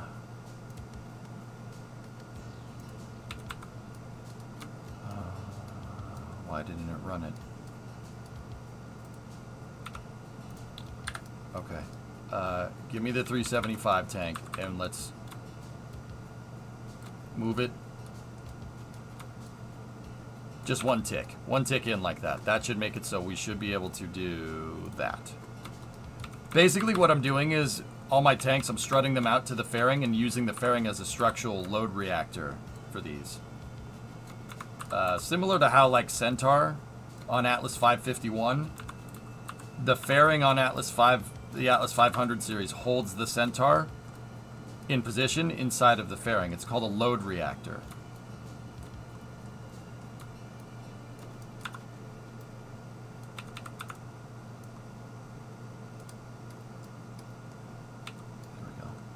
So see how that tank is held in place? That tank's held in place.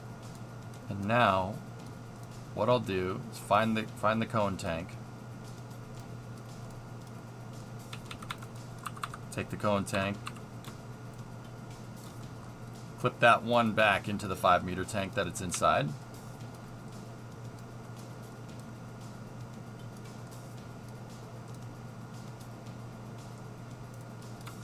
And then we clip one through the cone tank.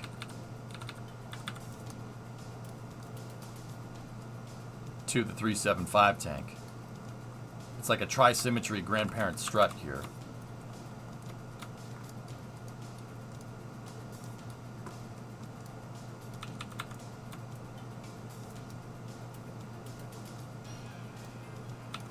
Cool.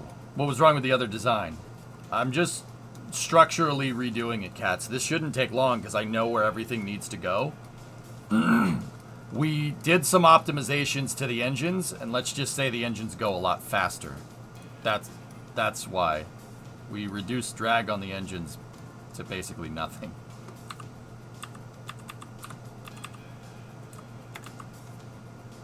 Now take a strut from the fairing and put it to the 5-meter tank.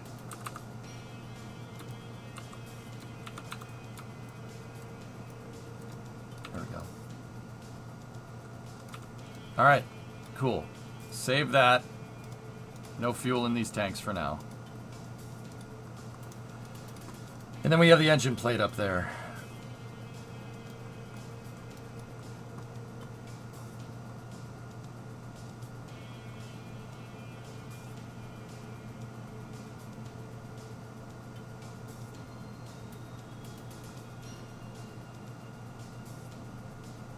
Sorry, I'm just catching up with chat.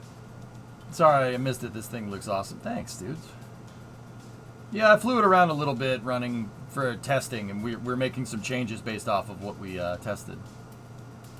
Just found out the guy my aunt hired to mow her yard just mowed the garden that I spent 2 years working on. Oh. Oh. That's unfortunate.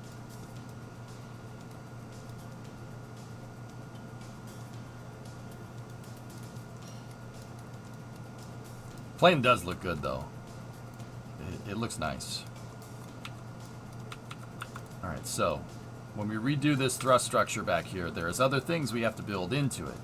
We got to build the ohms pods back here. And I need to look at... That thing looks awesome, by the way. We need to look over here. Okay. Because the next thing that we have to do is work on a thrust mount.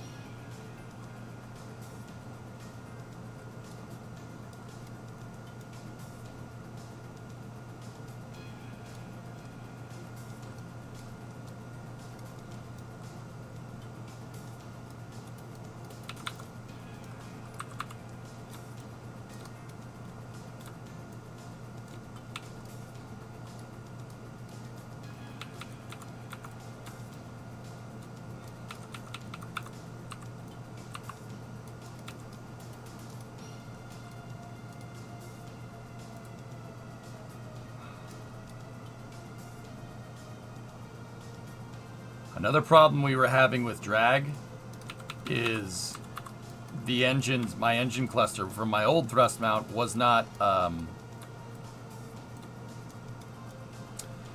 it wasn't completely occluded inside of the fairing, so I extended the fairing back to where the end of the fuselage is. And now when we go to build 3 engines, we should be able to get the mounts correct in there so they're mounted properly. I don't know, which one do you think we should do first, fellas? I'm thinking the engine mount would the main engines would probably be a good idea. I'm livid because we had some good 2 to 3 pound squash that we're almost ready to harvest. How does the landscaper make that mistake? Cut grass, destroy garden. I don't understand, Wolf. Or, like, how does that... You know what? Never mind. People don't surprise me. Never mind. Green equals cut. I guess so.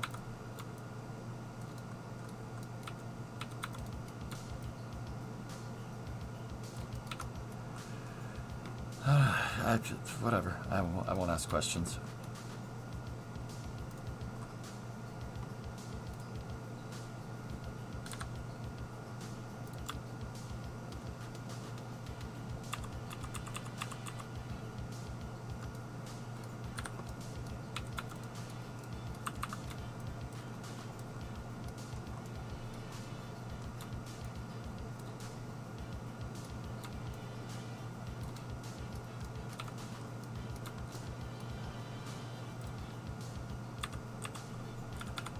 Now, if we use the shuttle section back here, because I think it has enough nodes to attach everything, we can run a strut through. There we go. Very nice. All right, now, yeah, it's clipping out of the fairing a little bit, but that's, you're not going to see it. It's going to be hidden behind the nacelles. He had a standing motor and it literally stopped, turned the mulcher on, and drove over it. Tree removal team showed up and found 2 trees, 1 alive and 1 dead. They cut down the alive one and left the dead one. Just learned that that mower's name was Ron Swanson.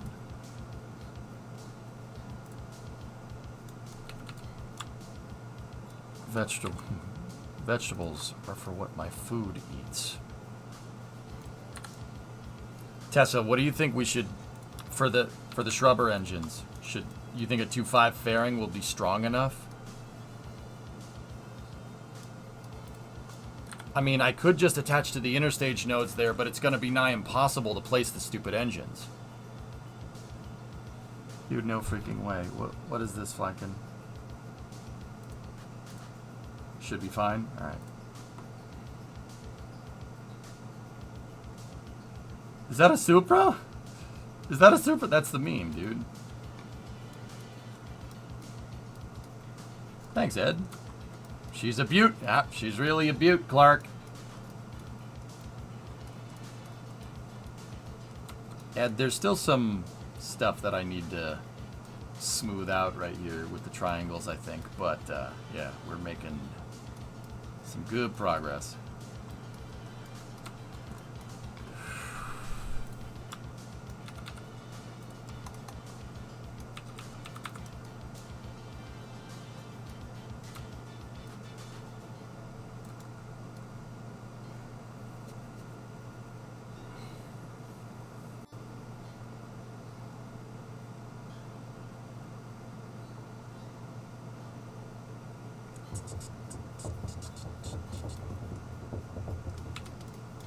Okay, this is going to be the mount for the air-breathing engines right here. This actually needs to go back this way a little bit.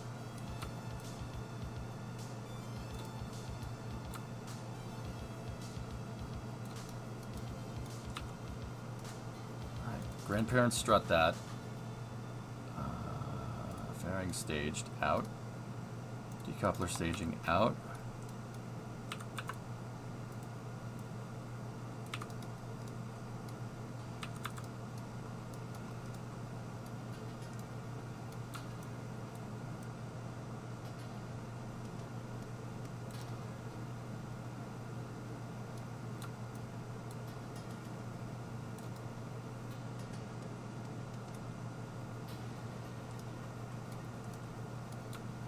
All right, let's just put that over there for a second. The main engines. We want those. We want the Wolfhounds, right? But overclocked.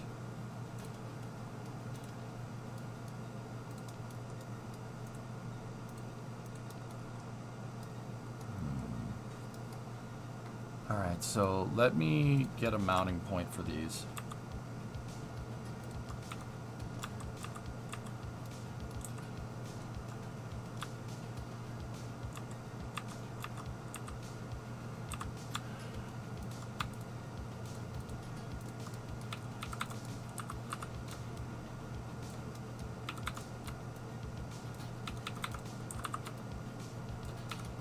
What's that strut up there? Oh, I don't want that peaking. I don't want any chance of the game running the strut to someplace that we don't want.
I'm wondering if we use a longer girder segment to mount this piece right here.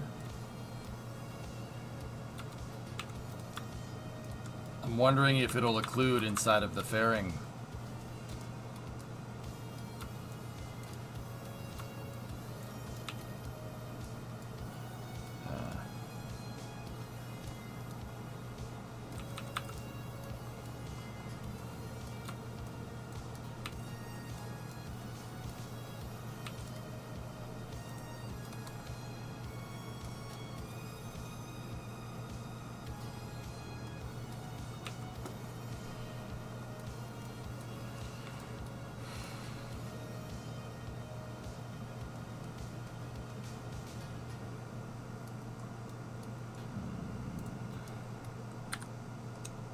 I need to figure this one out. How we're gonna do this.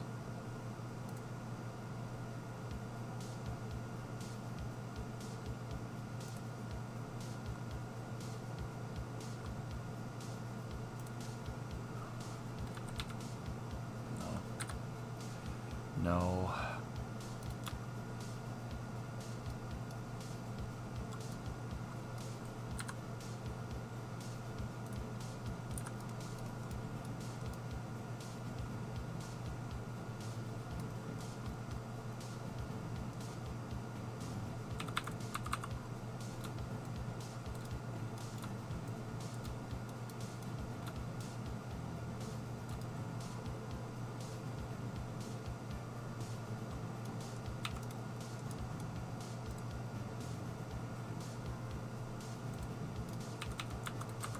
I'm gonna shorten that tail fairing a little bit. I don't want the engines clipped into it. It's gonna look weird on the back of the thing.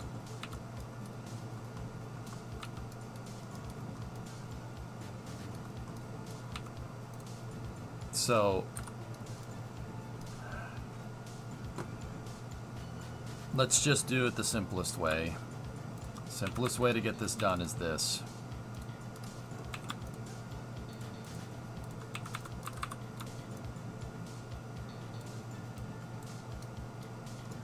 This doesn't leave us much in the way of a thrust structure, but this way might not occlude the engines either, though. That's what I'm kind of like, ugh, about.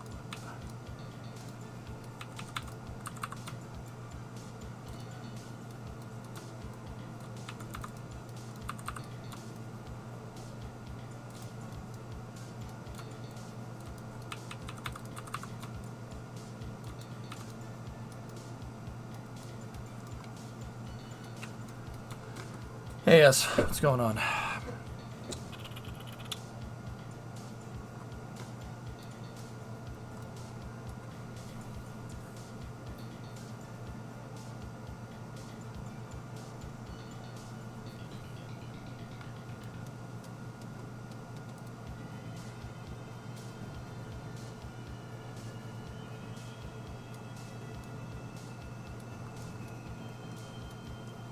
Yeah, Wolfie, I redid the thrust structure a little bit.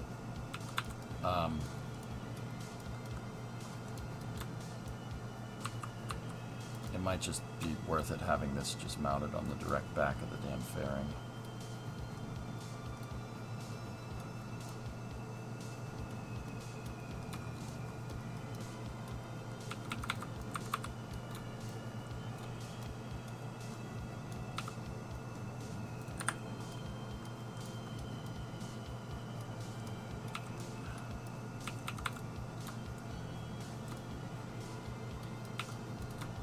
That actually might jive better with the thrust structure anyway, so.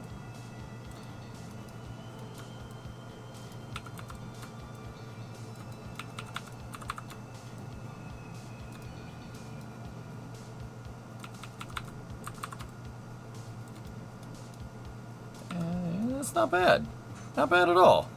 All right.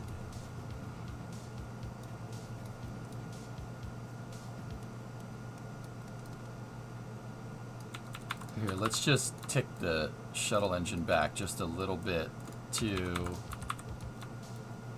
make it look like that. Yeah, there we go.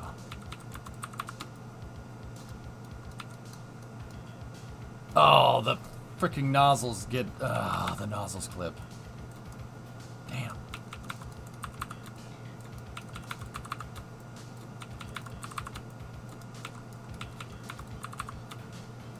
Alright, move that back.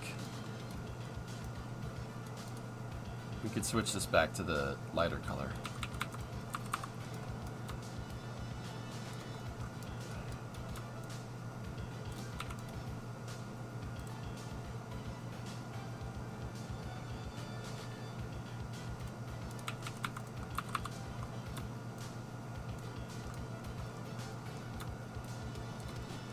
Switching to Wolfhounds. I think OC'd Wolfhounds Dragon is probably going to give us what we're looking for. And yeah, we need to redo the thrust structure and stuff back here. But yeah, this looks tight. It looks very tight. And see, this way, that Mark III, the shuttle segment, should still be counted inside of the fairing. That should still, should still count, baby. And now tie the struts here.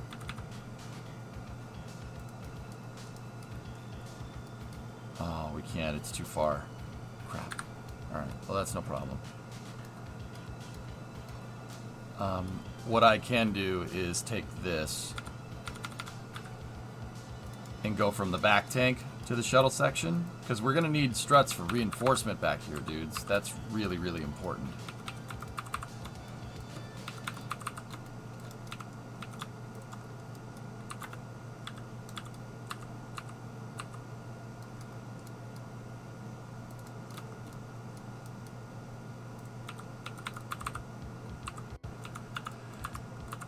Now, because this is going to be taking a pretty fair amount of thrust, I think it would be okay to reinforce this. But, actually, hold on one second. Cool. Alright, so those are where I want them to be for the most part. And then, this is where that's how we're going to mount all the air-breathing motors. Your nozzle clips. I see it.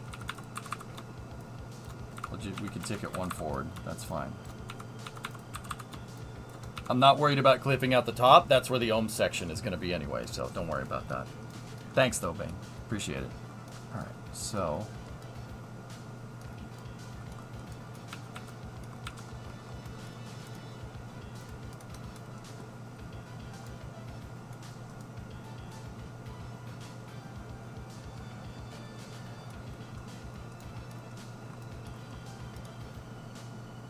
What's the gimbal limit on the Wolfhounds? 3. It's 5 on the Mastodons. But that efficiency will really help the 380 efficiency. So will we get a slideshow when this docks to a space station, looks at the part count? Blinga, I'm not building this. Consider this an extended Wings Wednesday. I don't know if we'll use it for anything. I'm building it because it's ridiculous, and I want to see if we can make it. I think we can, for what it's worth.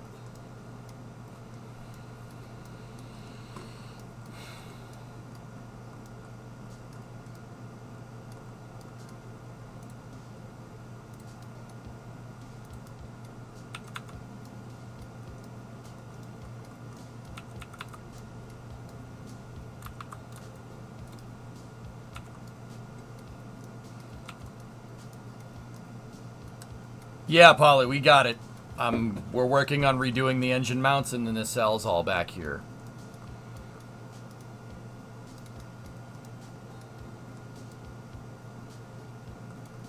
This back section, the new tail section here, should be insanely strong because it's gonna handle a lot of thrust. I don't know if we'll use it for mission mode, Blinga. Either way, it's gonna be. Yeah, it'll be a pretty hard lag fest.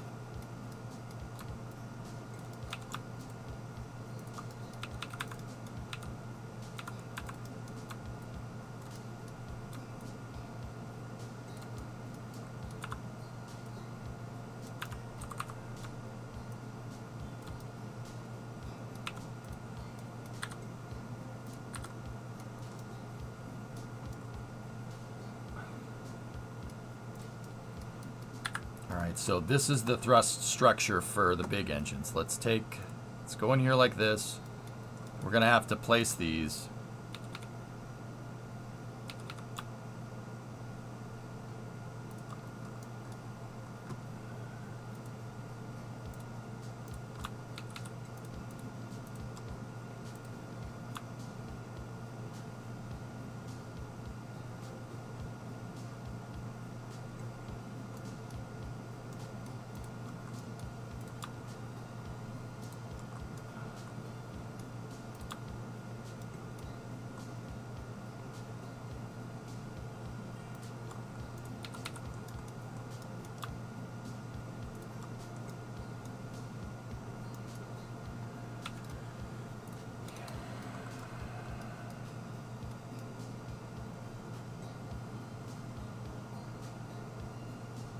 Does it fly? Yeah, I had it flying a little bit earlier in the stream, dude.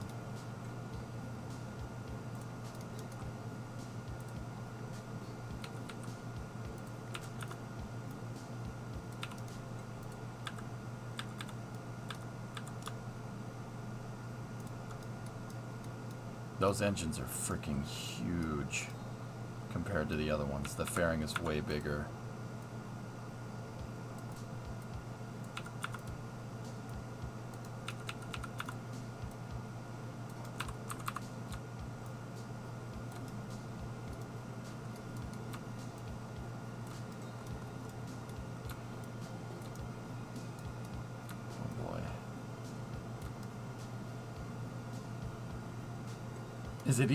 Is it easy to control?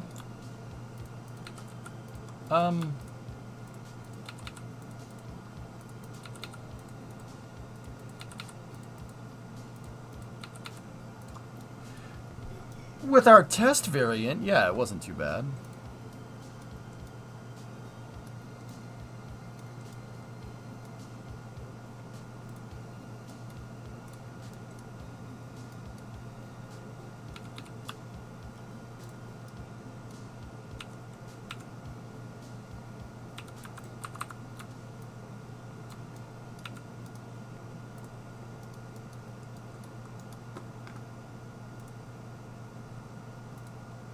You like re-entry effects?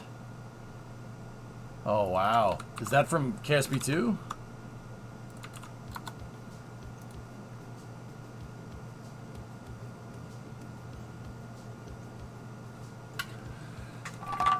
Don't hate that.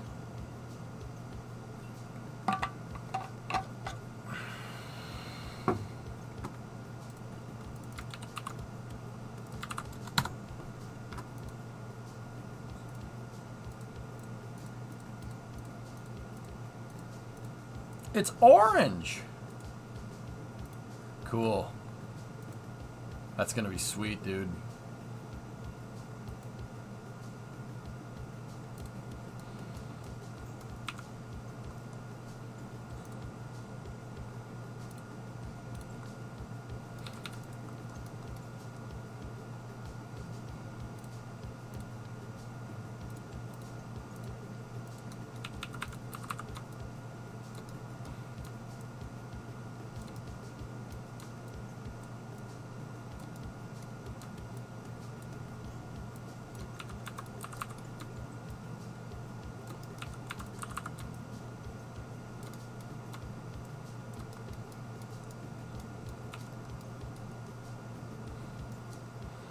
I'm locating the position for this thing to go.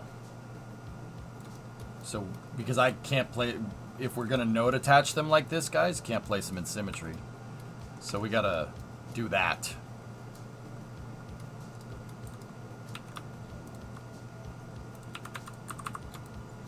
We gotta do it 8 more times.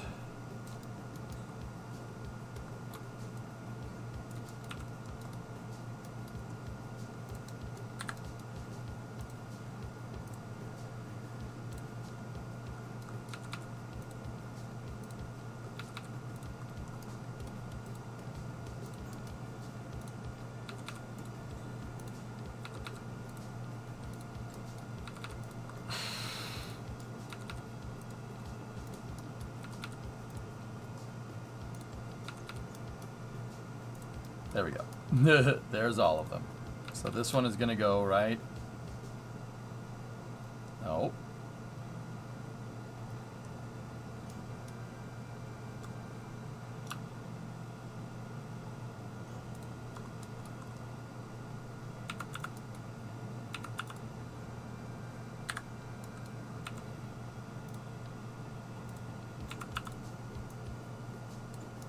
It's that freaking engine plate. It's trying to attach itself to things. I don't know why.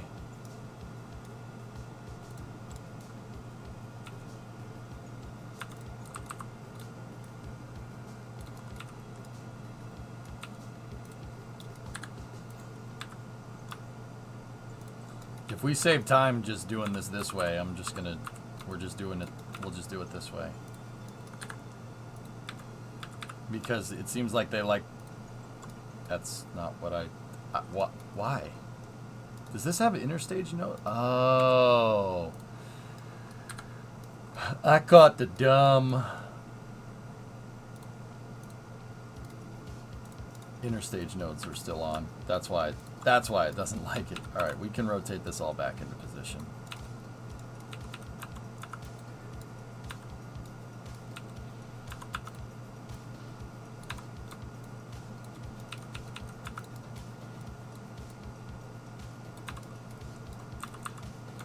Kind of looks like a plane, the plane from Captain America.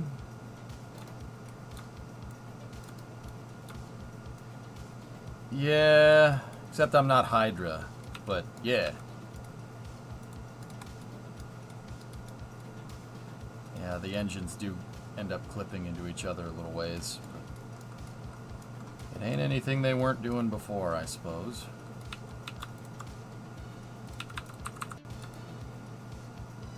And I know the engines are tilted downwards, and they were tilted downwards, and they were angled up. But yeah, I'm just doing this for placement.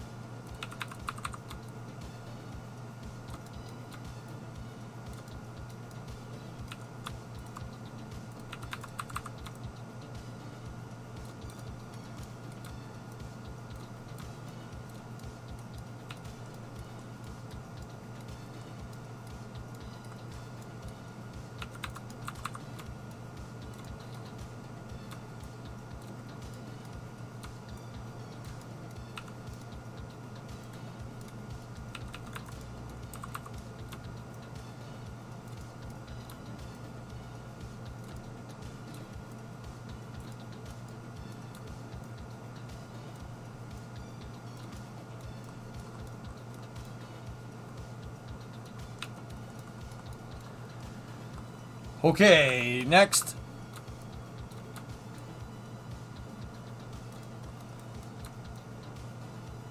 This is such a pain in the butt, placing these this way, but, you know, he said butt 3 times. This will be very nice if it works how we think it's going to work. It'll be very nice.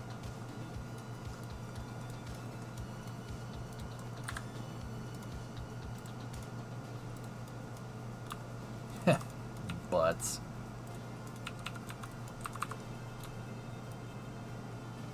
These engines are a little bit bulkier than the other ones, but he did it again.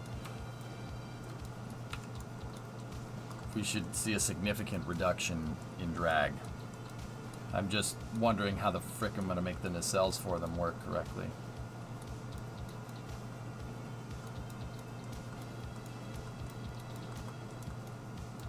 Four more.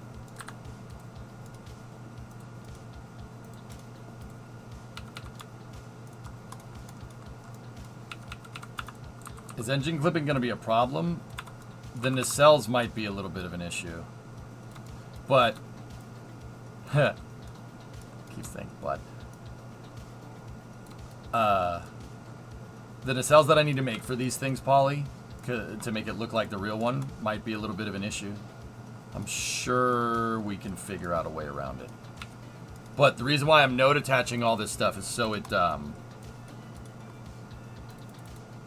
is so the engines are way more aerodynamic. My engines were actually generating a fair bit of drag in our earlier flight tests.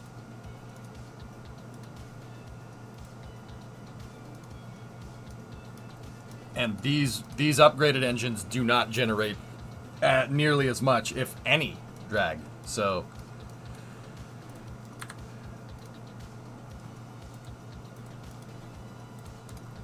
I'm just, if you guys, I don't know if you guys have noticed, I'm not really paying attention too much to chat right now because this is something that needs to be done correctly. Like, this is something that requires, like, absolute focus.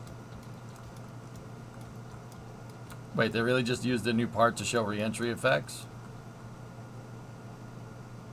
I guess so. Fingers crossed that it works. I hope so, man. I hope so.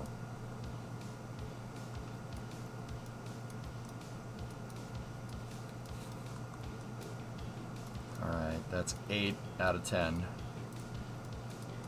But we need to get it to 10 out of 10, okay? 10 out of 10. You want to try this meat? 10 out of 10.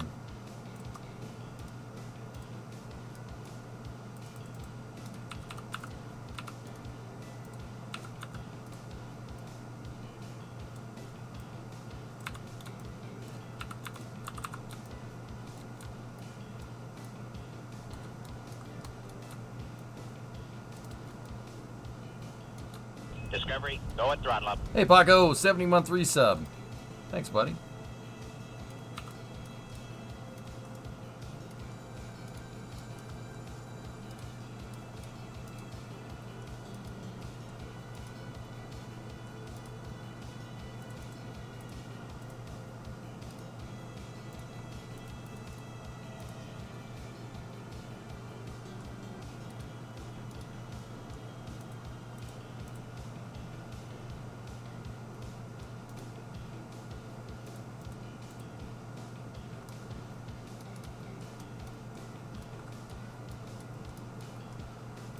Last engine.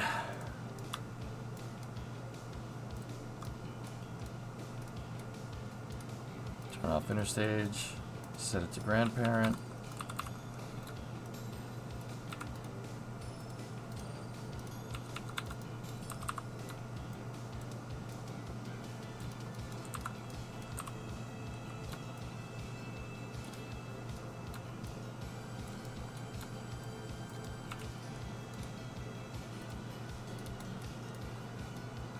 I forgot to set them to the black and white fairing because it makes the inside of the fairing look more like a rocket engine.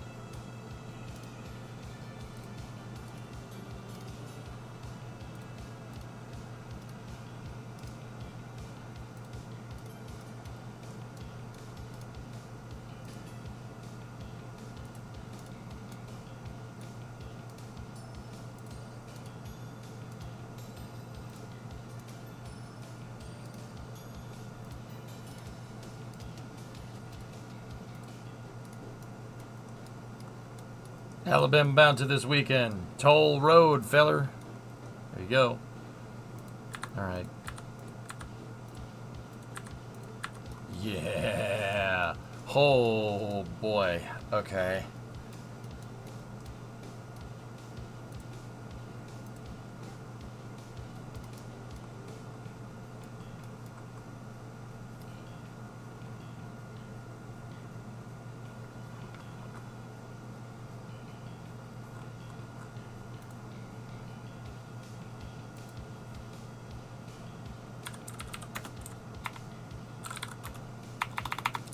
Hang on, guys. I'm checking into that now.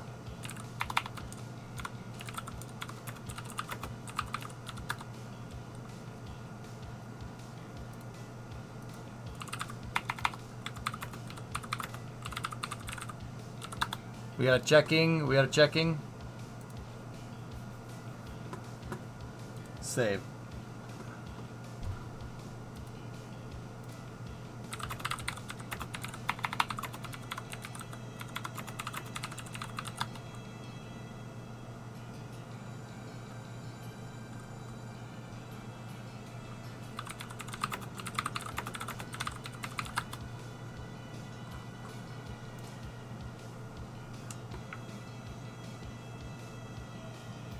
We got checking.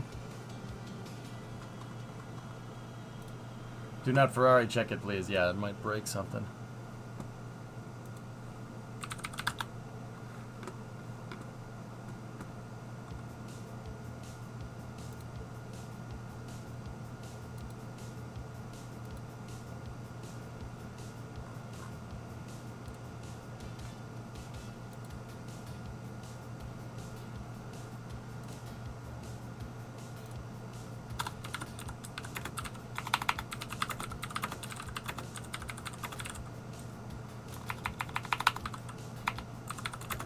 You like the tapping noise, don't lie.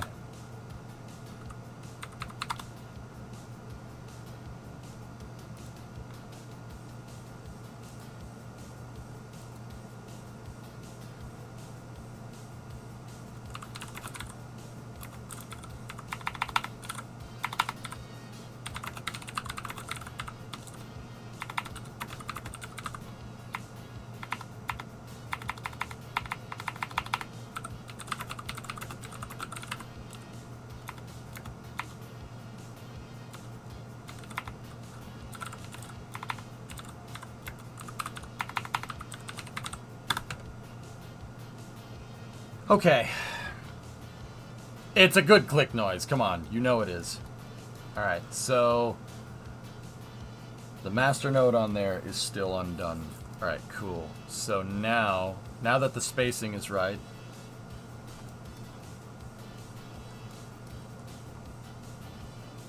alright, get rid of that, take this, shut off interstage nodes, save this, detach that nose cone. Now we need to move the fairing so it's a good ways in here, like this.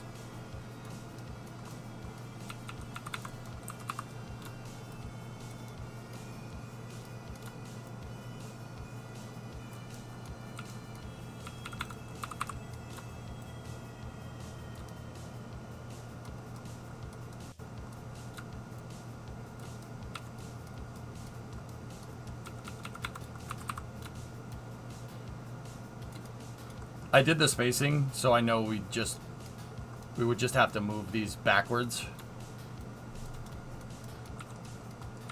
I mean, I gotta do it 10 times because no symmetry, but it's alright.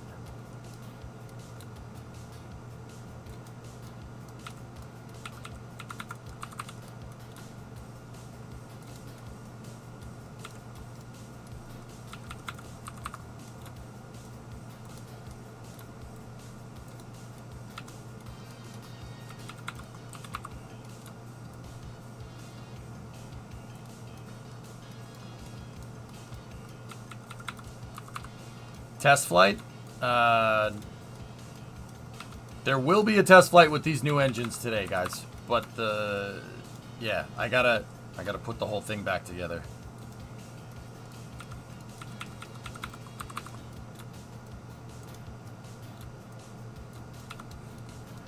Elon tweet replying to Tim regarding what? Hot staging gives the best performance but needs to be done without blowing up the booster. Oh, cool. I redid my propulsion 415. We basically eliminated drag from the Shrubber engines. They don't make any drag anymore. I had to make the fairing a little bit bigger, but no, guys, that was a freaking X post. I don't know which one. All right, now I know my engines were tilted down 5 degrees. All of them were tilted down 5 degrees.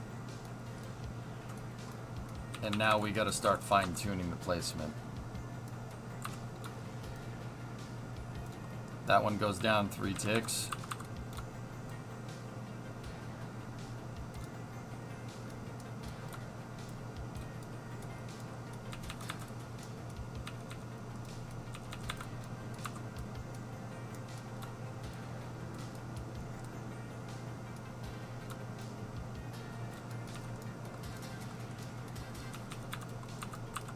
Set it to local.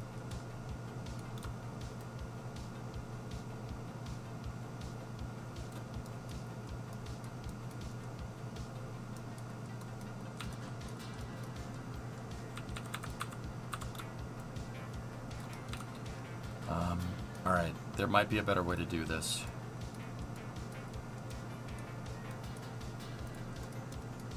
I really don't like not working in symmetry. It's really annoying.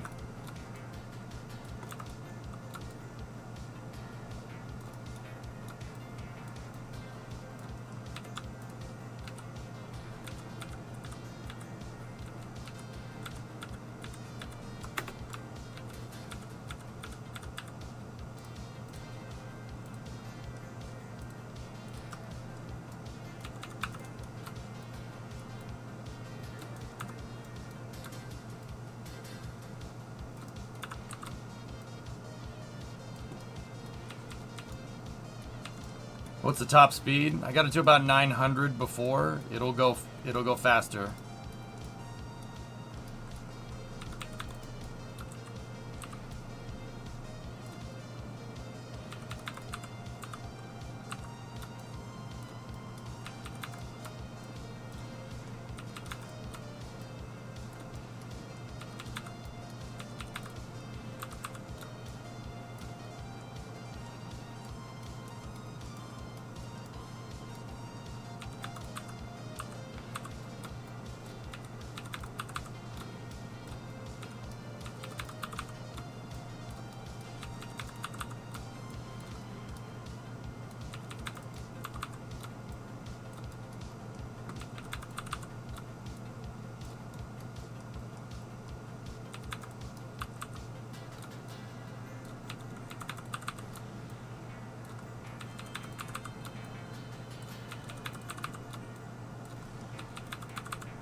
There we go.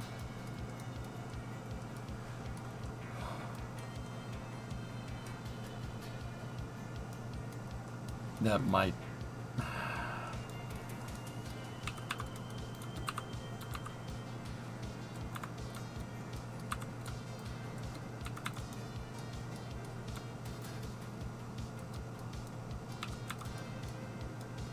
This is gonna be nigh impossible to freaking do.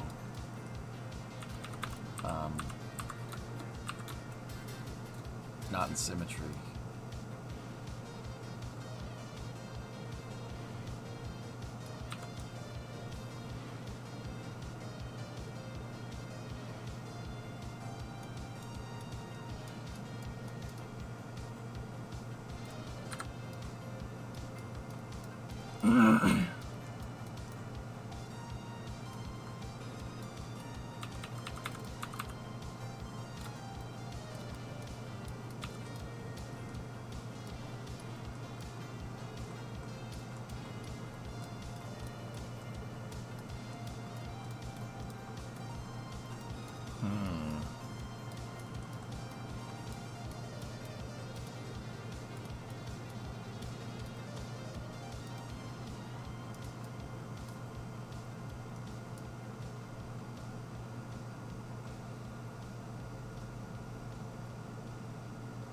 Might need to mess with the wings a little bit, but it's all right. Okay.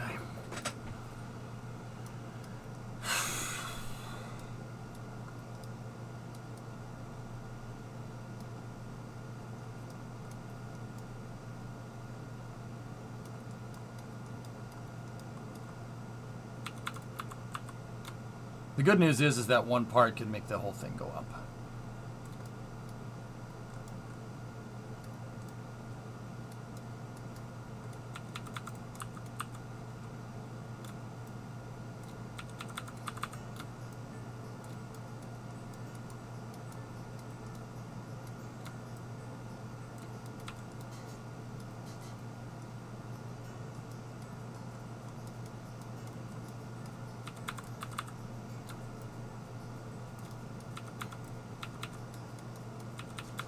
Not moving these in symmetry. This really is hard to do. This is why I needed my focus.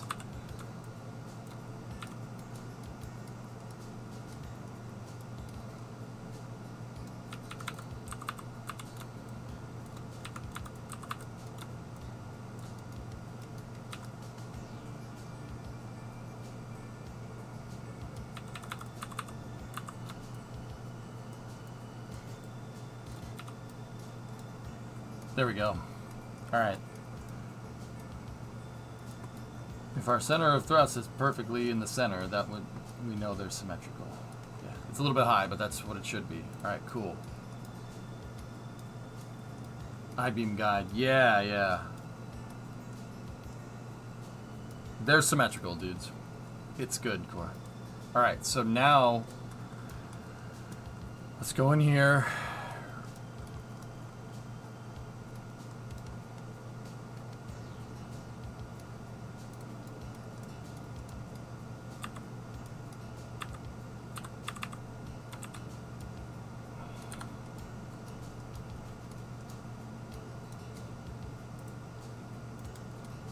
Set that to the fairing in 3x instead.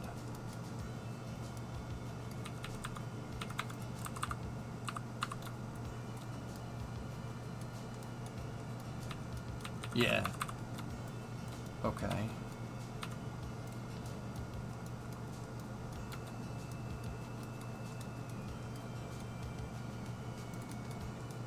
And then attach the fairing from this side in 3x sim.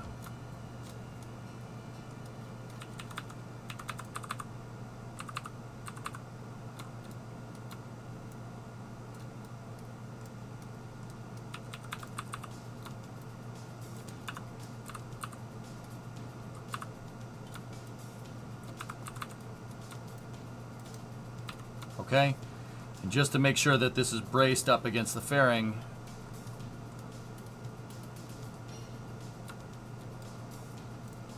I'm going to do a set of struts in reverse 3x off of the fairing, opposite of what we just did.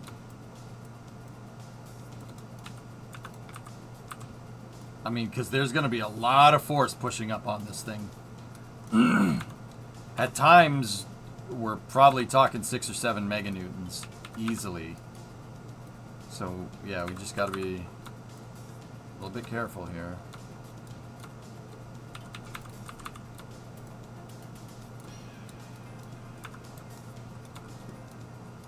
Yeah, the fairing is tilted, so it's not going to get us exactly right, but I don't want those things sticking out.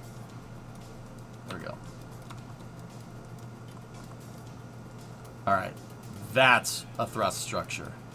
That's good. Now we got to make the wings. So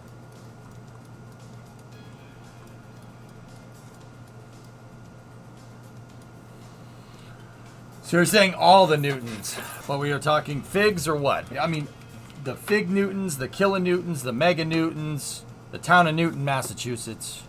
We're talking. We're taking all. We're taking all of the newtons, okay? Because we can.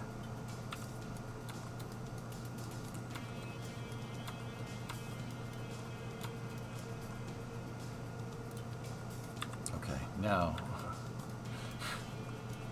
get me a. No, I don't want that attached there. Let's attach this girder segment on on an interstage node.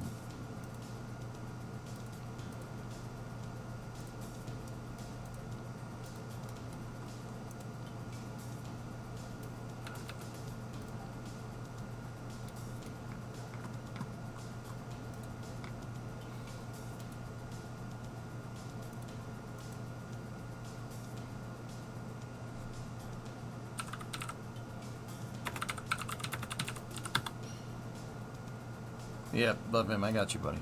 All right, cool.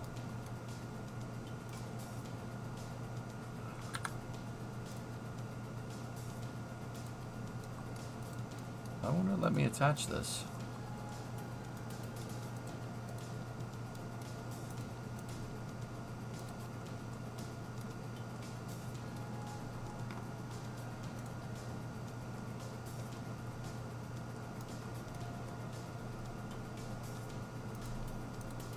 Huh, that's weird.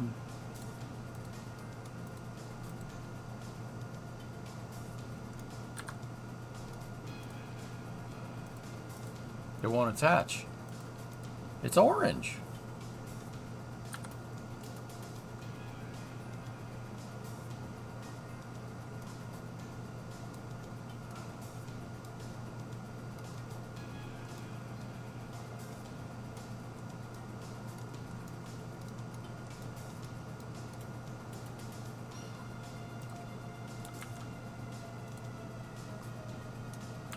Nah, Loopy, I've never seen this. I've never seen this before. Can we attach that? Oh, yeah. That one will attach. Okay. Maybe we just needed to refresh its memory or something. I've never seen that. I've never seen this before. Never seen this. Never had this problem.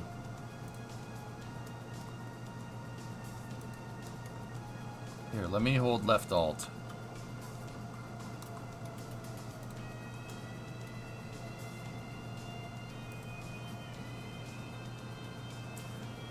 When was the last time I hit that save button?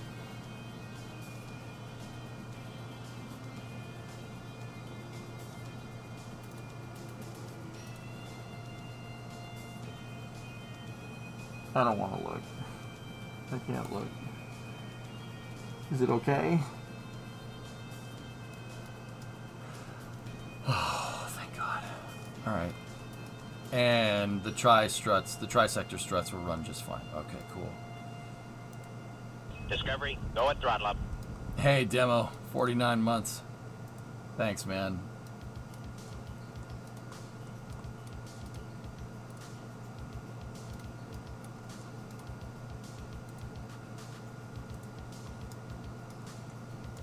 RAM check? 7. Not bad. Now I have to... we have to click through this garbage so many freaking times. Every time we load up the damn craft file.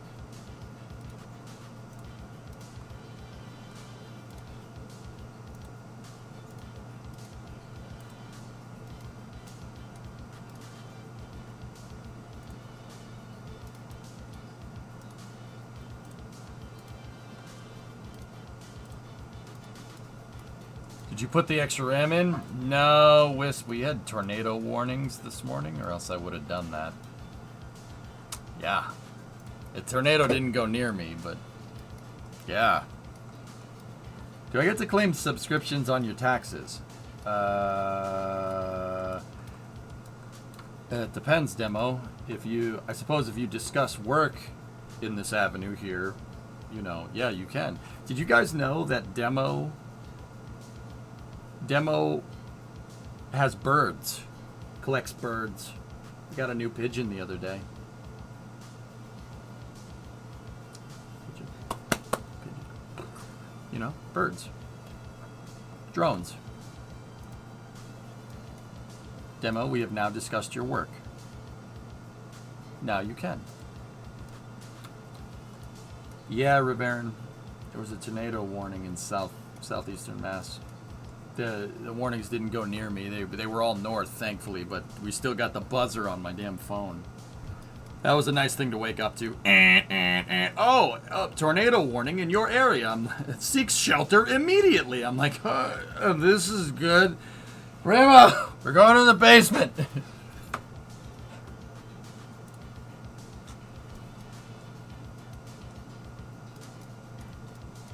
No, demo collects birds. Don't you understand? Birds. You were in Springfield this morning. Weather was great. Okay. Core. Tube.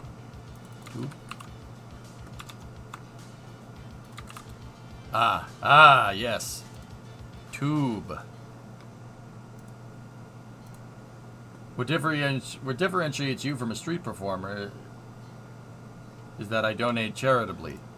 Oh, thank you. It's not a donation. I'm not a 501c3 if we're going to talk taxes, okay? I'm not 501c3. It's a tip. Like a waiter or a waitress. It's a tip. Don't call it a donation on your taxes. They will get very confused. Tube. Is that the thrust structure? Hot staging thrust structure, yep. And look, they put a deflector in it. See? Little flame deflector so it doesn't cook the grid fins. You could say that those birds have claws. Yes. Yeah, it has the nice big claw. It comes with a claw. It let go. It takes banana and let it go. Yes, great success. And when the IRS gets confused, they get angry. Yes. Yes. Yeah, we don't need, I don't want to deal with them. Never. Ever. It's bad if hot stage blows up the booster.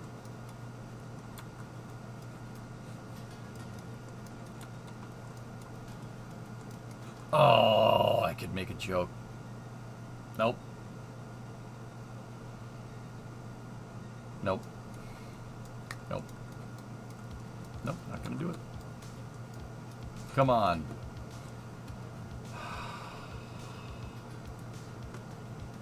Don't make me do them. You wouldn't like them when they're angry. They might shoot someone.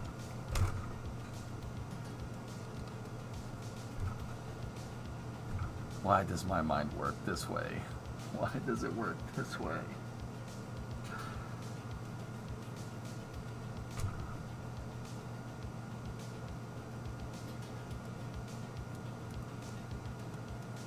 I'm an awful person. I'm an awful person.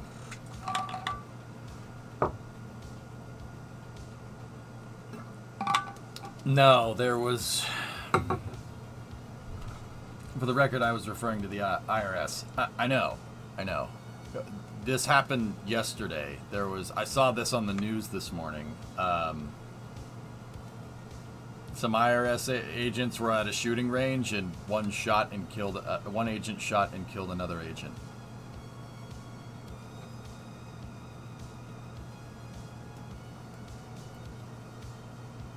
It's not funny. That's why I felt really bad. It's not a good joke, but it's like, okay. By accident. Yeah.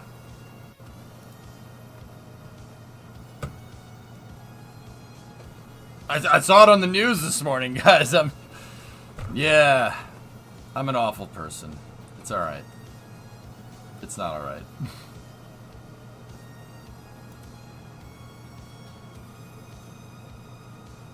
You watch the news?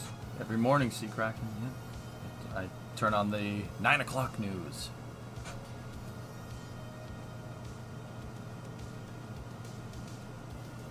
So do the engines perform well enough to slap on Star Raker? It's okay, we're awful with you. Yeah.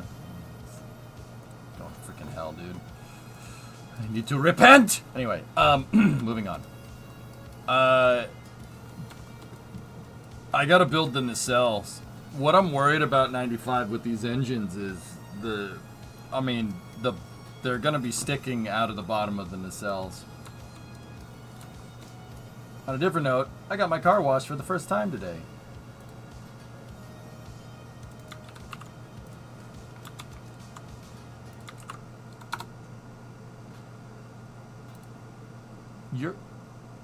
Your car looks like an egg. I mean, it's clean. Very nice, very nice. But it looks like an egg.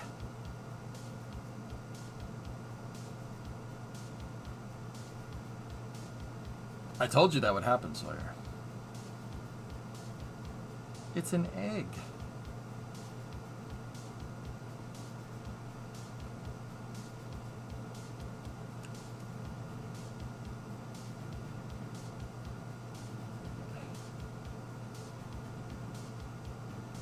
I've not watched any notable events, weather, or sports.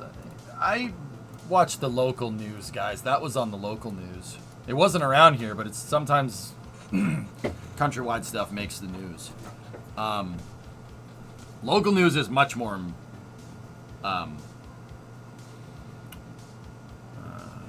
not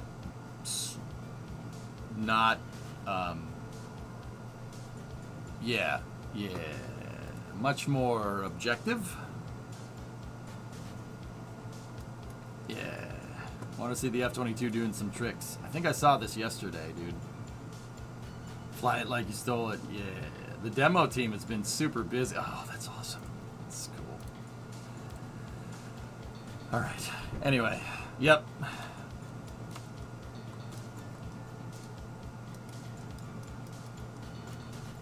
I'm a terrible person. Anyway, back to space.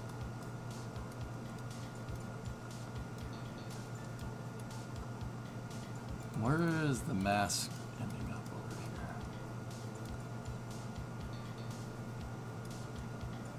Okay.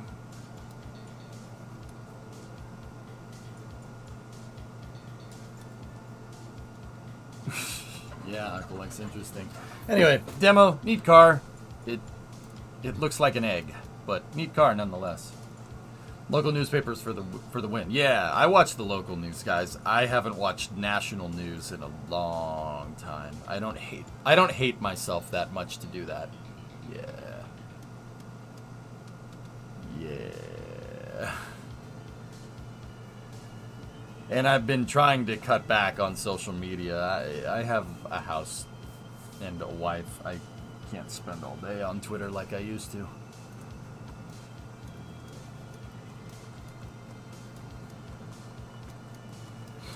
Trying, Dragon. I'm trying. Hey, Dragon, it's gonna sound so screwed up. Is it bad? I just want to be normal, like, just want normality. There's nothing wrong with being vanilla, right? That's just what I just want to go to work, do my job, and my trucks. How does she fly? Hokey, we actually were able to achieve, we installed new engines on them, on this thing, and we were able to achieve a, I don't know, 90% reduction in drag on the motor. That might be a little bit of an overestimate, but not much.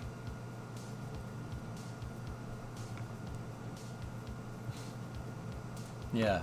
Turns out like going outside and talking to people, it's good for you. Lamborghini unveiled this. How many Lamborghinis do you need to put into your Lamborghini account to get one of these? 95. If it explodes now, it's your fault. What the frick?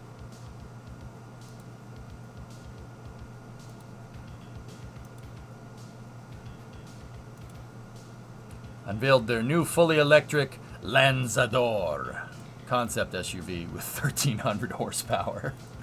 1,300 horsepower, 23-inch wheels, wool upholstery, more sustainable leather and recycled materials, 2+2 seating.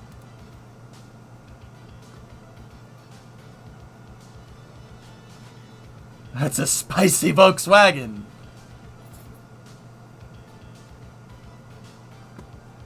I like it. Why 23-inch wheels? Just put 18s on it and put car height. That looks stupid. This looks like bad fan fiction Lamborghini.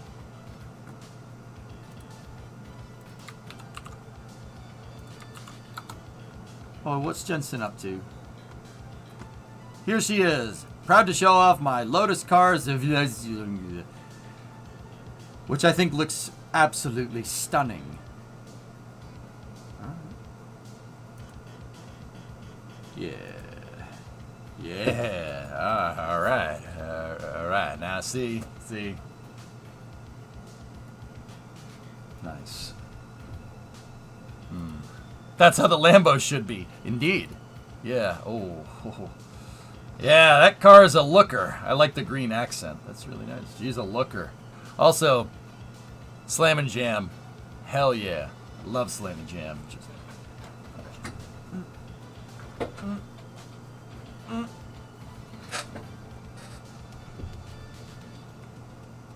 Must be a serious driver to need carbon ceramic brakes on cars that weigh like 12 kilos. Yeah, guys, fun fact. See the brake rotor? The thing with all the holes in it? The thing that looks like Swiss cheese? On high-performance vehicles, these are made out of reinforced carbon. RCC.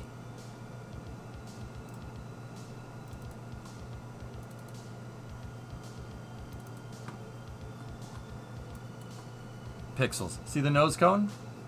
Also reinforced carbon. See the wing leading edge? RCC.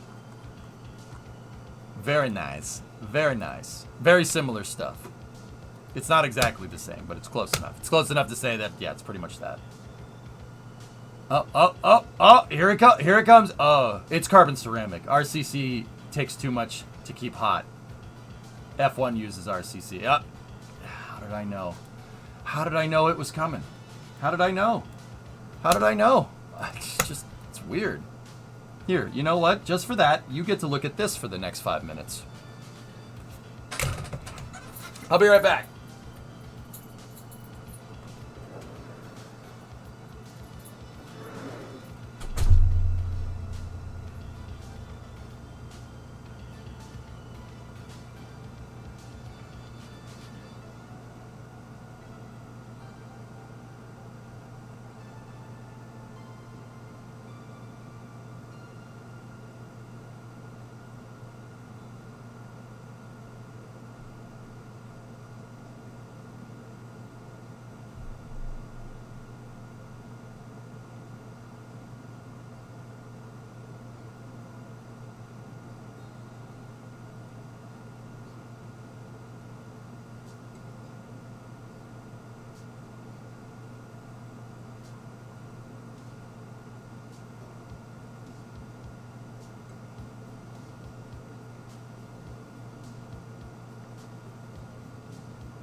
You like that?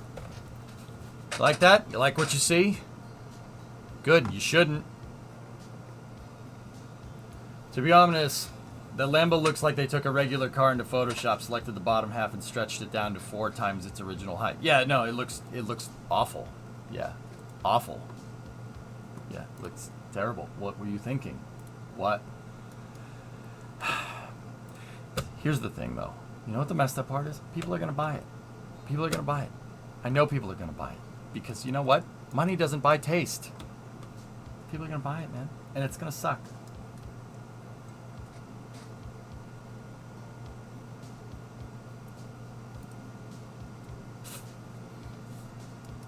And again, you think Cybertruck is cool? Me? It exists. I don't know, probably wouldn't go buy one, but it exists, I guess. All right, let's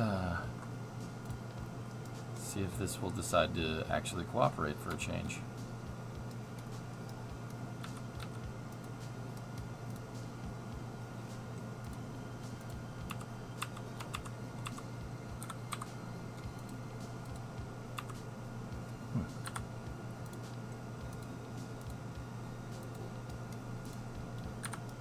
That's so weird. Why won't it attach?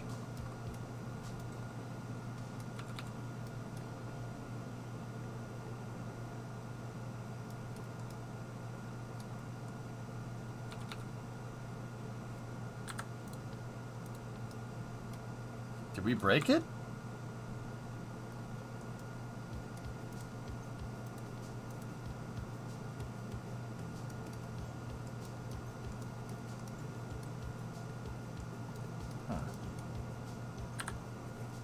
That's weird. Well, I gotta find something that'll attach. I don't know what will, but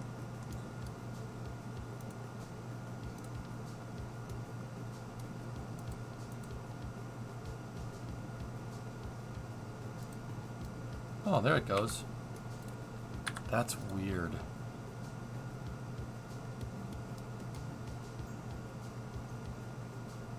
Huh. Alright.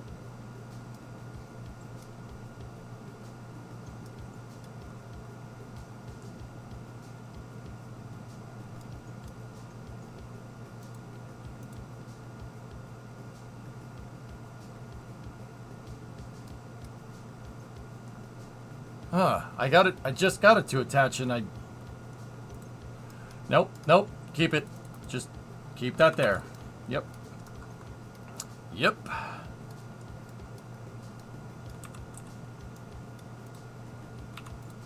Oh. No, I don't want it in mirror.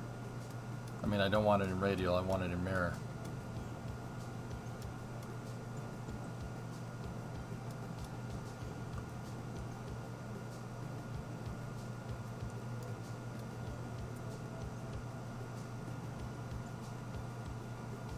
Yeah, there we go. Perfect. All right, cool. Let's bring this up here like this.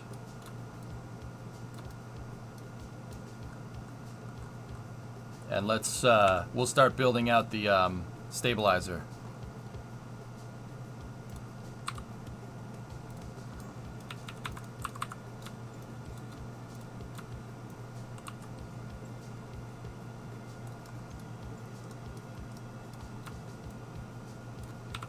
All right, so the delta, maybe.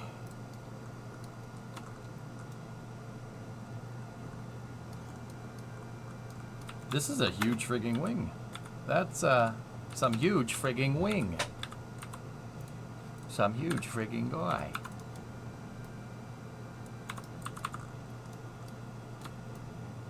You just saw Chris Bergen, NSF, on from NASA Spaceflight on X, pushing out a detailed image of the ring. It has a dome. Yeah, Journey. They did you see they put a flame deflector on top of the housing for the grid fins and everything? Smart way to do that. That's pretty cool.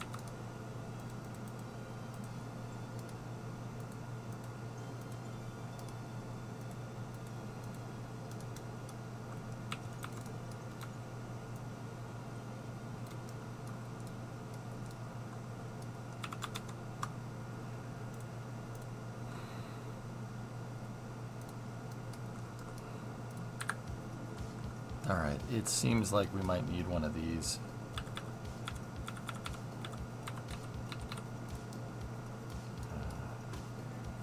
No. Let's hope they don't have to water cool this flame deflector.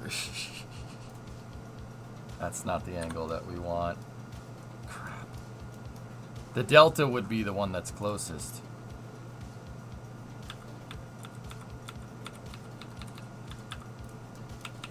You know, I'm not usually like, screw it, this will be fine, but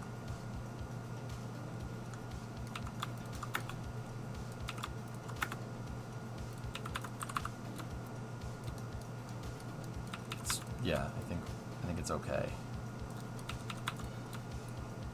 This angle isn't exactly the angle that I kind of fleshed out, but it's close enough.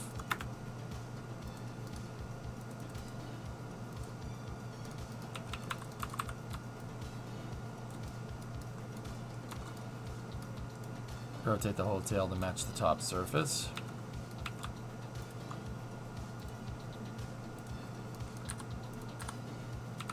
I don't know, man. It might be better to just kind of make this, kind of keep it a vanilla shape.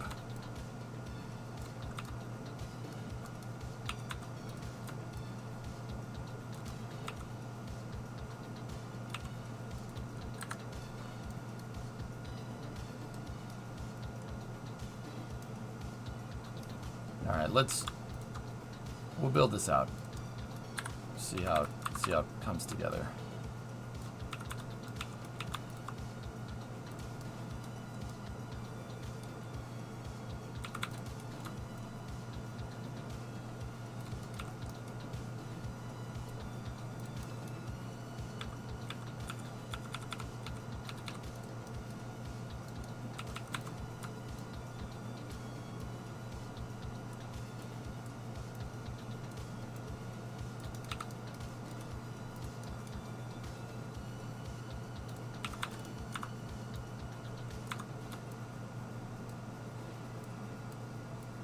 Trying to get this shape first before we go any further, dudes.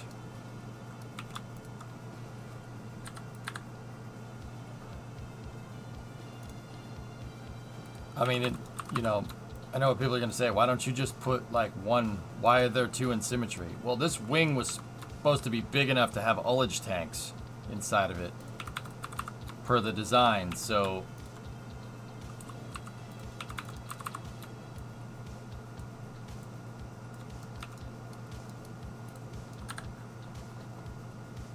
let's just build this out and see kind of where it gets us.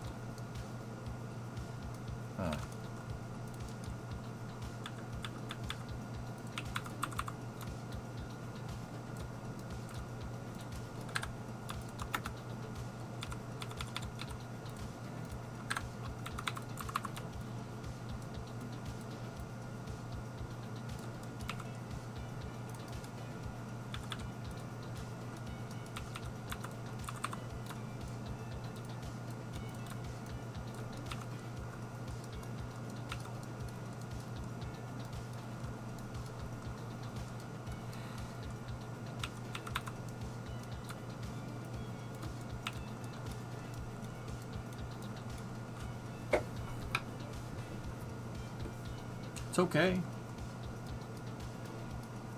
Now tilted?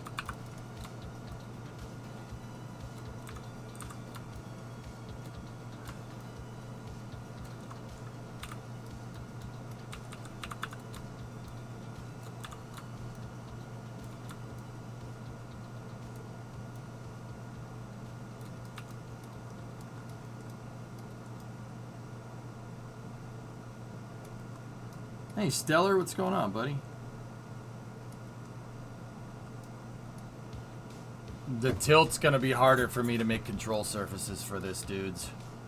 Ah, jeez. That face when you realize this is gonna be a friggin' project. Here, we might have a way around it. Let's try to do what we did before with the Fat 455 wing.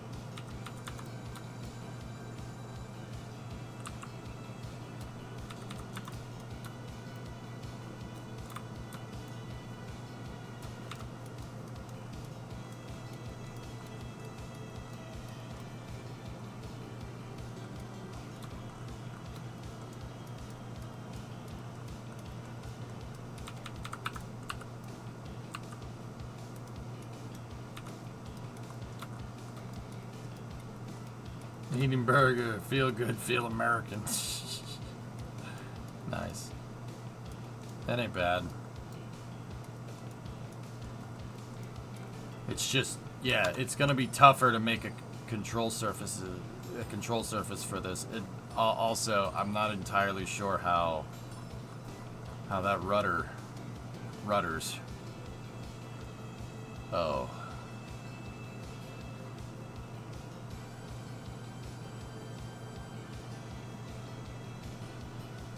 Am I looking at that right? Do the control surfaces do this? Like, they're not perfectly straight. It's actually tilted down and it does that.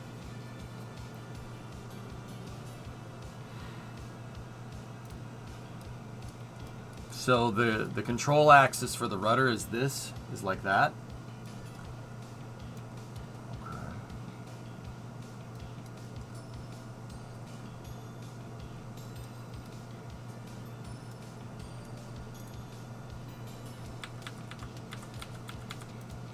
All right.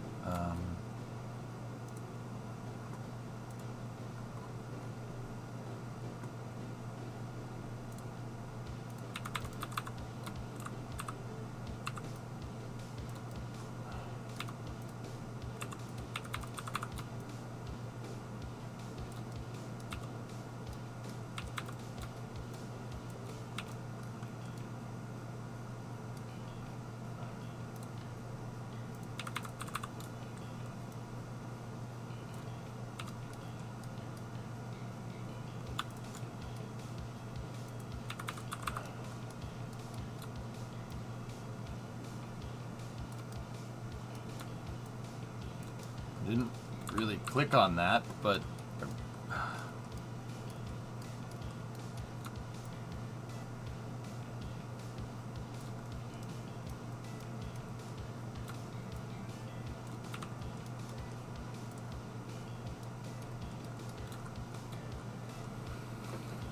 actuating that rudder looks like it'll nose up the aircraft.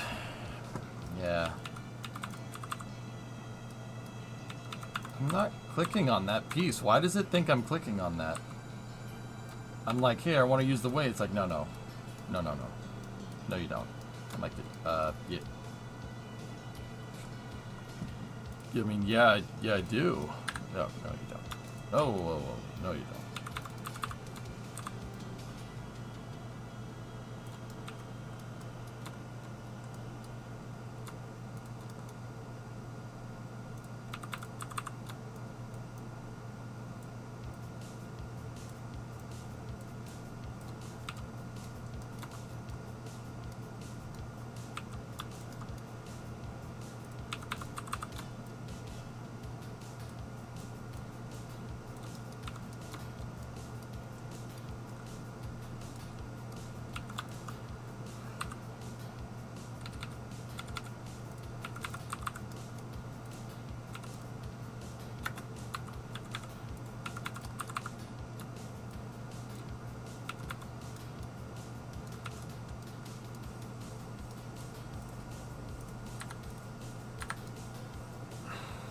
There it is.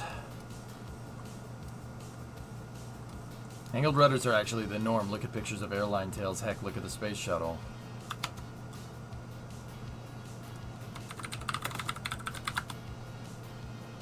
I guess we just never really had to make one in KSP, so it's kind of hard to say. Yeah, I get you. I've never had to make one from scratch. Yeah, I see it.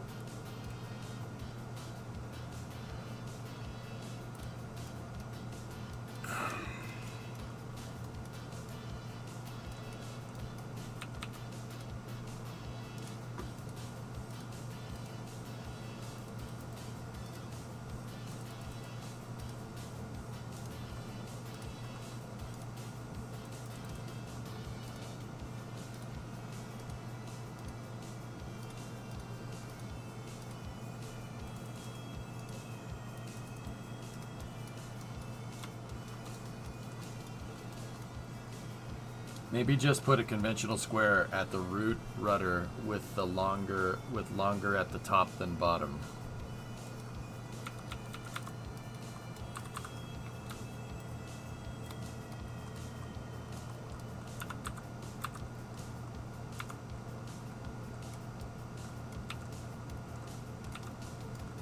not picturing in my head what you're saying.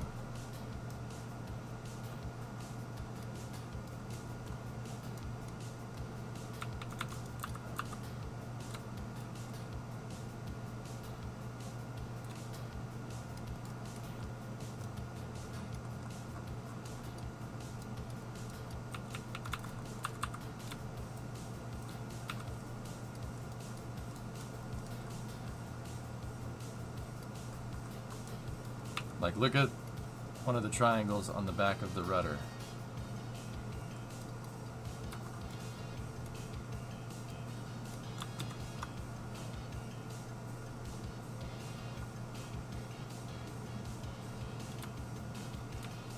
Wow, wait, that stabilizer goes all the way to the back landing gear.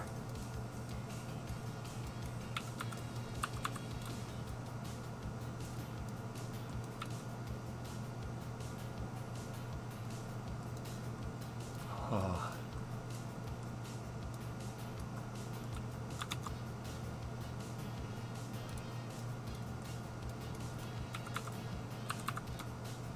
Wow.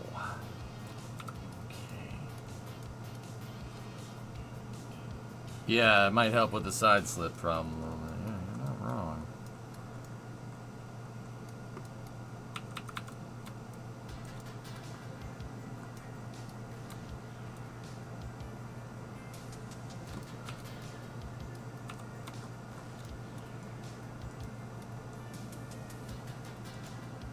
We might have to just work with that. I mean, the thing needs to go back over here.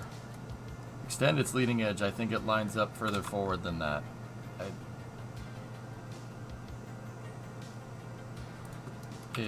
This needs to be right here.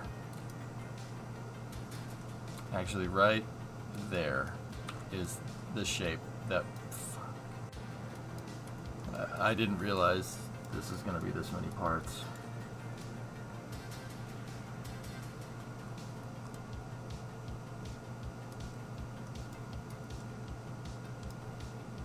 Crap.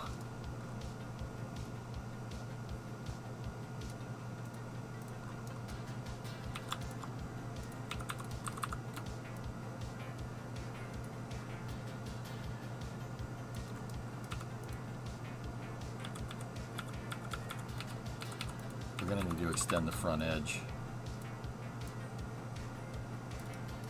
Actually, no, we can. Discovery, go at throttle up. We can get away with that.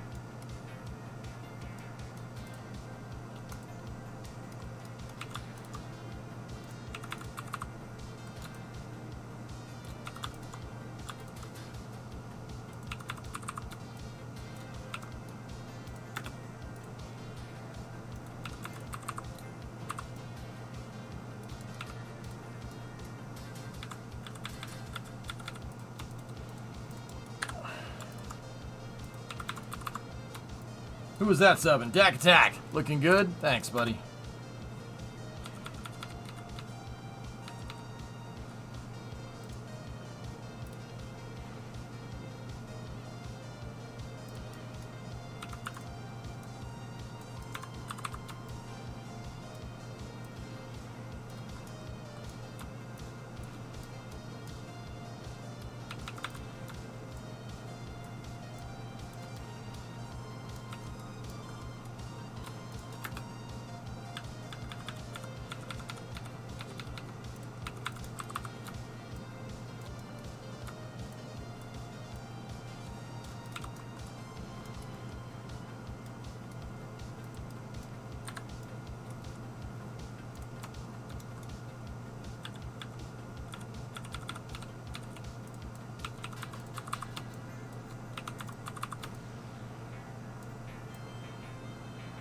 This plane is absurdly large. I'm still... The jury's kind of out on... Like, how the heck was this going to work, man? How are you going to do this? How are you going to make this happen?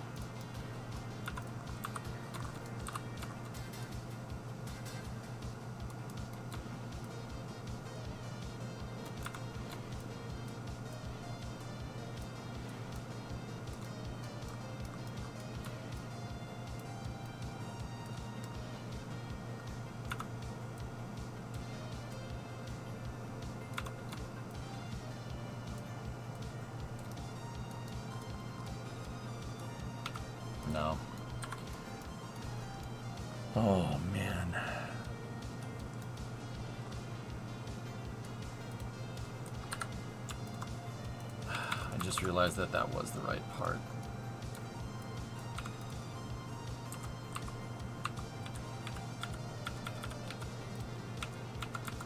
Dude, she's a freaking monster. This is unbelievable. Unbelievable how big this thing is.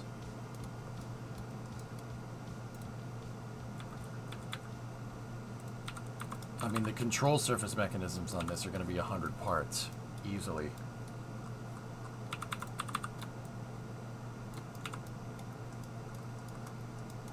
Dude, what a freaking beast, man! Oh, man! Look at this thing!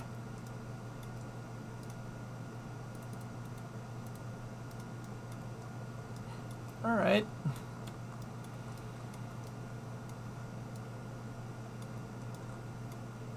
Okay. Alright, so the ohms pod, I suppose. I suppose. Discovery, go at throttle up.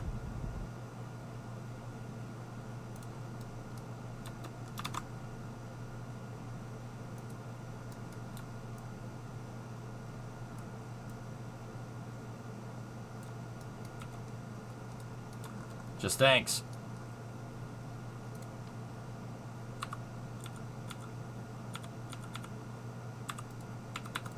That's an 11-monther. Thank you. Why have you stopped playing the music, EJ?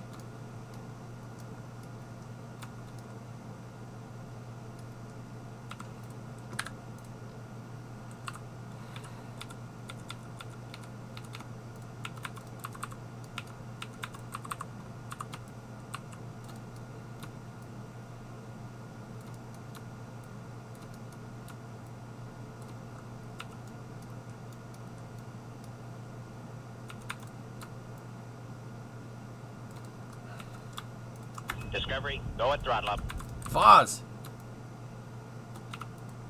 Thanks for all the resubs, dudes. I really appreciate it. I'm looking at this and I'm like, oh, Discovery, oh no. go at throttle up. Sure, 6 month free. Hey, whoa, okay. Oh, they got me with one ad before I could redo my free Bezos sub. So glad to be here. Thank you.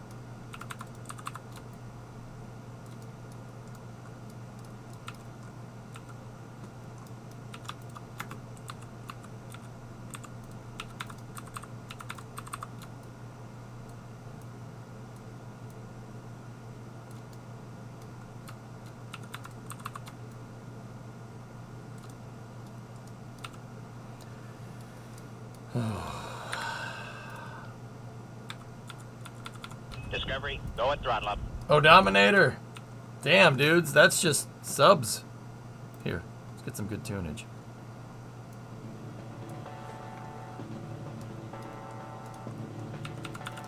Oh, Dominator rules.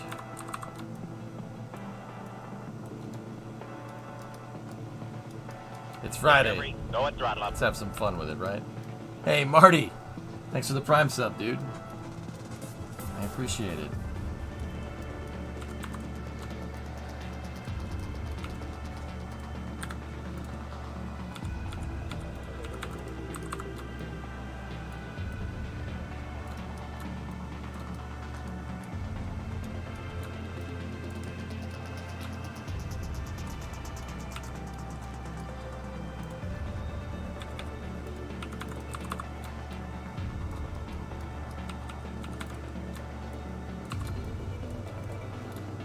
Discovery, go at throttle Hey, up. Pete. 32. Discord DM for an example of what you meant. Huh?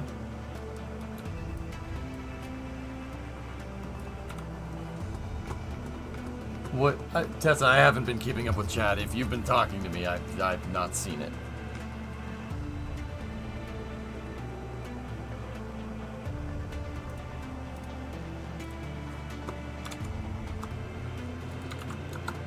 Excuse the crudity.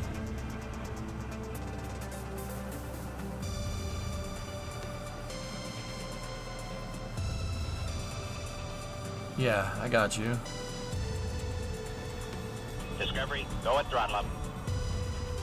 Yo, Foo Face 25. I'm not gonna make it out to Michigan, dude. Next year we'll go. I'm bumming, but I kind of didn't want to take today off. I would have had to have taken today off, and I wanted to do this, man. I'm sorry. Gray is the hinge. Well, yeah, Tessa, of course. Yeah, that's... We're gonna need 2 sets, though. I'm gonna need 2 hinges. I'm gonna need one here, and I'm gonna need one there. And then they need to be held in with hybrid tech. And then there needs to be a control surface in that has same vessel collision with the wings, so when the control surface moves, it that governs the movement of the rudder. I'm not even 100% sure if that's gonna work, but yeah, if that's what you were thinking, yeah, that's what we should do.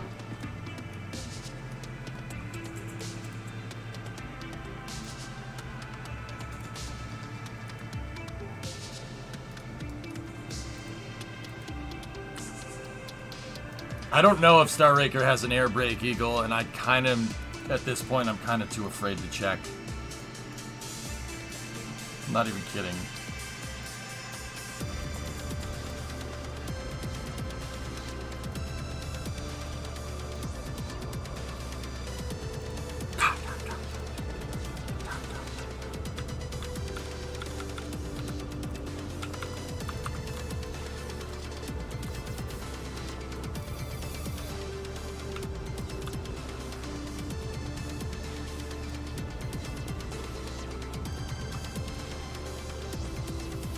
Drop it.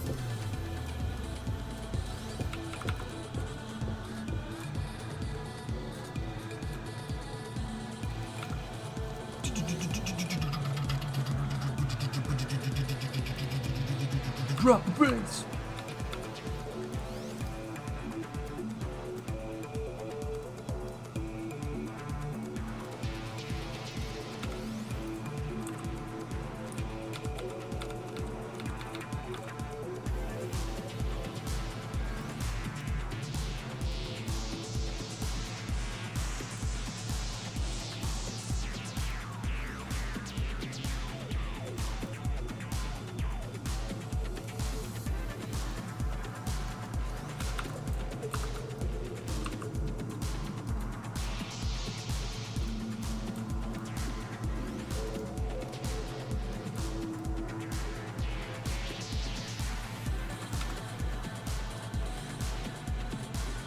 How many engines do you want? Yes.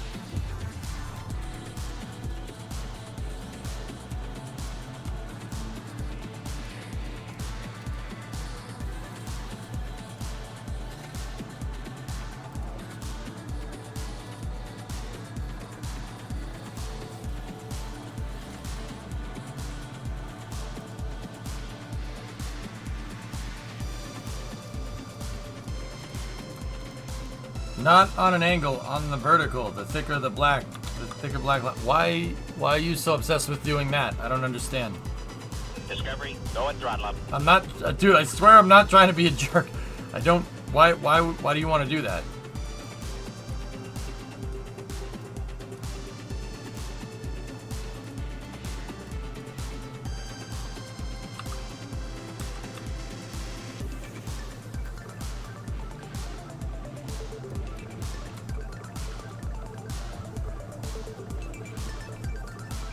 So you don't need to worry about the rudder acting like an elevon.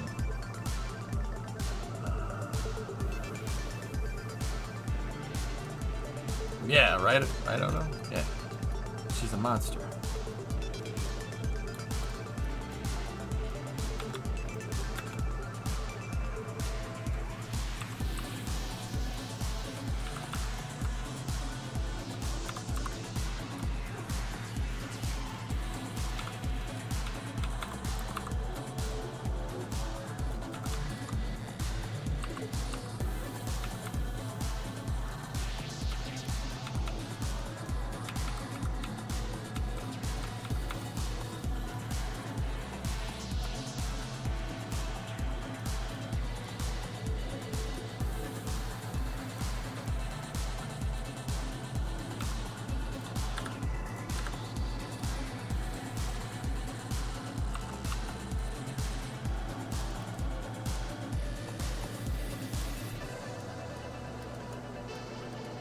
The way you're doing it now will cause large pitch changes when you use the rudder.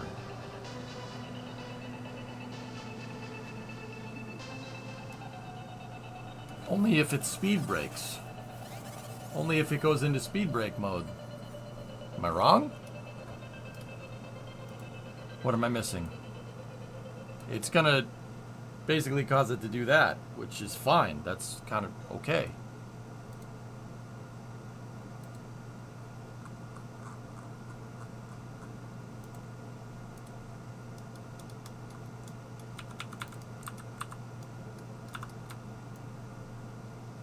Like, isn't that okay? That's what we kind of want.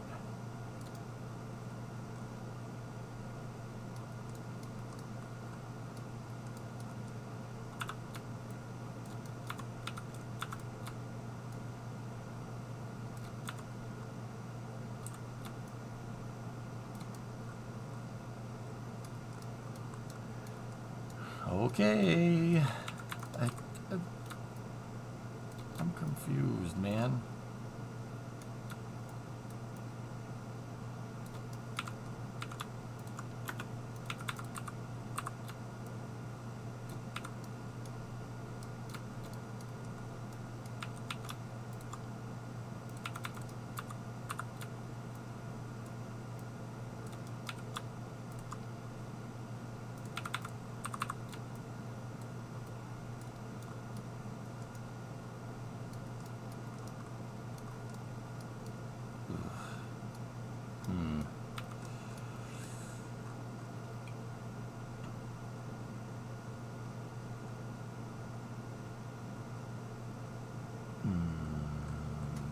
Let's hold off on doing that.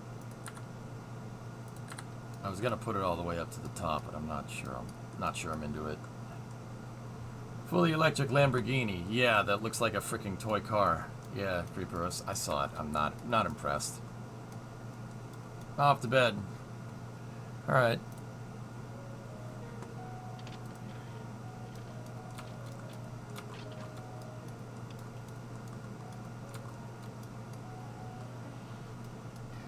Yeah, Tessa, I agree.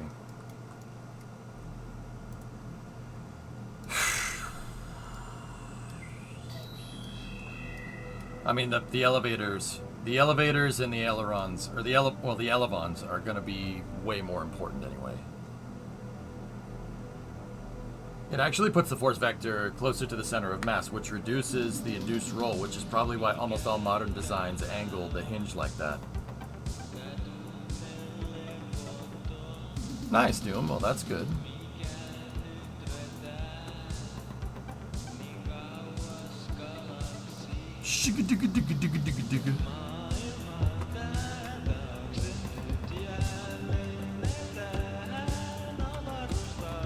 We'll see. Oglex will see if it does that.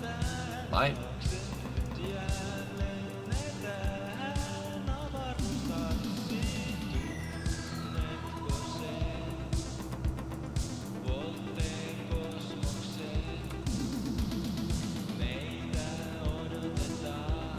Look at where our center of lift is. Those slight modifications, dude. Not bad.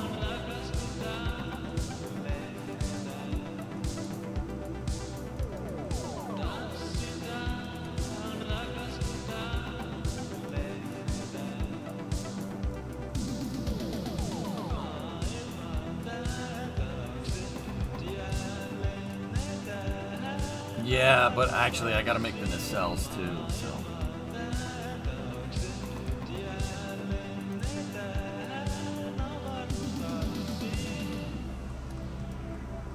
It's a good song, Rothman, right?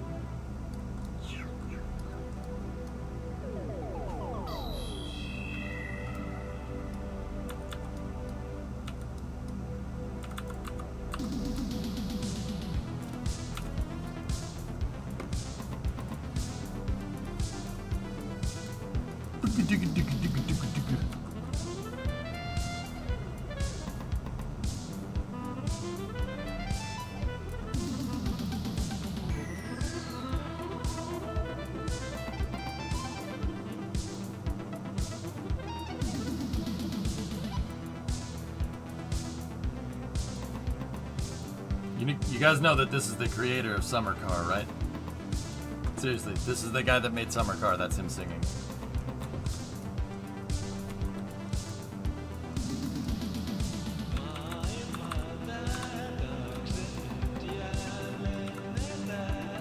That guy.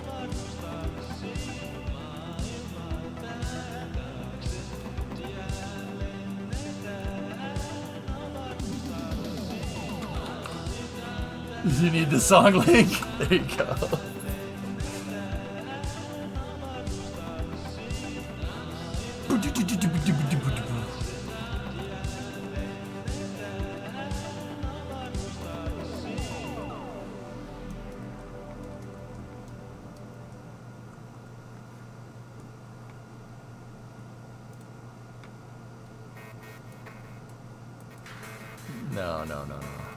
No. We need... There we go.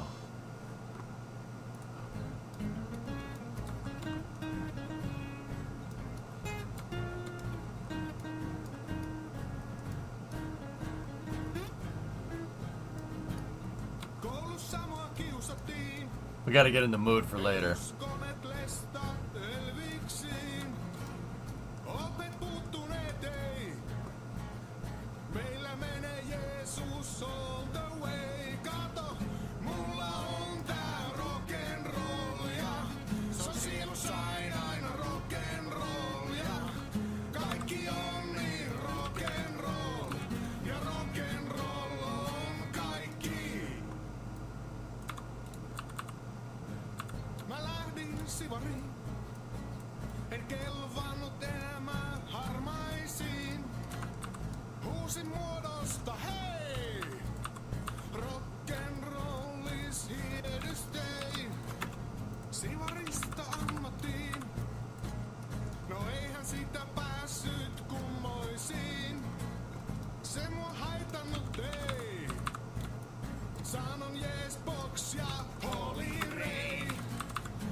I fear that making the nacelles, they're gonna screw it all up.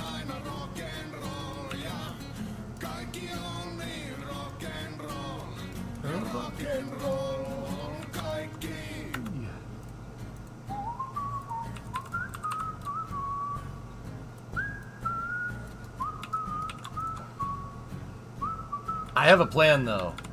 I had an upper wing surface before and then a lower one too. I think I'll only do the lower one this time.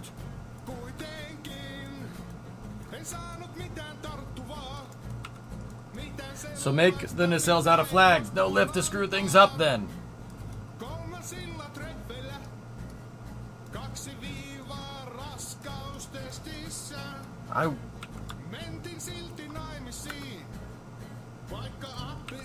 Just chill.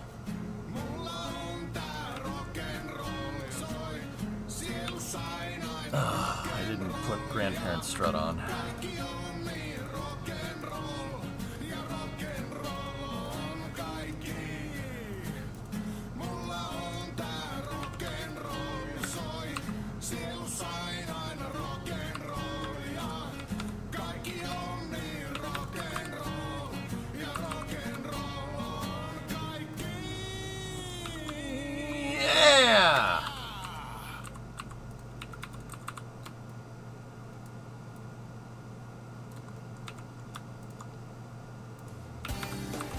Oh god, not this song. I want to take a peek at your last. Alright. Whistling Diesel did an oopsie, a really big oopsie.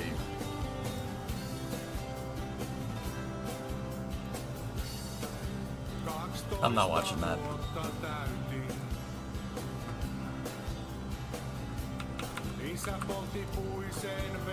Yeah, I'm good. Se saunapesän tuhkattiin, ei ollut aika kyyneliin. Isä sanoi kestää se kuin mies. Ja vaikei juuret yllää pohjaan, ne kiinni jää tähän maaroutaiseen.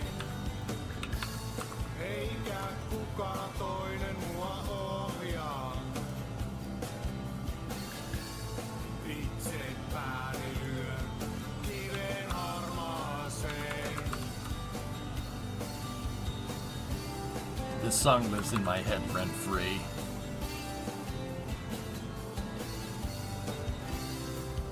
Veli palas armeijasta. Korpijäämät tuliaisinaan. Yeah, these are the engine covers, dudes. Aika liian matala. Ei tullut risti auki. So Tessa, I'm gonna put flags on the top, Isä näytti inside of the wing. I mean, that's gonna really reduce a lot of lift out back. But I still, dude, I'm still thinking we need lift back there. Joskus on hiljaa viikkoja. We still need lift back there because when those tanks are full, we gotta need something bringing up the rear with the gear. Se tekee sitä tahallaan. Täti saattoi sen sairaalaan. Ja vaikkei juuret yllää pohjaan, ne kiinni jää tähän maarotaiseen. Eikä kukaan toinen mua ohjaa. Itse pääni lyön kiven harmaaseen.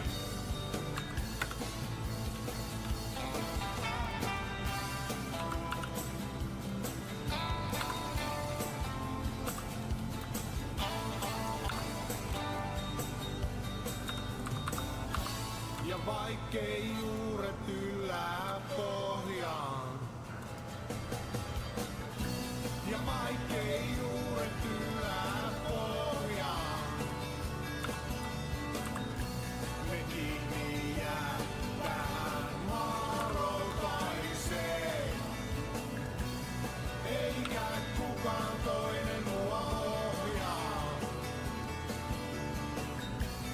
Itse pääni lyö kiven harmaaseen. Ja vaikkei juuret yllää pohjaan. Yeah, I know, six shot. I know what you mean. Tähän maarotaiseen. Eikä kukaan toinen mua ohjaa. Itse pääni lyö kiven harmaaseen.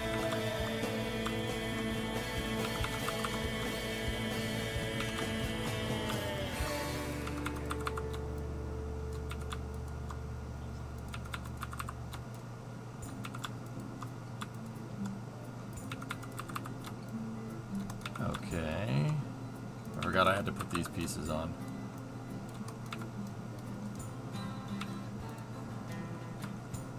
Alright. So, what do we attach that nacelle to? Kesä oli kuin kuuma lehmän henkäys. Sitä pois pesemään pyörillä poljettiin. You know, I've always been mediocre at this game. I've always been mediocre at best at this game, but I still had fun. Tehtaan hajua me yhdessä kirottiin. Kerbал's awesome, man. It's my favorite game. I don't know if you could tell. Ja Nuokkarimäessä oli häviäjä viimeinen ylhäällä.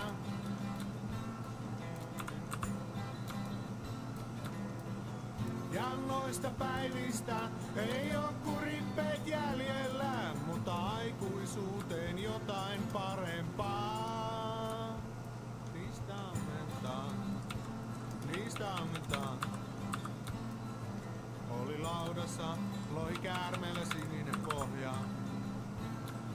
Amerikasta asti taaloilla. That's what I was afraid of. Tenniskentällä kevään ensimmäinen paljas kohta. Yhdessä hypysää kesä pilattu.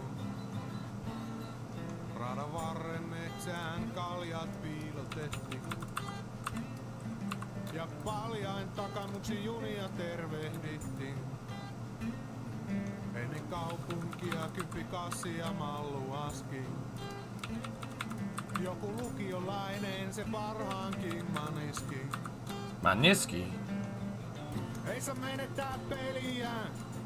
Pitää muistaa tytölle hymyillä.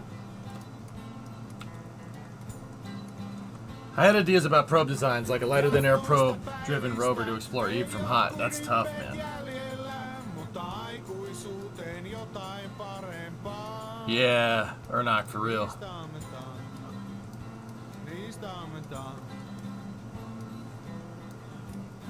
Alright. Here's what we're gonna do. Take each motor.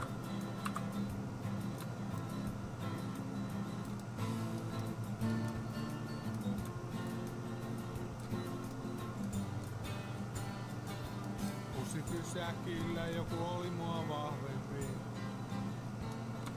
Se on helppoa, jos on mukana kaveri. Metsän läpi juosten oksat piiskas naamaa. Mutta enemmän sattuti olla pelkuri. Ja kun vähän kasvettiin, kaikki takaisin korkoinen maksettiin.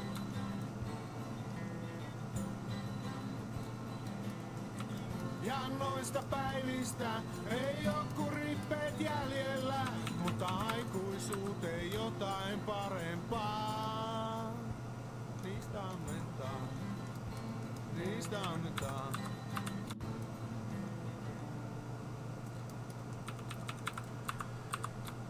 Annetaan mennä.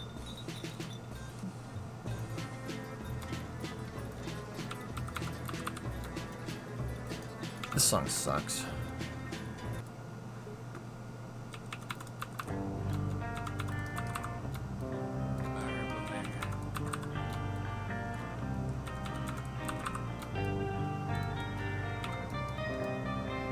We need to move this out. This build's awesome. Thanks, man. This is a hard one, man. This is a tough build. This is one of the harder ones we've tried. I would say that Star Raker is definitely getting up there in terms of its, like, how nuts this thing actually is. It's a tough project.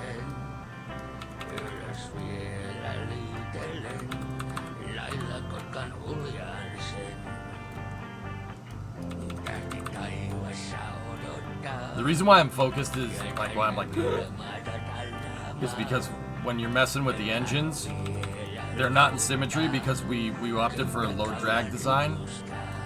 So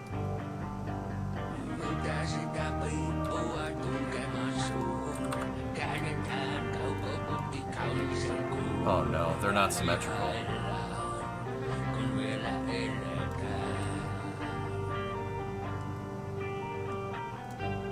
Look at how the wing's protruding right there versus how it's protruding right here.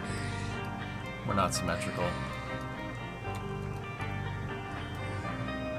It's close, but it's not exact.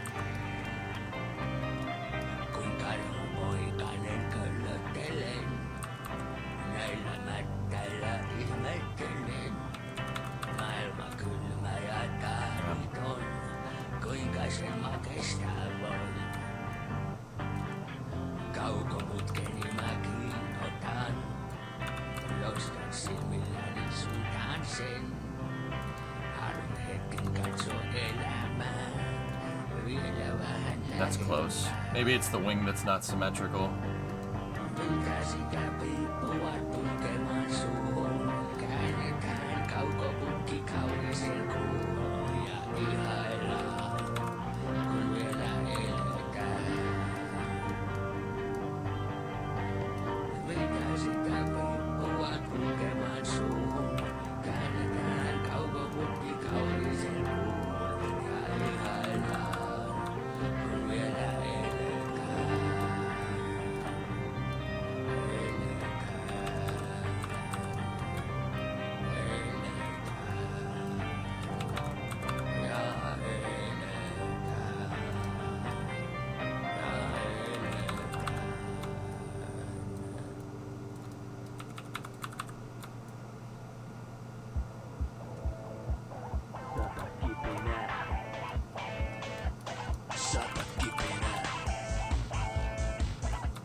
Is this all in finish? It's the Summer Car soundtrack, dude, so yeah.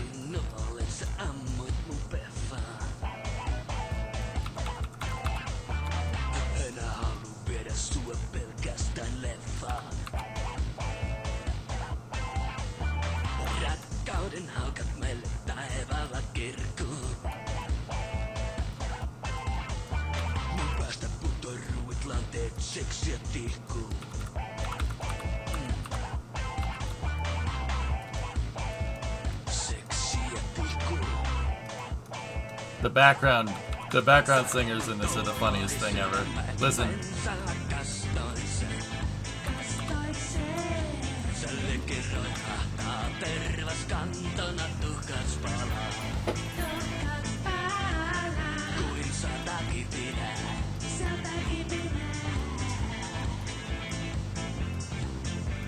I hate how that's like that. That really sucks.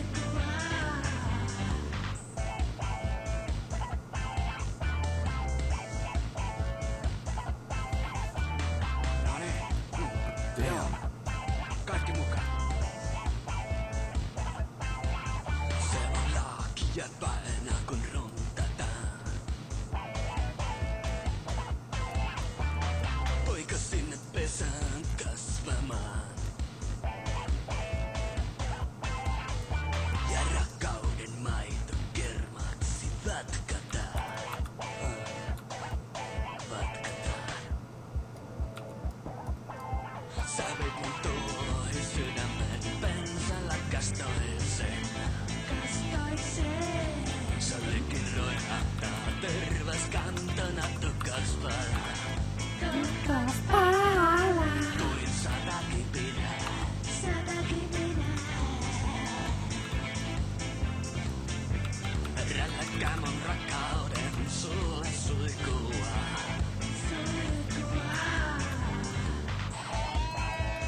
There's Finnish people watching this that are going,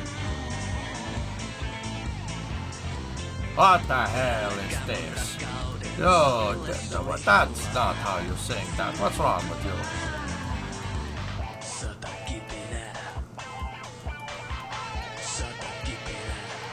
Satana perkele.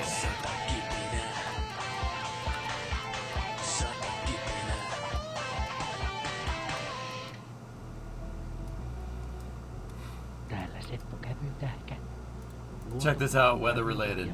I learned a lot about weather today. Whoa, cool! That's awesome! Will you shut up?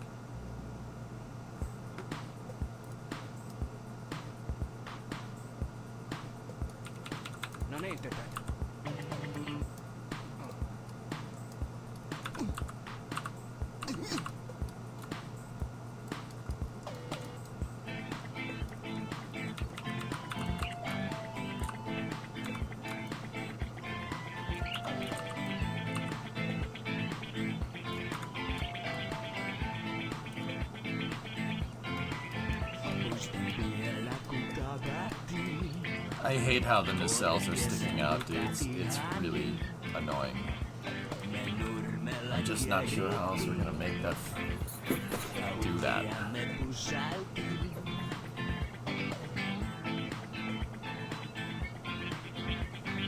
Doesn't look too bad though. Looks pretty good. Just look at.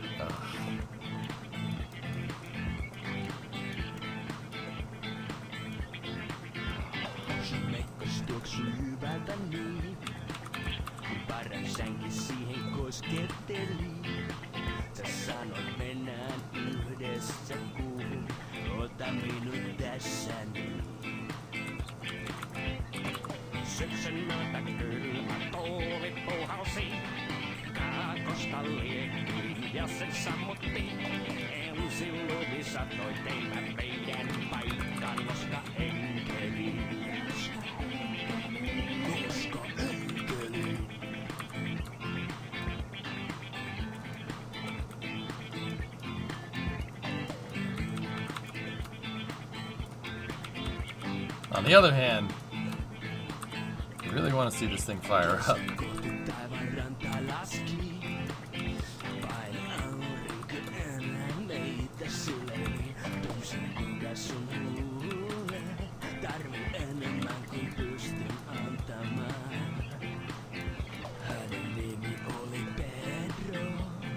That doesn't look too bad. Maybe I'm just looking at it too much.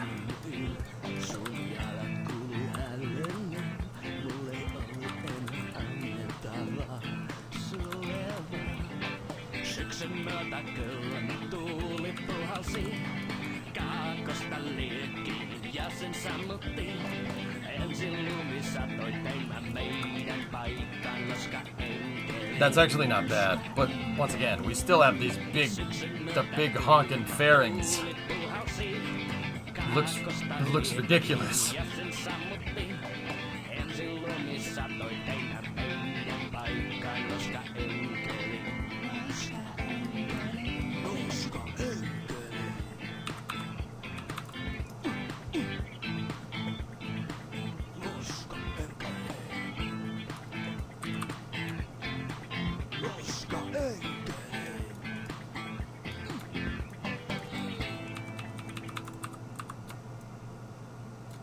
Fortunately, these are in sim too.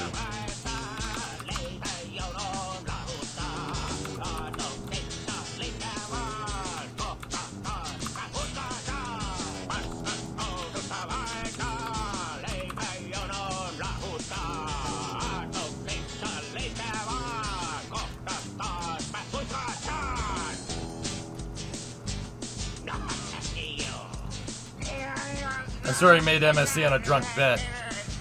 On the website Hellfish, he said that he didn't make this game because he wanted to make a good game. He made this game because this game needed to be made. That was that was Topless Gun's thing. This game needs to be made. That was his argument for making Summer Car.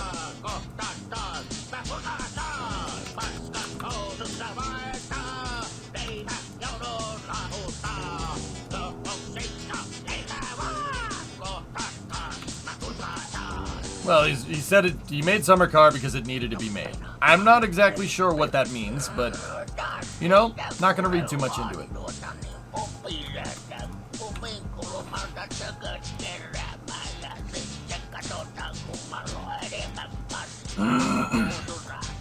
Yeah, I don't. Yeah, no, I don't know what that means, but whatever. There we go. I got the engines pretty respectable here. They're not, like, super perfect, but you have to, like, really look hard to see if that they're, like, not exact. But they should be good. How do you unironically listen to this music? Sarah, do you see what I'm working on right now, dude? Like, the music sets the project, homie. The music sets the project. Like, why are the nacelles so large anyways?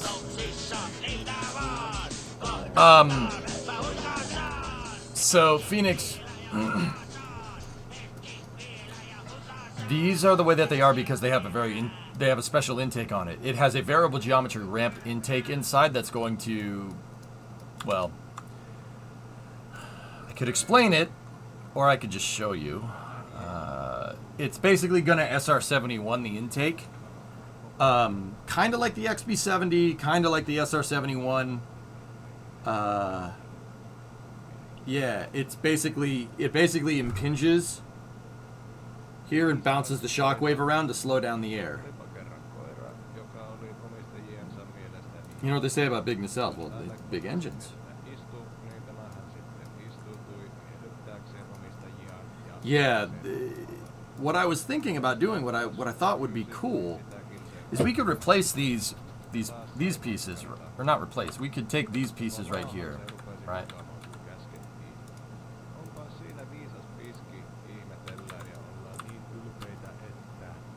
You know, we could put these right here on the top.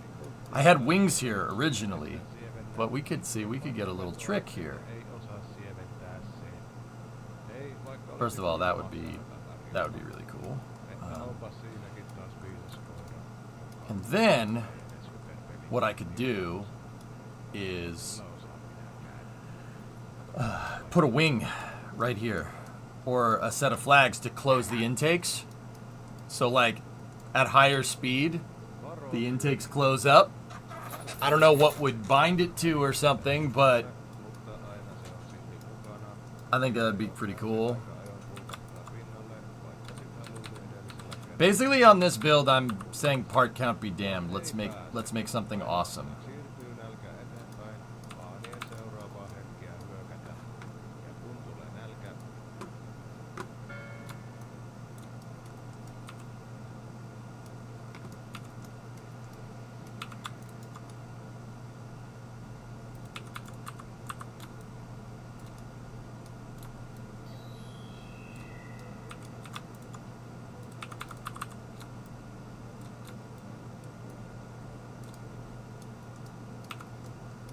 She's got huge nacelles and tracts of land.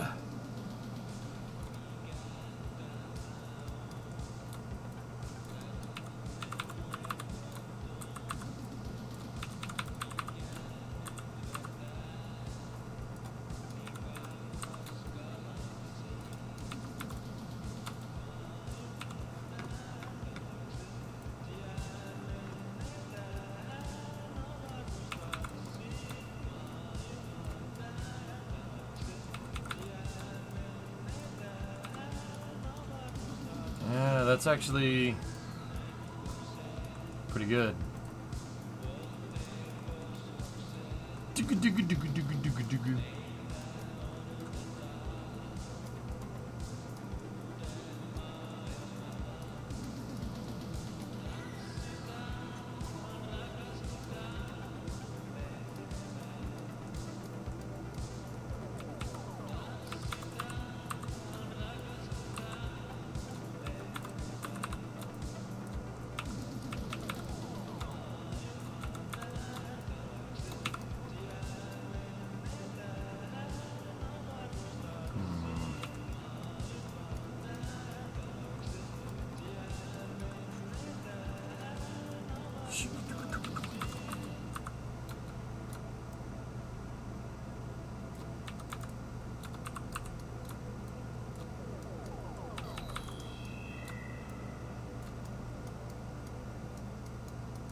I'm holding my breath here, dude. That can't be healthy.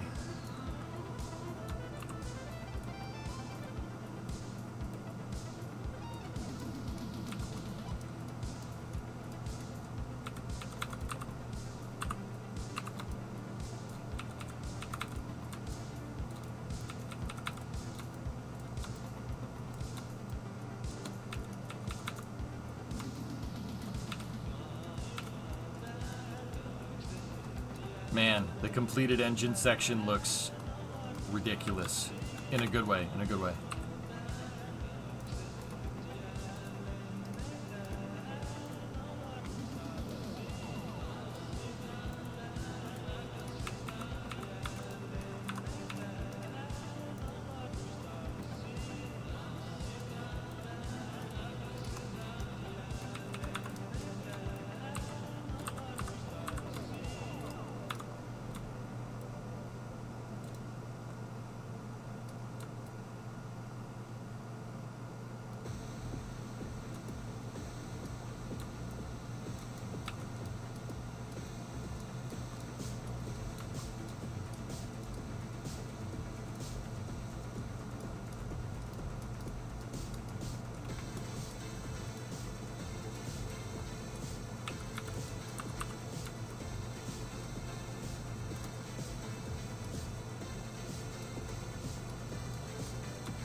Center of mass is definitely getting there.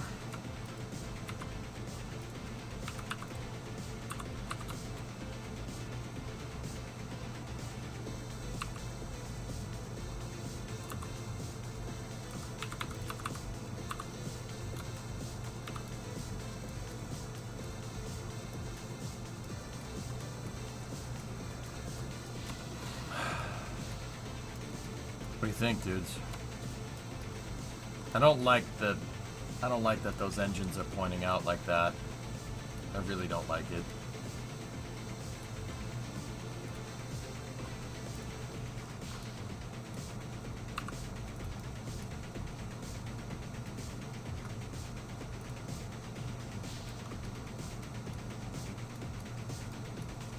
You think it looks alright? I mean, dude, this thing should really, really haul. It should really go fast.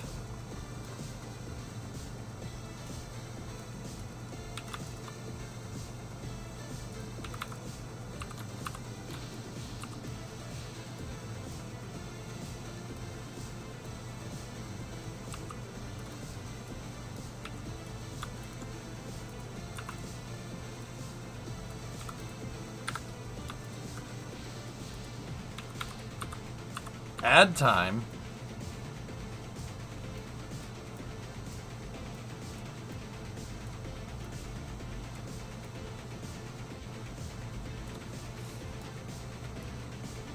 How many miles per gallon? No. Smiles per gallon.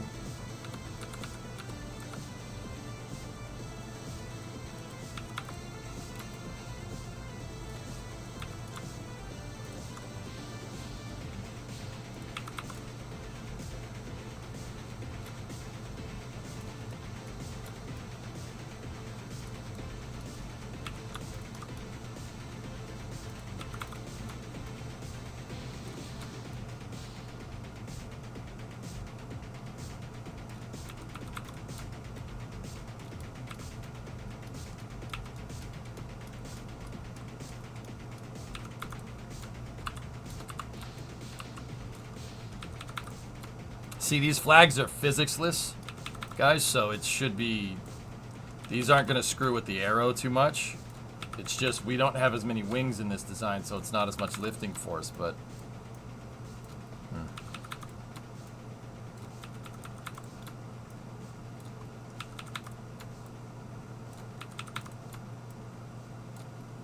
This is actually less parts, too.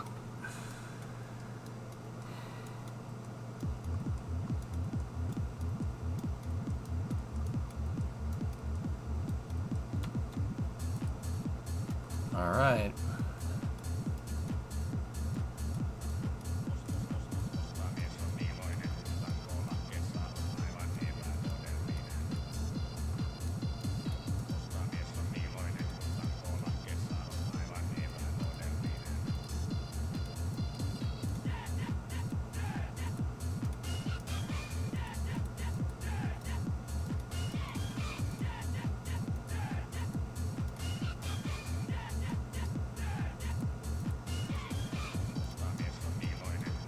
Everything Rockwell designed was so damn cool looking. I know, man. Did you reshape the trailing edge of the wings already? It's already been done, Shaka, yeah.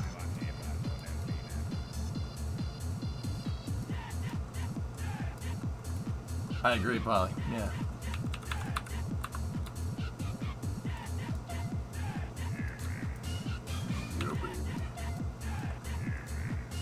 Yeah. Reshaping it was just me tilting it forward 5 degrees and then moving the entire wing section down. Like, look, see you can see the top of the fairings now? I moved, the wing was too high. So because I took that back wing, which was really steep, and I moved it forward, I had to move the whole wing section down a little ways. And then that made me change the angle of the nacelles and everything back here. What will you do for control surfaces? Bane, I have to make my own. Yeah, gotta make my own.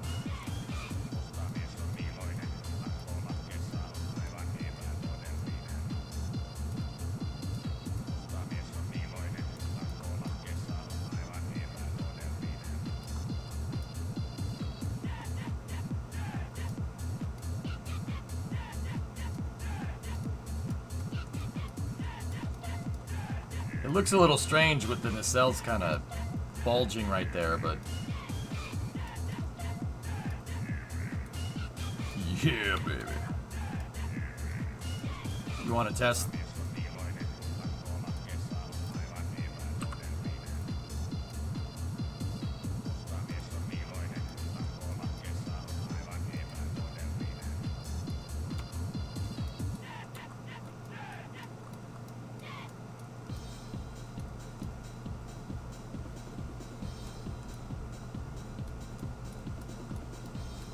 You want to gear up for flight test?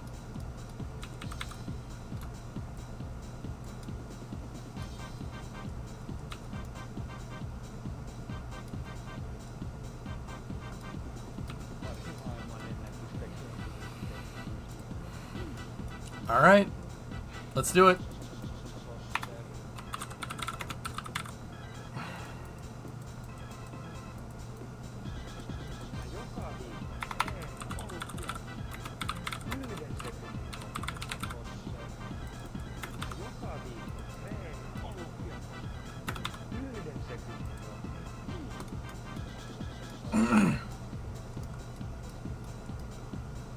Yeah, I gotta put the control surfaces back on, dudes.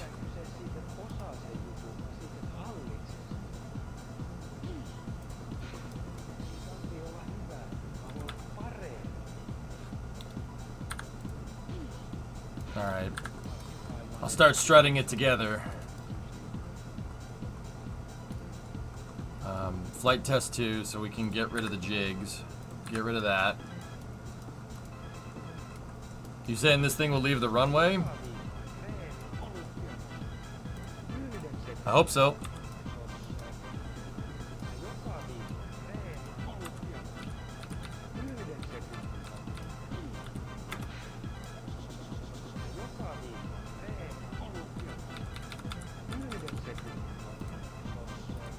Let's start putting all the temp struts in.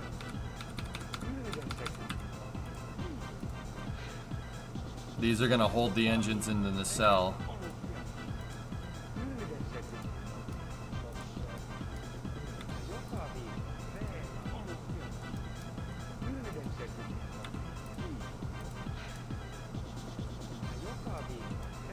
All right. Now we have to do some cross-strutting here on certain components.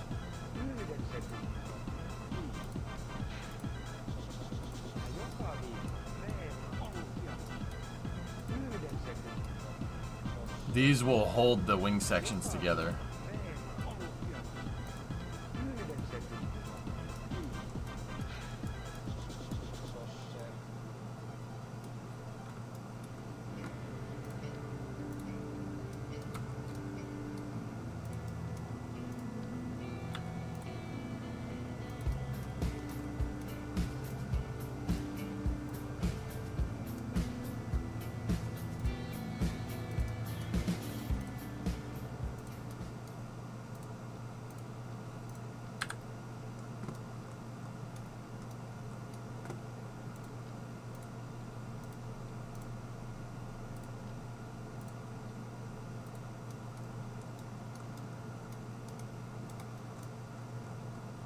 Okay.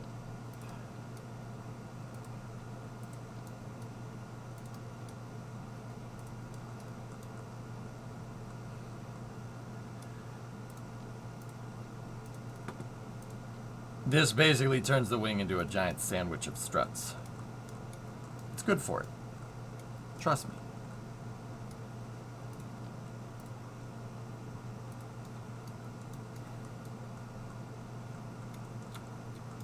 Apparently there's going to be a deluge test soon. Oh.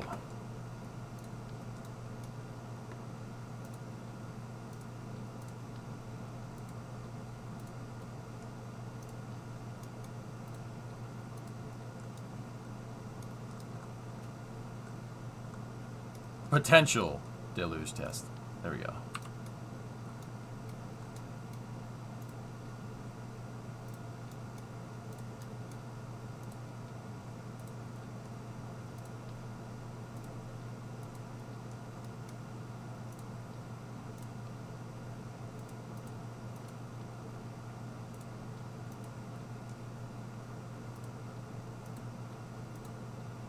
Yeah, it still doesn't want to do it.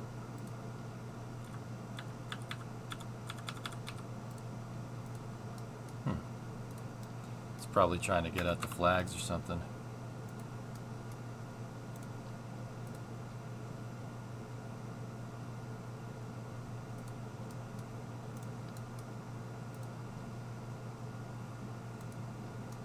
That's strutted to flags. We don't want that.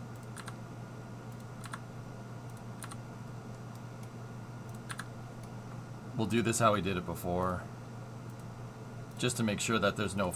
If you strut to the flag will no longer be a physicsless part. And then it'll start making drag in the intake, so we don't want that.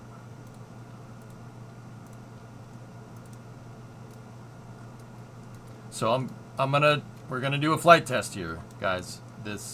But there's a lot of wings, so all these wings need to be held together somehow.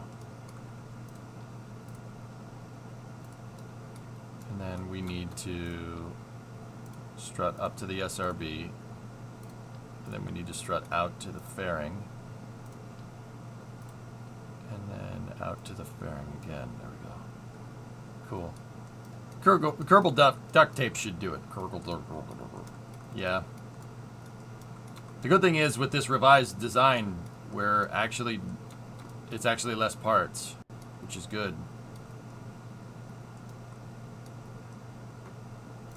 Just to make sure there's no deformation, we need...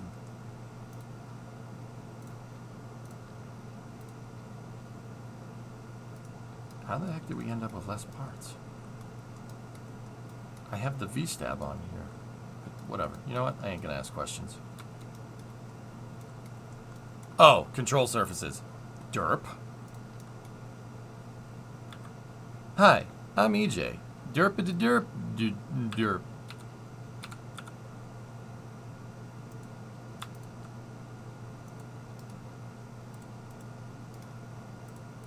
Those are for roll.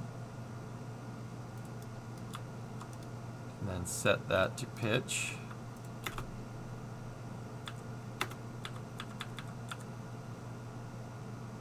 Where's the music?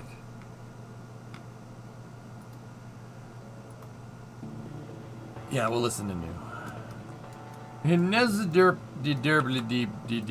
You even reinforce it like a biplane.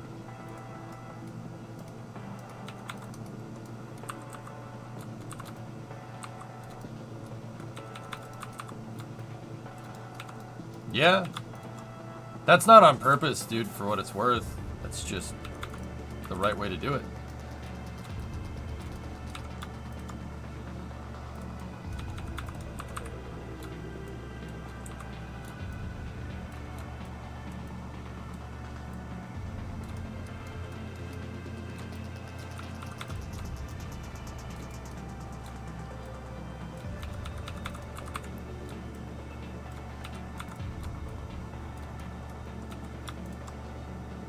This is how I had to get the thing to... This is what I needed to do to get the thing to fly last time.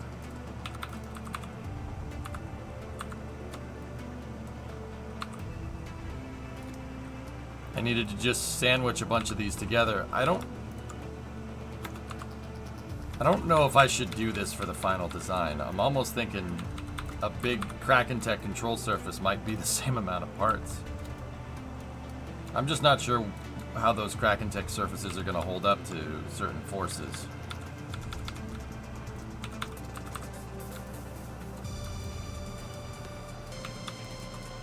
Like, I don't know if they'll stay together through re-entry. We're going to have to test them.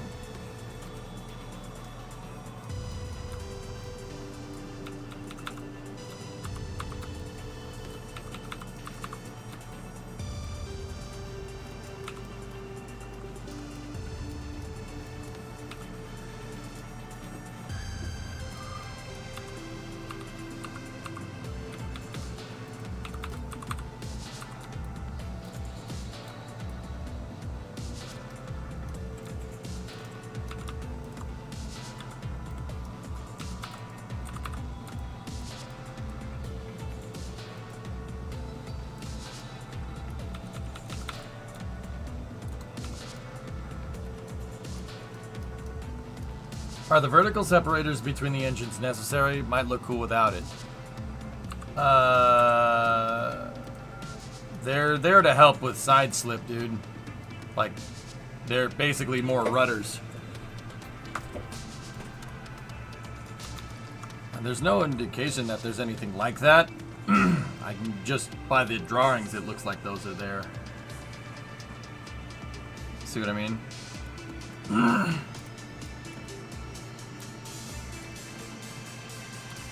It's way bigger, Loopy. 3.49.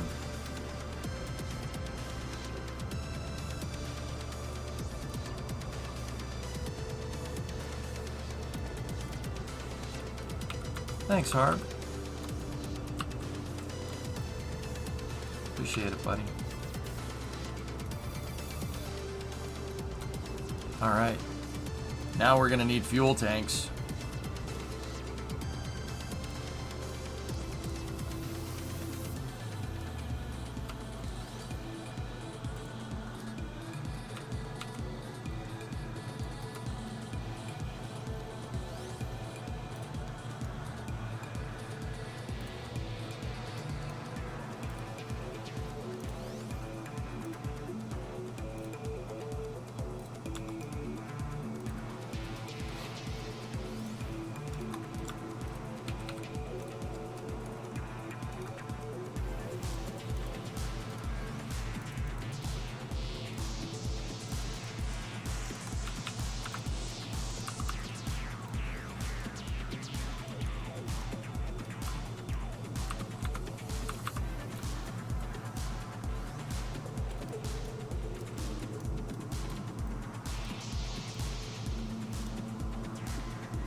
Did you stack the shuttle rudders?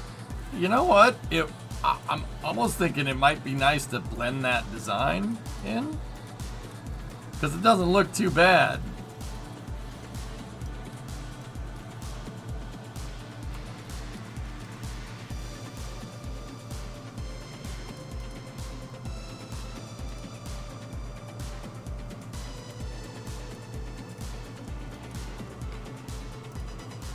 Alright, and just like we did before, put some ballast up at the very front of this thing.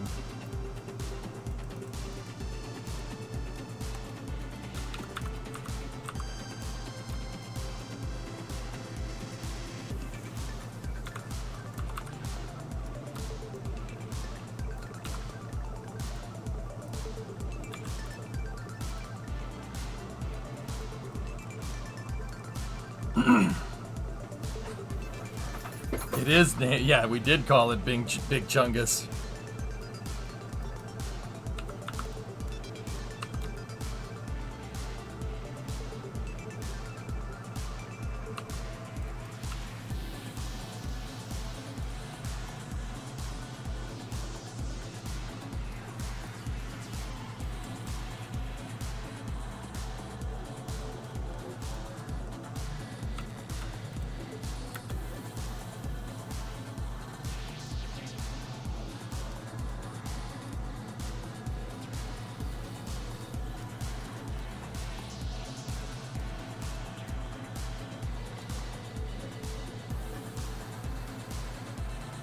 Second, guys, I might have to change some stuff.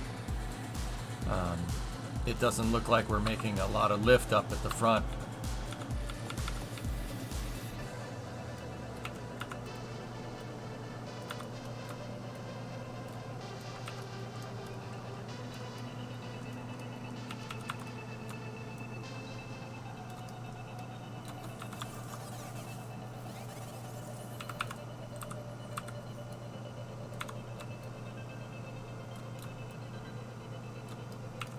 Because I put those things in the fairings, man.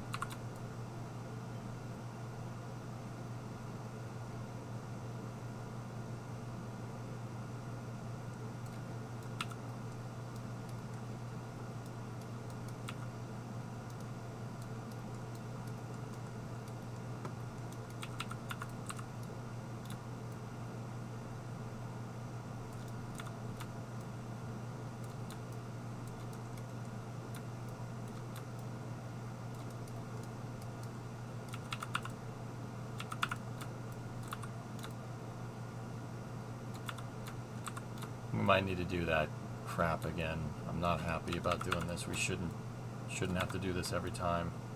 But consider this time is a lot less than times previous. That's not good.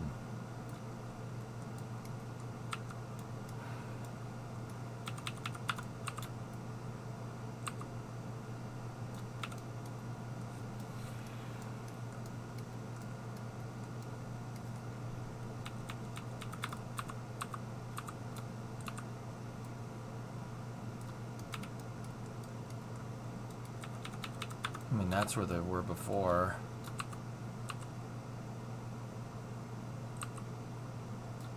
I'm not sure. Crap.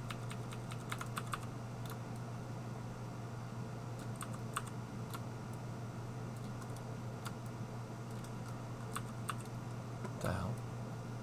Why would? What?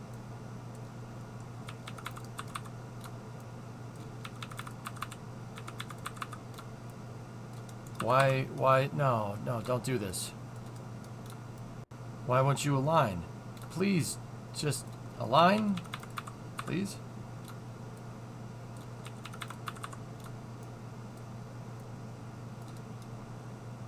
Can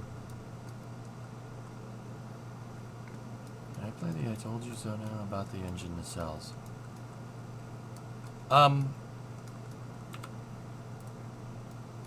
No, Tessa, you can't. In fact, no test flight now because you said that. Yep, no test flight now. Nope, I'm good. Test flight on Monday.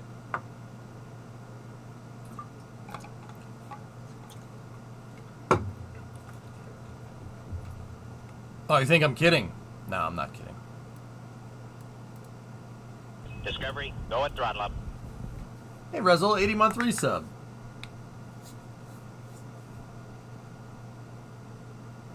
Will you jump on the NSF stream? The water deluge is happening soon. I don't know, maybe. We have summer car to play, dudes, so we'll probably switch to that sooner rather than later.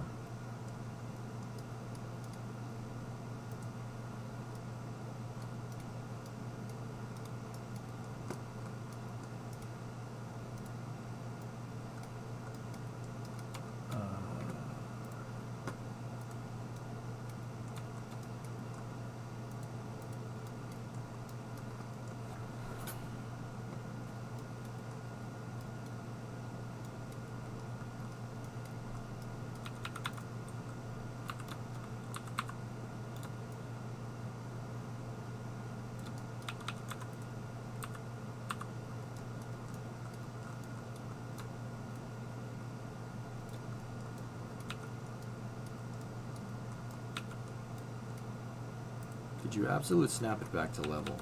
It's not, the absolute snap is not doing what I want it to do, Loopy. It might have been because that wasn't, the cockpit wasn't, the root part wasn't snapped to absolute. That's right. Now will this one fall into place? Yep. And what about you? There you go. Okay, cool.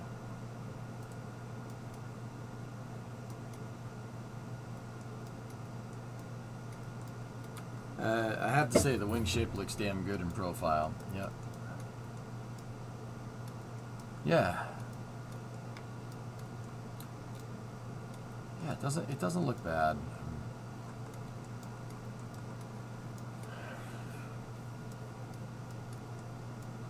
You know, the control surfaces might be enough to get over it, so let's just see what it does.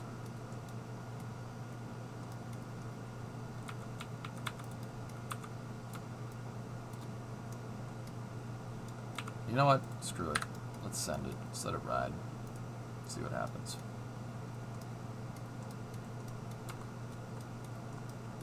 It needs more. We need more. It needs more time in the oven, though. We're gonna need next week. We're gonna need to work on it more. But screw it. I changed my mind. Also, chat. If Tessa says I told you so at any point during this flight test, please publicly shame him.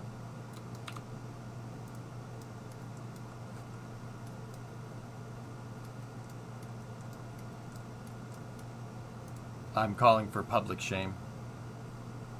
And Tessa, if you time any one of them out, I'll take your sword away.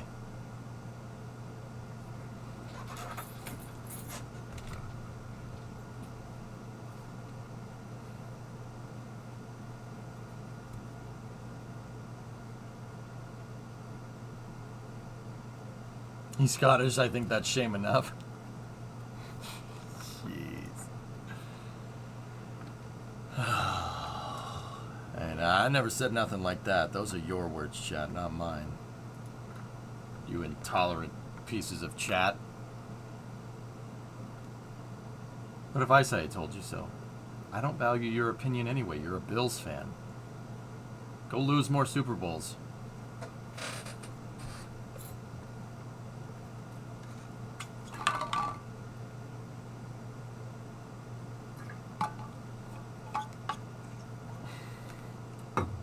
We're going to get stomped this year. Patriots are going to get stomped. And it's going to be kind of funny to watch. I'm not going to lie. All right. Here we go.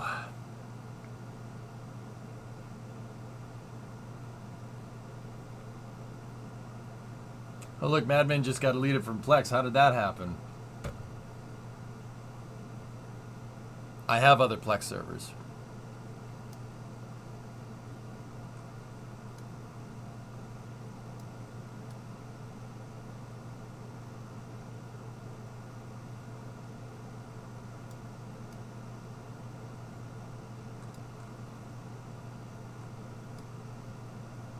That's awesome.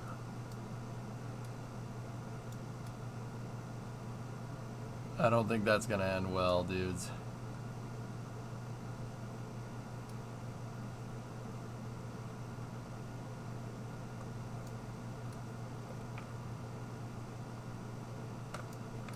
Ah, screw it. Let's go.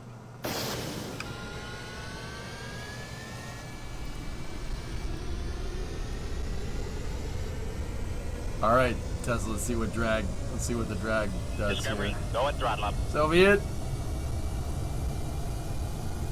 Might want to reconsider that Bills stance. I'm a Bills fan, born and raised there. Well, no, it's just demo. It's not you.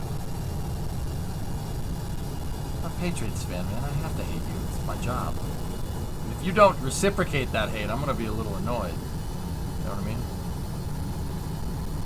Tess, I'm wondering if it'll bend into position and that if it knocks our center of lift into like some type of proper alignment here.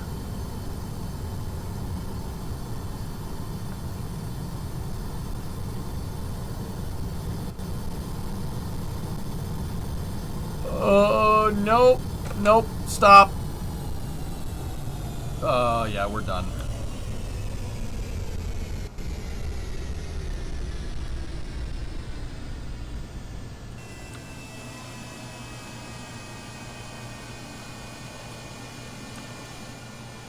Yeah, it turns out those need to stay pretty rigid. Past V1 speed, should have committed. Committed to what? Death?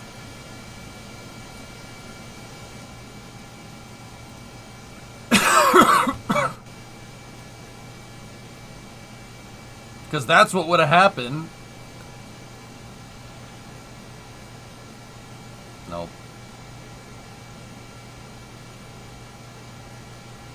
This is going to blow up pretty bad.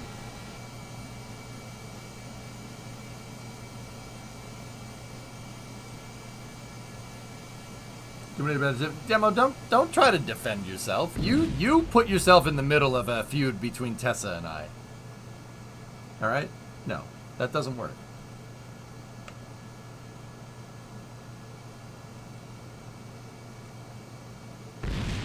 Ooh.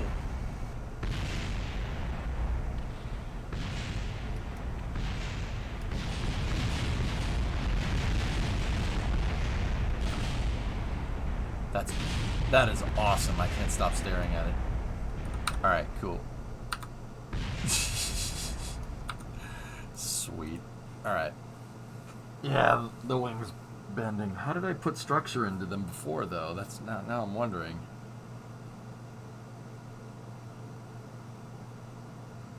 How did I put the structure into it?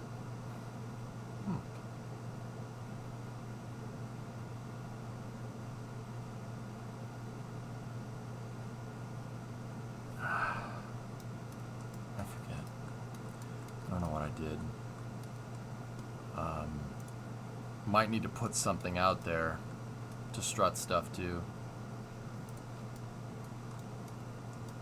You know what? Let's try something dumb. Screw it.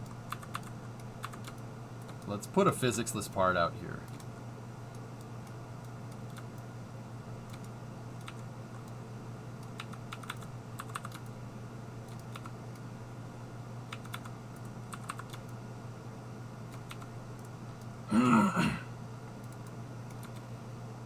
What? It's not going to drift and it's not going to make drag either.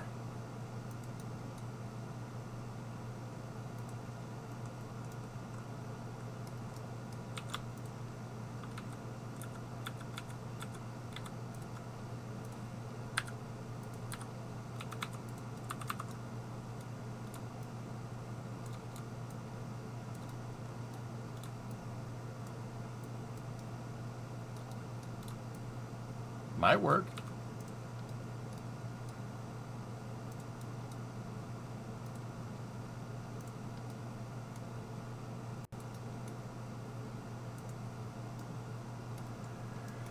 Before they were tied to each other in the box. Yeah. I just didn't really think I needed this many stringers.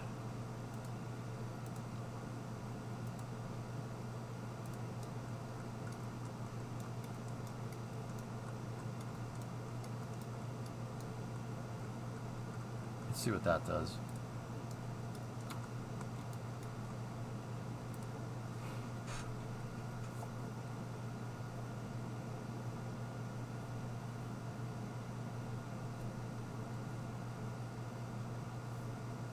Where does the trunk keep going in these patches? I don't know. Nice firework. Yeah, thanks, man. Nice.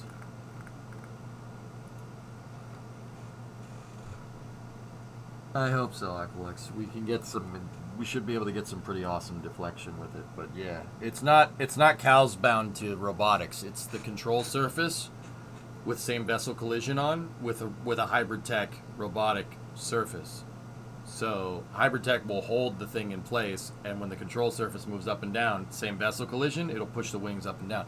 The reason why I want to do that over a bound cow with YPR is because there's weird input lag sometimes.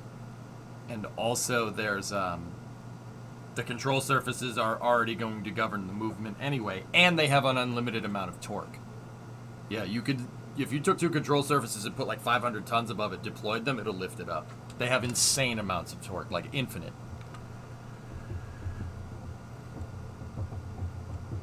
Secretly, I don't know, I just strut everything. Yeah, me too.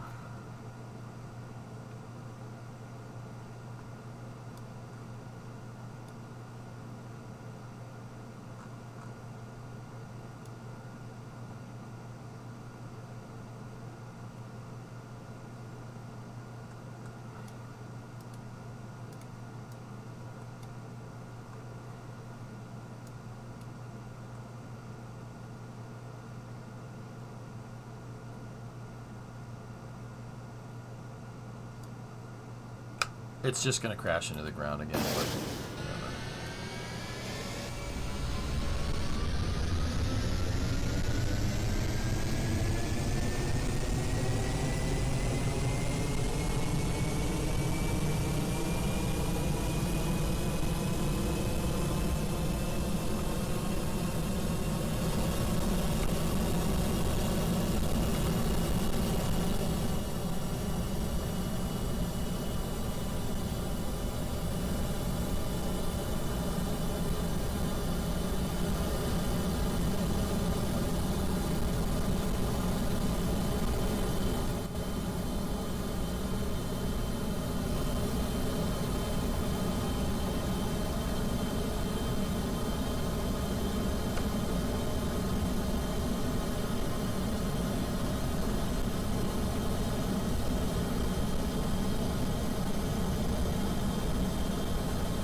Get down.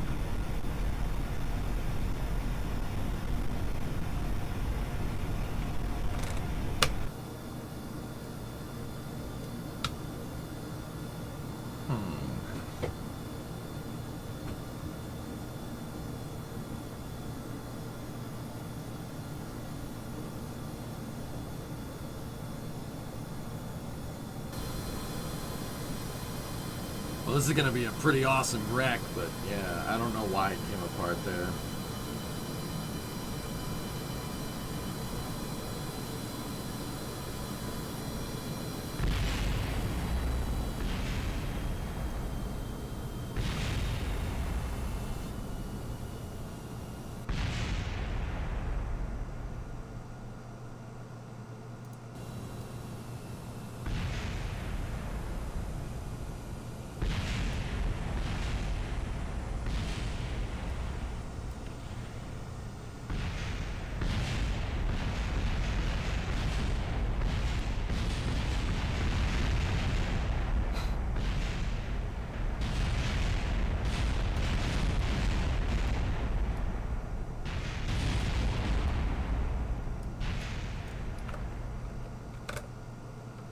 Yay! All right.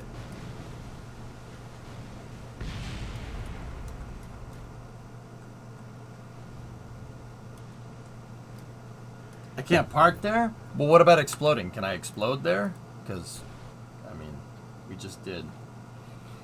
I don't know how I put the wings together in the other one. I don't know why the wings retained such structure. That's very weird.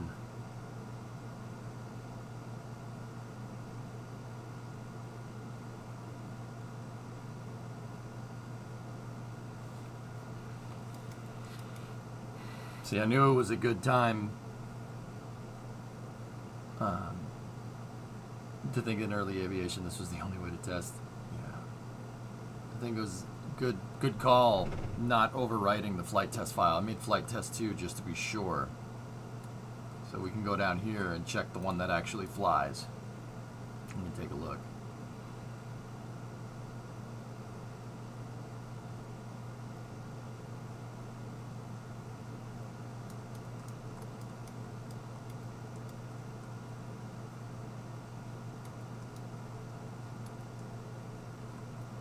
There's not much in here holding this thing together, interestingly enough.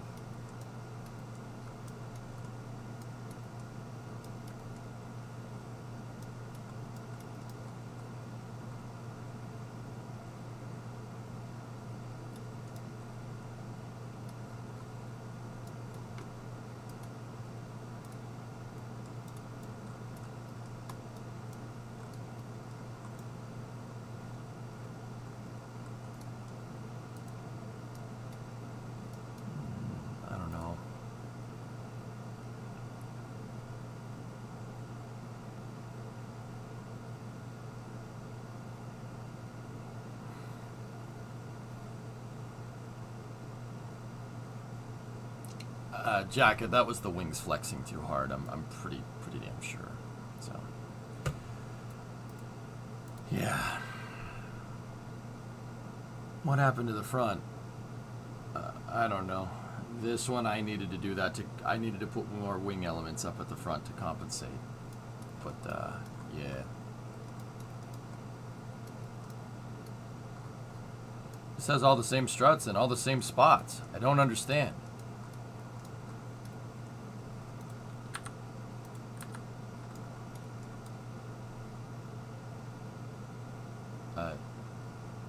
I don't get it.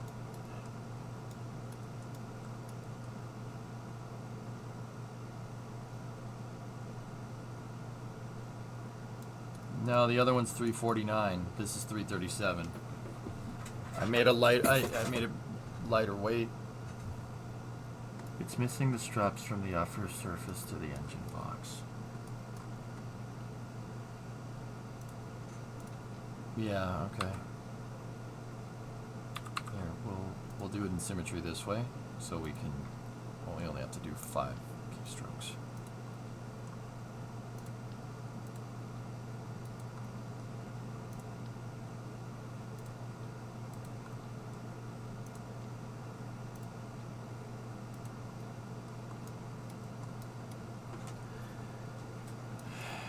Snap unloading the gear twanged something. Yeah, maybe.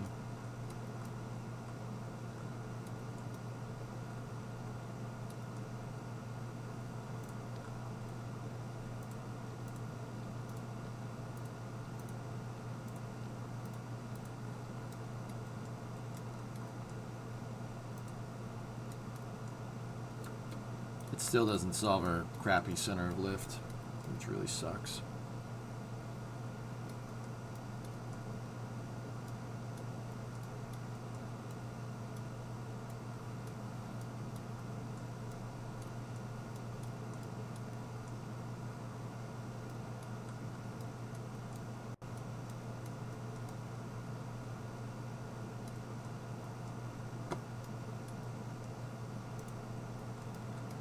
I still have to finish the wing elements up here, or else it's, yeah, not really going to work correctly.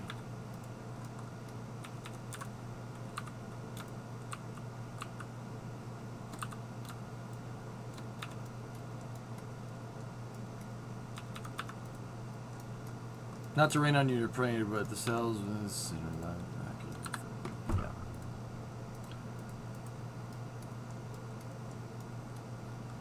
Yeah. Okay, I'm done taking suggestions for the day. Yeah, no, I'm good. I'm good. Well, you can stop. Let's play Summer Car. Yeah, thanks for the update. I appreciate it. This is so helpful. Okay, Summer Car time. Oh no, we're not done here. We're not done with the stream.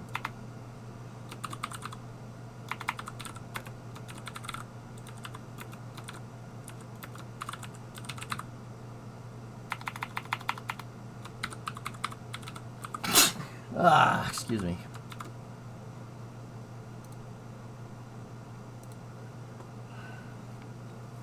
No turbo that time. How can you do this to me? I was just going to bed. Sorry. I said I would play Summer Car.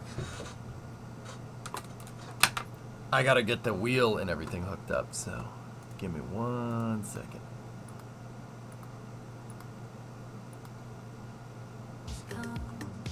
No, I don't want to listen to that.